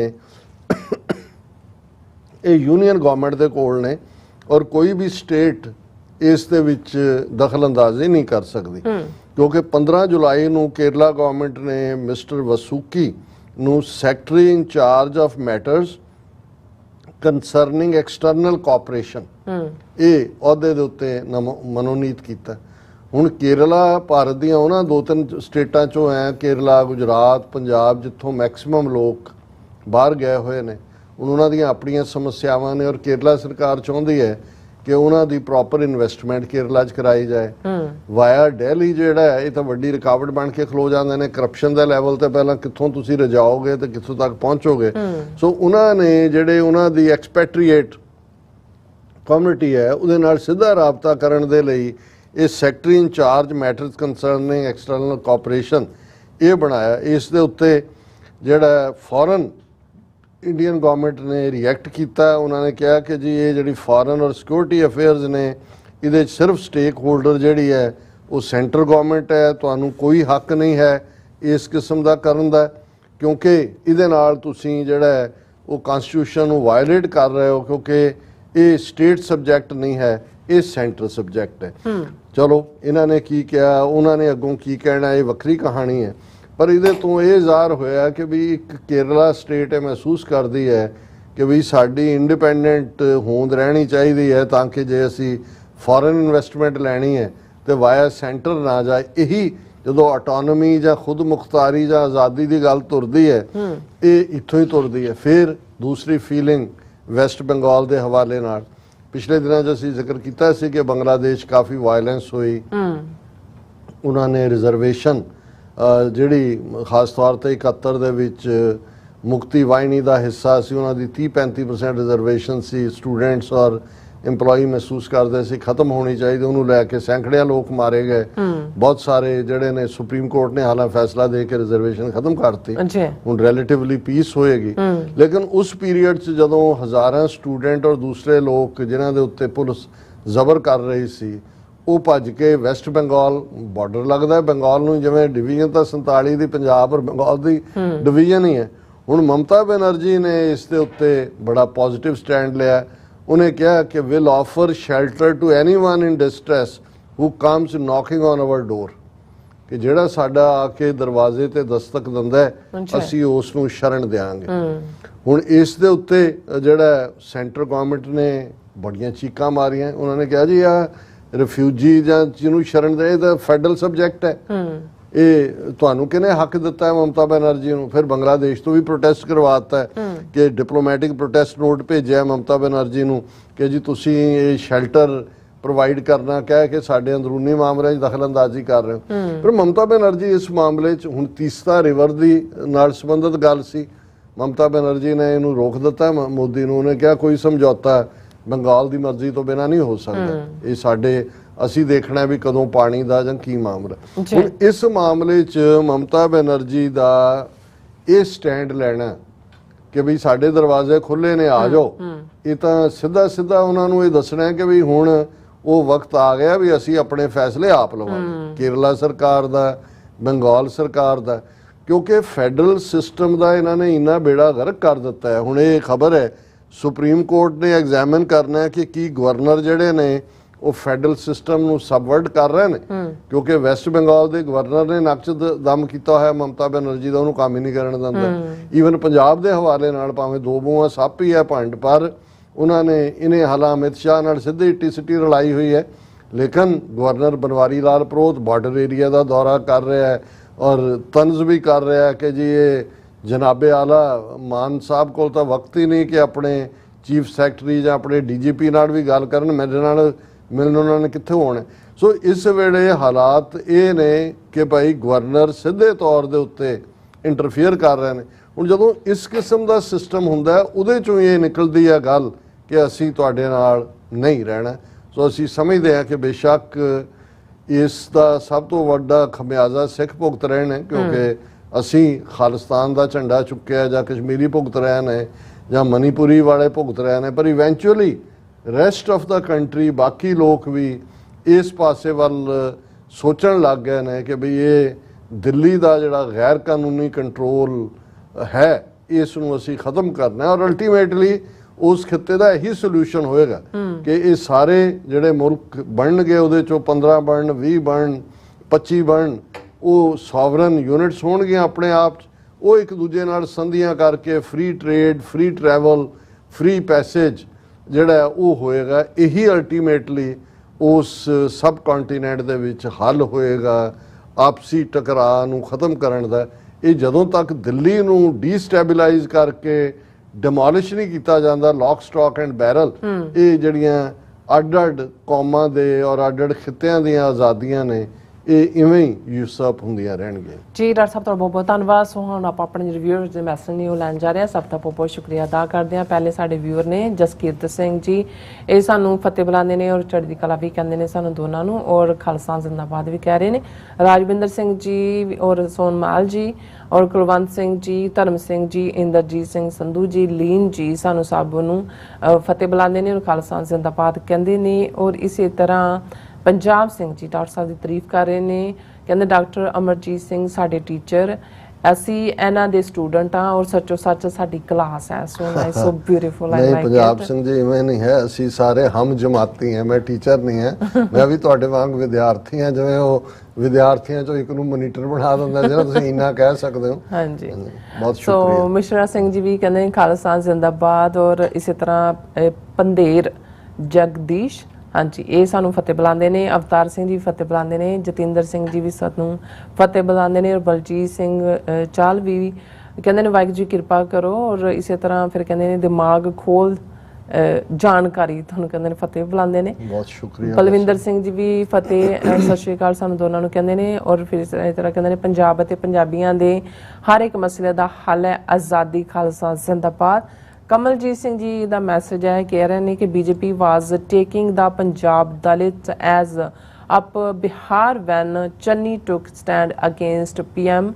They understood that Punjab Dalits have been changed with Guru's grace and fearless. That's why Channi lost his CM election. ਹਾਂ, ਇਹ ਜ਼ਿਕਰ ਕਰ ਰਹੇ ਨੇ ਉਦੋਂ ਵੀ ਇੱਕ ਇਸ਼ੂ ਨੂੰ ਜਿਹੜਾ ਸ਼ਾਇਦ ਇਹਨੇ ਜਿਹੜਾ ਉੱਥੋਂ ਸੰਗਰੂਰ ਤੋਂ MP ਦੇ ਲਈ ਖਲੋਤਾ ਜਾ ਕੇ ਉਸ ਨੇ ਕੁਝ ਕਿਹਾ ਸੀ ਬਈਆਂ ਬਾਰੇ ਜਾਂ ਦੂਜਿਆਂ ਬਾਰੇ, ਜੋ ਜਨਰਲ ਸੀ ਵੀ ਪੰਜਾਬ 'ਚ ਨੌਕਰੀ ਉਹਨਾਂ ਨੂੰ ਹੀ ਹੋਏਗੀ, ਤੇ ਉਸ ਨੂੰ ਬੜਾ ਇਸ਼ੂ ਬਣਾ ਲਿਆ ਸੀ ਕਾਂਗਰਸ ਦੇ ਵੀ ਲੀਡਰਾਂ ਨੇ, ਦੂਜਿਆਂ ਨੇ, ਤੇ ਉਦੋਂ ਵੀ ਚੰਨੀ ਨੇ ਠੀਕ ਸਟੈਂਡ ਲਿਆ ਸੀ। ਬਲਵੰਤ ਸਿੰਘ ਜੀ ਖਾਲਸਾ ਜ਼ਿੰਦਾਬਾਦ ਕਹਿੰਦੇ, ਹਰਜੋਤ ਮਾਲ ਜੀ ਵੀ ਫਤਿਹ ਐਂਡ ਫਿਰ ਇਸ ਹਰਮਨ ਪੰਨੂ ਜੀ ਵੀ ਖਾਲਸਾ ਜ਼ਿੰਦਾਬਾਦ, ਬਲਵਿੰਦਰ ਸਿੰਘ ਜੀ ਫਤਿਹ, ਬਲਜਿੰਦਰ ਸਿੰਘ ਜੀ ਕਹਿੰਦੇ ਨੇ ਖਾਲਸਾਨ ਜ਼ਿੰਦਾਬਾਦ ਹਾਂਜੀ ਉਹਨਾਂ ਨੇ ਵੀ ਇਹੀ ਮੈਸੇਜ ਇਹਨਾਂ ਦਾ ਜਲਦੀ ਬਣੇਗਾ ਨਵਾਂ ਦੇਸ਼ ਉਹ ਹਾਂਜੀ ਖਾਲਿਸਤਾਨ। ਬਲਜੀਤ ਕੌਰ ਜੀ ਵੀ ਸਾਨੂੰ ਦੋਨਾਂ ਨੂੰ ਫਤਿਹ ਬੁਲਾਉਂਦੇ ਨੇ ਔਰ ਖਾਲਸਾ ਜ਼ਿੰਦਾਬਾਦ ਕਹਿੰਦੇ ਨੇ। ਮੀਆਂ ਸਰਵਰ ਜੀ ਹਾਂਜੀ ਮੀਆਂ ਸਰਵਰ ਜੀ ਵੀ ਸਾਨੂੰ ਕਹਿ ਰਹੇ ਨੇ ਕਿ doctor Sahib Pakistan has saints and walis like Baba Guru Nanak Sahib Ji who live with us in Pakistan. How can we lose? No way. ਹਾਂਜੀ ਬਹੁਤ ਸ਼ੁਕਰੀਆ ਸਰਵਰ ਸਾਹਿਬ, ਤੁਸੀਂ ਠੀਕ ਫਰਮਾਇਆ। ਔਰ ਅਸੀਂ ਸਮਝਦੇ ਹਾਂ ਕਿ ਵੀ ਇਹ ਕਾਇਦੇ ਆਜ਼ਮ ਮੁਹੰਮਦ ਅਲੀ ਜਿਨ੍ਹਾਂ ਉਹਨਾਂ ਦੀ ਵਿਜ਼ਡਮ ਨੇ ਮੁਲਕ ਕ੍ਰੀਏਟ ਕੀਤਾ।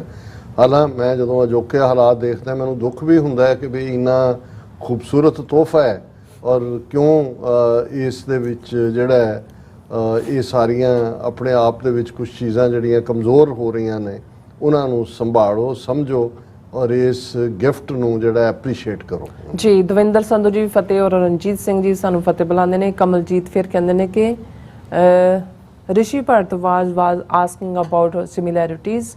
ਭਾਈ ਵੀਰ ਸਿੰਘ ਐਕਸਪਲੇਨ ਦੈਟ ਸਾਰੇ ਧਰਮਾਂ ਦੇ ਰਹਿਬਰਾਂ ਨੇ ਲੋਕਾਂ ਨੂੰ ਚੰਗੀਆਂ ਗੱਲਾਂ ਦੱਸੀਆਂ ਹਨ ਪਰ ਸਿੱਖ ਗੁਰੂ ਸਾਹਿਬ ਉਸ ਪਵਿੱਤਰਤਾ ਦੇ ਸੋਮੇ ਵਿੱਚ ਖੜੇ ਹਨ।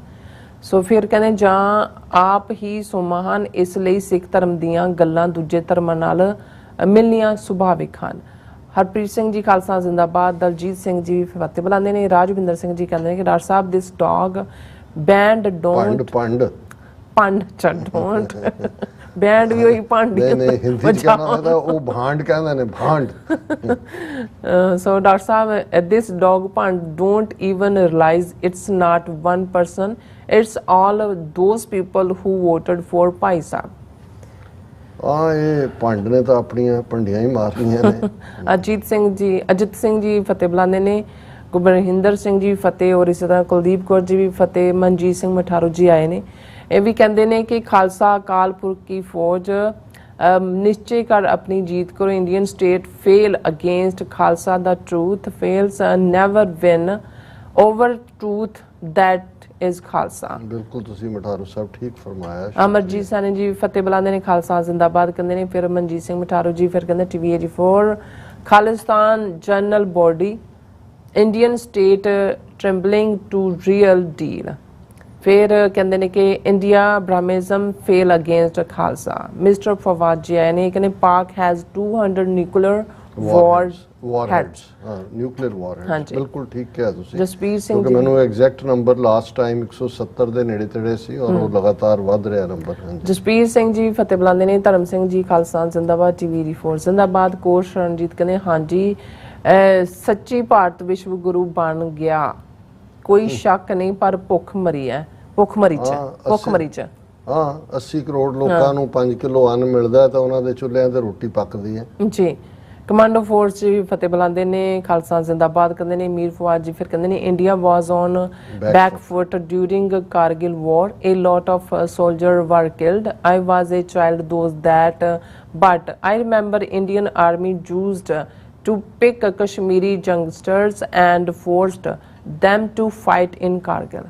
ਤੁਸੀਂ ਬਿਲਕੁਲ ਠੀਕ ਫਰਮਾਇਆ ਮੀਰ ਸਾਹਿਬ। ਉਸ ਪੀਰੀਅਡ ਜਿੱਥੇ ਸਿੱਖ ਸੋਲਜਰਸ ਇਹਨਾਂ ਨੇ ਕਾਫੀ ਮਰਵਾਏ ਨੇ ਔਰ ਉਸ ਖਿੱਤੇ 'ਚ ਹੀ ਜਿਹੜਾ ਦਰਾਸ ਔਰ ਲਦਾਖ ਦਾ ਜਿੱਥੇ ਜ਼ਿਆਦਾ ਕਿਉਂਕਿ ਕਸ਼ਮੀਰ ਦਾ ਰੀਜਨ ਹੀ ਆ ਉੱਥੋਂ ਨੌਜਵਾਨਾਂ ਨੂੰ ਚੁੱਕ ਕੇ ਇਹਨਾਂ ਨੇ ਵੀ ਇਸਤੇਮਾਲ ਕੀਤਾ ਐਜ਼ ਏ ਰਾ ਮਟੀਰੀਅਲ। ਦੀਪਕ ਚੋਪੜਾ ਜੀ ਕਹਿੰਦੇ you need to read the history. Agniveer ਪਤਾ ਨਹੀਂ ਕੀ ਕਹਿਣਾ ਚਾਹੁੰਦੇ ਨੇ, ਇਹਨਾਂ ਦਾ ਮਤਲਬ ਕੀ ਹੈ। ਬਹੁਤ ਸ਼ੁਕਰੀਆ ਜਨਾਬ ਯਾਰ, ਅਸੀਂ ਰੀਡ ਕਰ ਕਿਤਾਬਾਂ ਭੇਜ ਦਿਓ ਆਪਣੀ ਹਿਸਟਰੀ ਦੀਆਂ ਸ਼ੰਕਰਾਚਾਰੀਆ ਦੇ ਝੂਠ ਵਾਲੀਆਂ। ਹਾਂਜੀ ਚਰਨਜੀਤ ਰੰਧਾਵਾ ਜੀ ਕਹਿੰਦੇ ਨੇ ਕਿ ਫਤਿਹ ਬੁਲਾਉਂਦੇ ਨੇ। ਫਿਰ ਸੁਖਜੀਵਨ ਬੱਚੂ ਜੀ ਵੀ good job keep it up. Singh Khalistan is the only solution. Ranjit Singh ਕਹਿੰਦੇ ਨੇ ਕਿ ਡਾਕਟਰ ਸਾਹਿਬ ਪਾਕਿਸਤਾਨ ਨੇ ਐਲਾਨ ਕੀਤਾ ਹੈ ਕਿ ਪ੍ਰਵਾਸੀ ਸਿੱਖਾਂ ਨੂੰ ਮਿਲੇਗਾ ਪਾਕਿਸਤਾਨ ਦਾ ਆਨਲਾਈਨ ਵੀਜ਼ਾ। ਫਿਰ ਇਹ ਖਬਰ ਮੈਨੂੰ ਵੀ ਆਪਣੇ ਸਾਡੇ ਅਜ਼ਹਰ ਸਾਹਿਬ ਨੇ ਸ਼ੇਖ ਲਾਹੌਰ ਤੋਂ ਉਹਨਾਂ ਨੇ ਪਰਮਜੀਤ ਸਿੰਘ ਸਰਨਾ ਦੇ ਹਵਾਲੇ ਨਾਲ ਭੇਜੀ ਹੈ। ਮੈਂ ਕਿਸੇ ਮੇਨ ਪੇਪਰ 'ਚ ਖਬਰ ਦੇਖੀ ਨਹੀਂ ਹੈ। ਜਦੋਂ ਮੇਰੇ ਕੋਲ ਡਿਟੇਲ ਆਈ ਮੈਂ ਜ਼ਰੂਰ ਇਸ ਤੇ ਸ਼ੇਅਰ ਕਰਾਂ। ਹਾਂਜੀ ਸੋਨਮੈਲ ਜੀ ਵੀ ਕਹਿੰਦੇ ਡਾਕਟਰ ਸਾਹਿਬ ਇਹ ਅਗਨੀਵੀਰ ਨਹੀਂ, ਇਹ ਫਰਾਡ ਕੋਰਸ ਵੀਰ ਆ ਗੁਜਰਾਤੀ। ਫਿਰ ਦੀਪਕ ਚੋਪੜਾ ਤੁਸੀਂ ਮੈਸੇਜ ਪੜ੍ਹ ਦਿਓ, ਉਹਨਾਂ ਨੂੰ ਨਾਲੇ ਜਵਾਬ ਵੀ ਦੇ ਦਿਓ। In Pakistan, situation of Sikhs are worst. Muslims converting Sikh girls forcefully. Gurdwaras are not safe. What's your view on this, Baba ji? ਪਹਿਲਾਂ ਤਾਂ ਸ਼ੁਕਰੀਆ ਚੋਪੜਾ ਸਾਹਿਬ, ਤੁਸੀਂ ਨਿਆਣੇ ਹੋ ਕੇ ਬੇਟਾ ਹੀ ਕਹਿ ਦੇਣਾ ਹੈ। ਬੇਟਾ ਦੀਪਕ, ਤੁਸੀਂ ਪਹਿਲਾਂ ਆਪਣੇ ਭਾਰਤ ਵੱਲ ਨਜ਼ਰ ਮਾਰੋ। ਤੁਸੀਂ ਜਿਹੜੇ ਸਾਡੇ ਇਤਿਹਾਸਕ ਗੁਰਦੁਆਰਿਆਂ ਤੇ ਕਬਜ਼ੇ ਕੀਤੇ ਨੇ, ਬਿਲਕੁਲ, ਗਿਆਨ ਗੋਦੜੀ ਹਰਿਦੁਆਰ, ਫਿਰ ਮੰਗੂ ਮੱਠ ਉੜੀਸਾ, ਗੁਰਦੁਆਰਾ ਡੋਂਗਮਾਰ ਸਿੱਕਮ ਚ, ਮਟਨ ਸਾਹਿਬ ਕਸ਼ਮੀਰ ਚ, ਇਹ ਜ਼ਰਾ ਲਿਬਰੇਟ ਕਰ ਦਿਓ। ਫਿਰ ਅਸੀਂ ਜਿਹੜਾ ਦੇਖਦੇ ਹਾਂ ਵੀ ਤੁਹਾਡਾ ਕਿੰਨਾ ਪਾਰਟ ਹੈ, ਜਾਂ ਤੁਸੀਂ ਜੋ ਕੁਛ ਇਹਨਾਂ 40 ਸਾਲਾਂ ਚ ਸਿੱਖਾਂ ਨਾਲ ਕੀਤਾ। 47 ਦੇ ਵਿੱਚ ਕਿਉਂਕਿ ਮਾਸ ਮਾਈਗ੍ਰੇਸ਼ਨਸ ਦੋਨੋਂ ਪਾਸਿਓਂ ਹੋਈਆਂ, ਈਸਟ ਪੰਜਾਬ ਇਧਰੋਂ ਮੁਸਲਮਾਨ ਚਲੇ ਗਏ, ਉਧਰੋਂ ਸਿੱਖ ਹਿੰਦੂ ਆ ਗਏ। ਸੋ ਜਿਨ੍ਹਾਂ ਨੇ ਪਾਕਿਸਤਾਨ 'ਚ ਰਹਿਣਾ ਕਬੂਲ ਕੀਤਾ ਉਹ ਆਪਣੀ ਮਰਜ਼ੀ ਨਾਲ ਰਹੇ। ਹਾਲਾਂ ਗਿਣਤੀ ਕੋਈ ਬਹੁਤ ਜ਼ਿਆਦਾ ਨਹੀਂ ਹੈ, ਲੇਟੈਸਟ ਸੈਂਸਸ ਦੇ ਵਿੱਚ 15,000 ਦੇ ਕਰੀਬ ਆਇਆ। ਹਾਲਾਂ ਨਾਨਕ ਪੰਥੀ ਜਾਂ ਸਿੰਧੀ ਮਿਲਾ ਕੇ ਉਹ ਲੰਬਾ ਹੋਰ ਵੀ ਗਿਣਤੀ ਵੱਧ ਸਕਦੀ ਹੈ। ਪਾਕਿਸਤਾਨ ਇੱਕ ਇਸਲਾਮਿਕ ਮੁਲਕ ਹੋਣ ਦੇ ਬਾਵਜੂਦ ਉਹਨਾਂ ਨੇ ਪਾਕਿਸਤਾਨ ਸਿੱਖ ਗੁਰਦੁਆਰਾ ਪ੍ਰਬੰਧਕ ਕਮੇਟੀ ਬਣਾਈ ਹੈ, ਗੁਰਦੁਆਰਿਆਂ ਦੀ ਦੇਖਭਾਲ ਹੈ, ਖੁੱਲੇ ਜਿਹੜੇ ਨੇ ਦਰਸ਼ਨ ਦੀਦਾਰ ਵਾਲੀ ਅਰਦਾਸ ਸਾਡੀ ਪੂਰੀ ਹੋਈ ਹੈ। ਹੁਣ ਜਿਵੇਂ ਦੱਸਿਆ ਗਿਆ ਕਿ ਈਵਨ ਬਾਹਰਲੇ ਸਿੱਖਾਂ ਨੂੰ ਜਿਹੜਾ ਵੀਜ਼ਾ ਔਨ ਐਂਟਰੀ ਹੈ, ਵੀਜ਼ੇ ਦੀ ਵੀ ਲੋੜ ਨਹੀਂ ਹੋਏਗੀ। ਤੁਸੀਂ ਤਾਂ ਕਰਤਾਰਪੁਰ ਸਾਹਿਬ ਦਾ ਜਿਹੜਾ ਪਾਕਿਸਤਾਨ ਨੇ ਇਨੀਸ਼ੀਏਟ ਲੈ ਕੇ ਖੋਲ੍ਹਿਆ, ਤੁਸੀਂ ਪਾਸਪੋਰਟ ਦੀ ਸ਼ਰਤ ਜ਼ਰੂਰੀ ਕੀਤੀ ਹੋਈ ਹੈ। ਸੋ ਬਾਕੀ ਜਿਸ ਸੁਸਾਇਟੀ 'ਚ ਆਪਣੇ ਲੋਕ ਰਹਿੰਦੇ ਨੇ, ਉਹ ਮੈਰਿਜਸ ਅਕ੍ਰੋਸ ਜਿਹੜੀਆਂ ਨੇ ਉਹ ਇਹਨਾਂ ਸਮਾਜਾਂ 'ਚ ਵੀ, ਇਹਨਾਂ ਸੁਸਾਇਟੀ 'ਚ ਵੀ ਦੇਖਦੇ ਆ। ਸਾਡੇ ਵੀ ਮੁੰਡੇ ਕੁੜੀਆਂ ਜਿਹੜੇ ਨੇ ਇੱਥੇ, ਜਿਹੜੇ ਲੜਕੇ ਨੇ, ਜੇ ਵਾਈਟ ਵੂਮਨ ਨਾਲ ਵਿਆਹ ਕਰਨਗੇ ਜਾਂ ਗੁਜਰਾਤਨ ਨਾਲ ਕਰਨਗੇ ਜਾਂ ਦੂਜੇ ਨਾਲ ਕਰਨਗੇ, ਇੱਥੇ ਅਸੀਂ ਉਹਦਾ ਰੌਲਾ ਨਹੀਂ ਪਾਉਂਦੇ। ਉਹਨੂੰ ਪਤਾ ਹੈ ਕਿ ਭਾਈ ਤੁਸੀਂ ਡੋਮੀਨੇਟ ਕਲਚਰ 'ਚੋਂ। ਹਾਲਾਂ ਇਹ ਨਹੀਂ ਹੈ ਵੀ ਪਾਕਿਸਤਾਨ 'ਚ ਇੱਕ ਤਬਕਾ ਹੈ ਜਿਨ੍ਹਾਂ ਬਾਰੇ ਅਸੀਂ ਅਕਸਰ ਆਪਣੇ ਵੈਲ ਵਿਸ਼ਰਸ ਨੂੰ ਇਹ ਕਹਿੰਦੇ ਹਾਂ ਕਿ ਆ ਜਿਹੜੇ ਜਿਸ ਤਰੀਕੇ ਦੇ ਨਾਲ ਕੁਝ ਜਿਹੜੇ ਨੇ ਤਬਲੀਗ ਕਰਨ, ਦੂਜਿਆਂ ਨੂੰ ਮਜ਼ਹਬ ਲਿਆਉਣ ਦੀ ਲਾਈਨ, ਇਹ ਠੀਕ ਨਹੀਂ ਹੈ। ਖਾਸ ਤੌਰ ਤੇ ਆਪਣੀ ਇਹ ਤਬਲੀਗ ਸਿੱਖਾਂ ਵੱਲ ਨਾ ਲਿਆਓ। ਔਰ ਇਹ ਅਸੀਂ ਉਸ ਕਿਸਮ ਦੇ ਰਿਸ਼ਤੇ ਚਾਹੁੰਦੇ ਹਾਂ ਜਿਵੇਂ ਪਹਿਲਾਂ 47 ਤੋਂ ਜਿਹੜੀਆਂ ਨੇ ਕੌਮਾਂ ਮਹਾਰਾਜਾ ਰਣਜੀਤ ਸਿੰਘ ਦੇ ਵੇਲੇ ਜਾਂ ਉਹ ਸਾਰੇ ਪੀਰੀਅਡ ਦੇ ਵਿੱਚ ਕੋ ਐਗਜ਼ਿਸਟ ਕਰਦੀਆਂ ਰਹੀਆਂ। ਪਰ ਬੇਟਾ ਦੀਪਕ, ਤੁਸੀਂ ਜ਼ਰਾ ਆਪਣੀ ਹਕੂਮਤ ਦੇ ਨਾਲ ਜਰਾ ਦੇਖੋ। ਸਰਪੰਚ ਜਸ ਗਿੱਲ ਜੀ ਫਤਿਹ ਬੁਲਾਣੇ ਨੇ। ਰਾਜਵਿੰਦਰ ਸਿੰਘ ਜੀ ਕਹਿੰਦੇ doctor sahib, I saw some news that US is in touch with the different states of India. ਜੀ ਬਹੁਤ ਸ਼ੁਕਰੀਆ। ਹਾਂਜੀ, ਨਿਹੰਗ ਸਿੰਘ ਜੀ ਫਤਿਹ ਬੁਲਾਣੇ ਨੇ, ਖਾਲਸਾ ਜ਼ਿੰਦਾਬਾਦ ਕਹਿੰਦੇ ਨੇ। ਜੱਸੀ ਮੀਡੀਆ, ਨਿਹੰਗ ਸਿੰਘ ਜੀ ਆਉਂਦਿਆਂ ਲੇਟ ਹੋ ਗਏ, ਉਹਨਾਂ ਨੂੰ ਲੱਗਦਾ ਹੋਣਾ ਵੀ ਮੈਂ ਤਾਂ ਜਾਣਾ ਸੀ ਐਟਲਾਂਟਾ ਜਾਰਜੀਆ, ਸ਼ਾਇਦ ਅੱਜ 1-2 ਕਾਲਾਂ ਵੀ ਸਾਡੇ ਵੀਰਾਂ ਦੀਆਂ ਆਈਆਂ ਕਿ ਅੱਜ ਪ੍ਰੋਗਰਾਮ ਨਹੀਂ ਹੋਣਾ। ਮੈਂ ਕਿਹਾ ਨਹੀਂ, ਅਸੀਂ ਸੈਟਰਡੇ ਫਲਾਈ ਕਰਨਾ ਹੈ। ਸੋ ਨਿਹੰਗ ਸਿੰਘ ਜੀ ਲੇਟ ਆਏ ਨੇ। ਹਾਂਜੀ, ਜੱਸੀ ਮੀਡੀਆ ਕਹਿੰਦੇ ਨੇ ਕਿ ਦੀਪਕ ਚੋਪੜਾ ਫੇਕ ਆਈਡੀ ਚੋਪੜੇ ਪੰਜਾਬੀ ਹੁੰਦੇ ਨੇ, ਕੀਪ ਇਨ ਮਾਈਂਡ। ਅਮਰ ਸਿੰਘ ਜੀ ਵੀ ਖੁਸ਼ੀ ਨਾਲ ਚੋਪੜੀ ਖਾਂਦੇ ਨੇ ਤਾਂ ਦੂਜਿਆਂ ਦੀਆਂ ਚੋਪੜੀਆਂ ਨਾ ਖੋਣ। ਅਮਰ ਸਿੰਘ ਕਹਿੰਦੇ ਨੇ ਆਜ਼ਾਦੀ ਹਾਲ ਹੈ ਓਨਲੀ। ਬਲਿਹਾਰ ਸਿੰਘ ਕੰਗ ਜੀ ਫਤਿਹ ਬੁਲਾਉਂਦੇ ਨੇ। ਅਨਮੋਲ ਦੀਪ ਕੌਰ ਜੀ ਕਹਿੰਦੇ ਨੇ ਕਿ there is no things as caste system in Sikhi, it's just Sikhs are living in Indian occupied Punjab, so we have to follow the rules of so called system of Manu ਸਮ੍ਰਿਤੀ। ਅਨਮੋਲਦੀਪ ਕੌਰ ਜੀ, ਤੁਸੀਂ ਠੀਕ ਕਿਹਾ, ਗੁਰੂ ਸਾਹਿਬਾਨ ਨੇ ਤਾਂ ਜ਼ਾਤ ਪਾਤ ਨੂੰ ਟੋਟਲ ਜਿਹੜਾ ਨੈਗੇਟ ਕੀਤਾ, ਪਰ ਅਨਫੋਰਚੂਨੇਟਲੀ ਸਾਡੇ ਅਜੇ ਵੀ ਇੱਕ, ਕਿਉਂਕਿ 550 ਸਾਲ ਪੁਰਾਣਾ ਸਿੱਖ ਧਰਮ ਹੈ, 4000 ਸਾਲ ਦਾ ਜਿਹੜਾ ਹਿੰਦੂਤਵੀ ਸਭਿਅਤਾ ਰਿਗਵੇਦ ਦੇ ਨਾਲ, ਇਸ ਲਈ ਕਈ ਵਾਰੀ ਇਨ ਪ੍ਰੈਕਟਿਸ ਸਾਡੇ ਮਨਾਂ 'ਚ ਕਈ ਵਾਰੀ ਬ੍ਰਾਹਮਣ ਅਜੇ ਨਿਕਲਦਾ ਨਹੀਂ ਹੈ, ਜਿਹੜਾ ਸਾਨੂੰ ਕੱਢਣ ਦੀ ਲੋੜ ਹੈ। Nihang Singh ji excellent analysis. ਲਾਡੀ ਸਿੰਘ ਜੀ ਵਾਹਿਗੁਰੂ ਜੀ ਕਹਿੰਦੇ ਨੇ ਜੱਸੀ ਮੀਡੀਆ ਵੇ, I know you are on same page with Chopra I think. और गुरजीत सिंह जी फतेह और सतनाम औजला जी भी फतेह। Jassi media keep in mind you guys same use core name again. Ladi Singh ji thanks जी कहते ने। जसी मीडिया कहते ने छपरा जी पता नहीं की कहना I don't know. Palwinder Singh ji और सिंह जी सब सानू फतेह बुलाते ने। सब का बहुत बहुत शुक्रिया। सो इस तरह अपने व्यूअर्स को लेने इजाजत। व्यूअर्स साडे प्रोग्राम का समा इत्थे मुकदा। तुसीं अपनी राय ते सुझाव सानू भेजना भुलना साडे इस पते ते SOSRTV84.tv ते ਅਸੀਂ ਆਪਣਾ ਪ੍ਰੋਗਰਾਮ ਲੈ ਕੇ ਫਿਰ ਦੁਬਾਰਾ ਤੁਹਾਡੇ ਸਾਹਮਣੇ ਹੋਵਾਂਗੇ। ਤਦ ਤੱਕ ਲਈ ਮੈਨੂੰ ਤੇ ਆਪਣਾ ਸੁਣਾ ਗਿਆ ਦੋ ਦੇਖਦੇ ਰਹੋ TV 84 ਬੁਲਾ ਦਿਓ ਫਤਿਹ। ਵਾਹਿਗੁਰੂ ਜੀ ਕਾ ਖਾਲਸਾ ਵਾਹਿਗੁਰੂ ਜੀ ਕੀ ਫਤਿਹ। ਰੱਬ ਰੱਖਾ।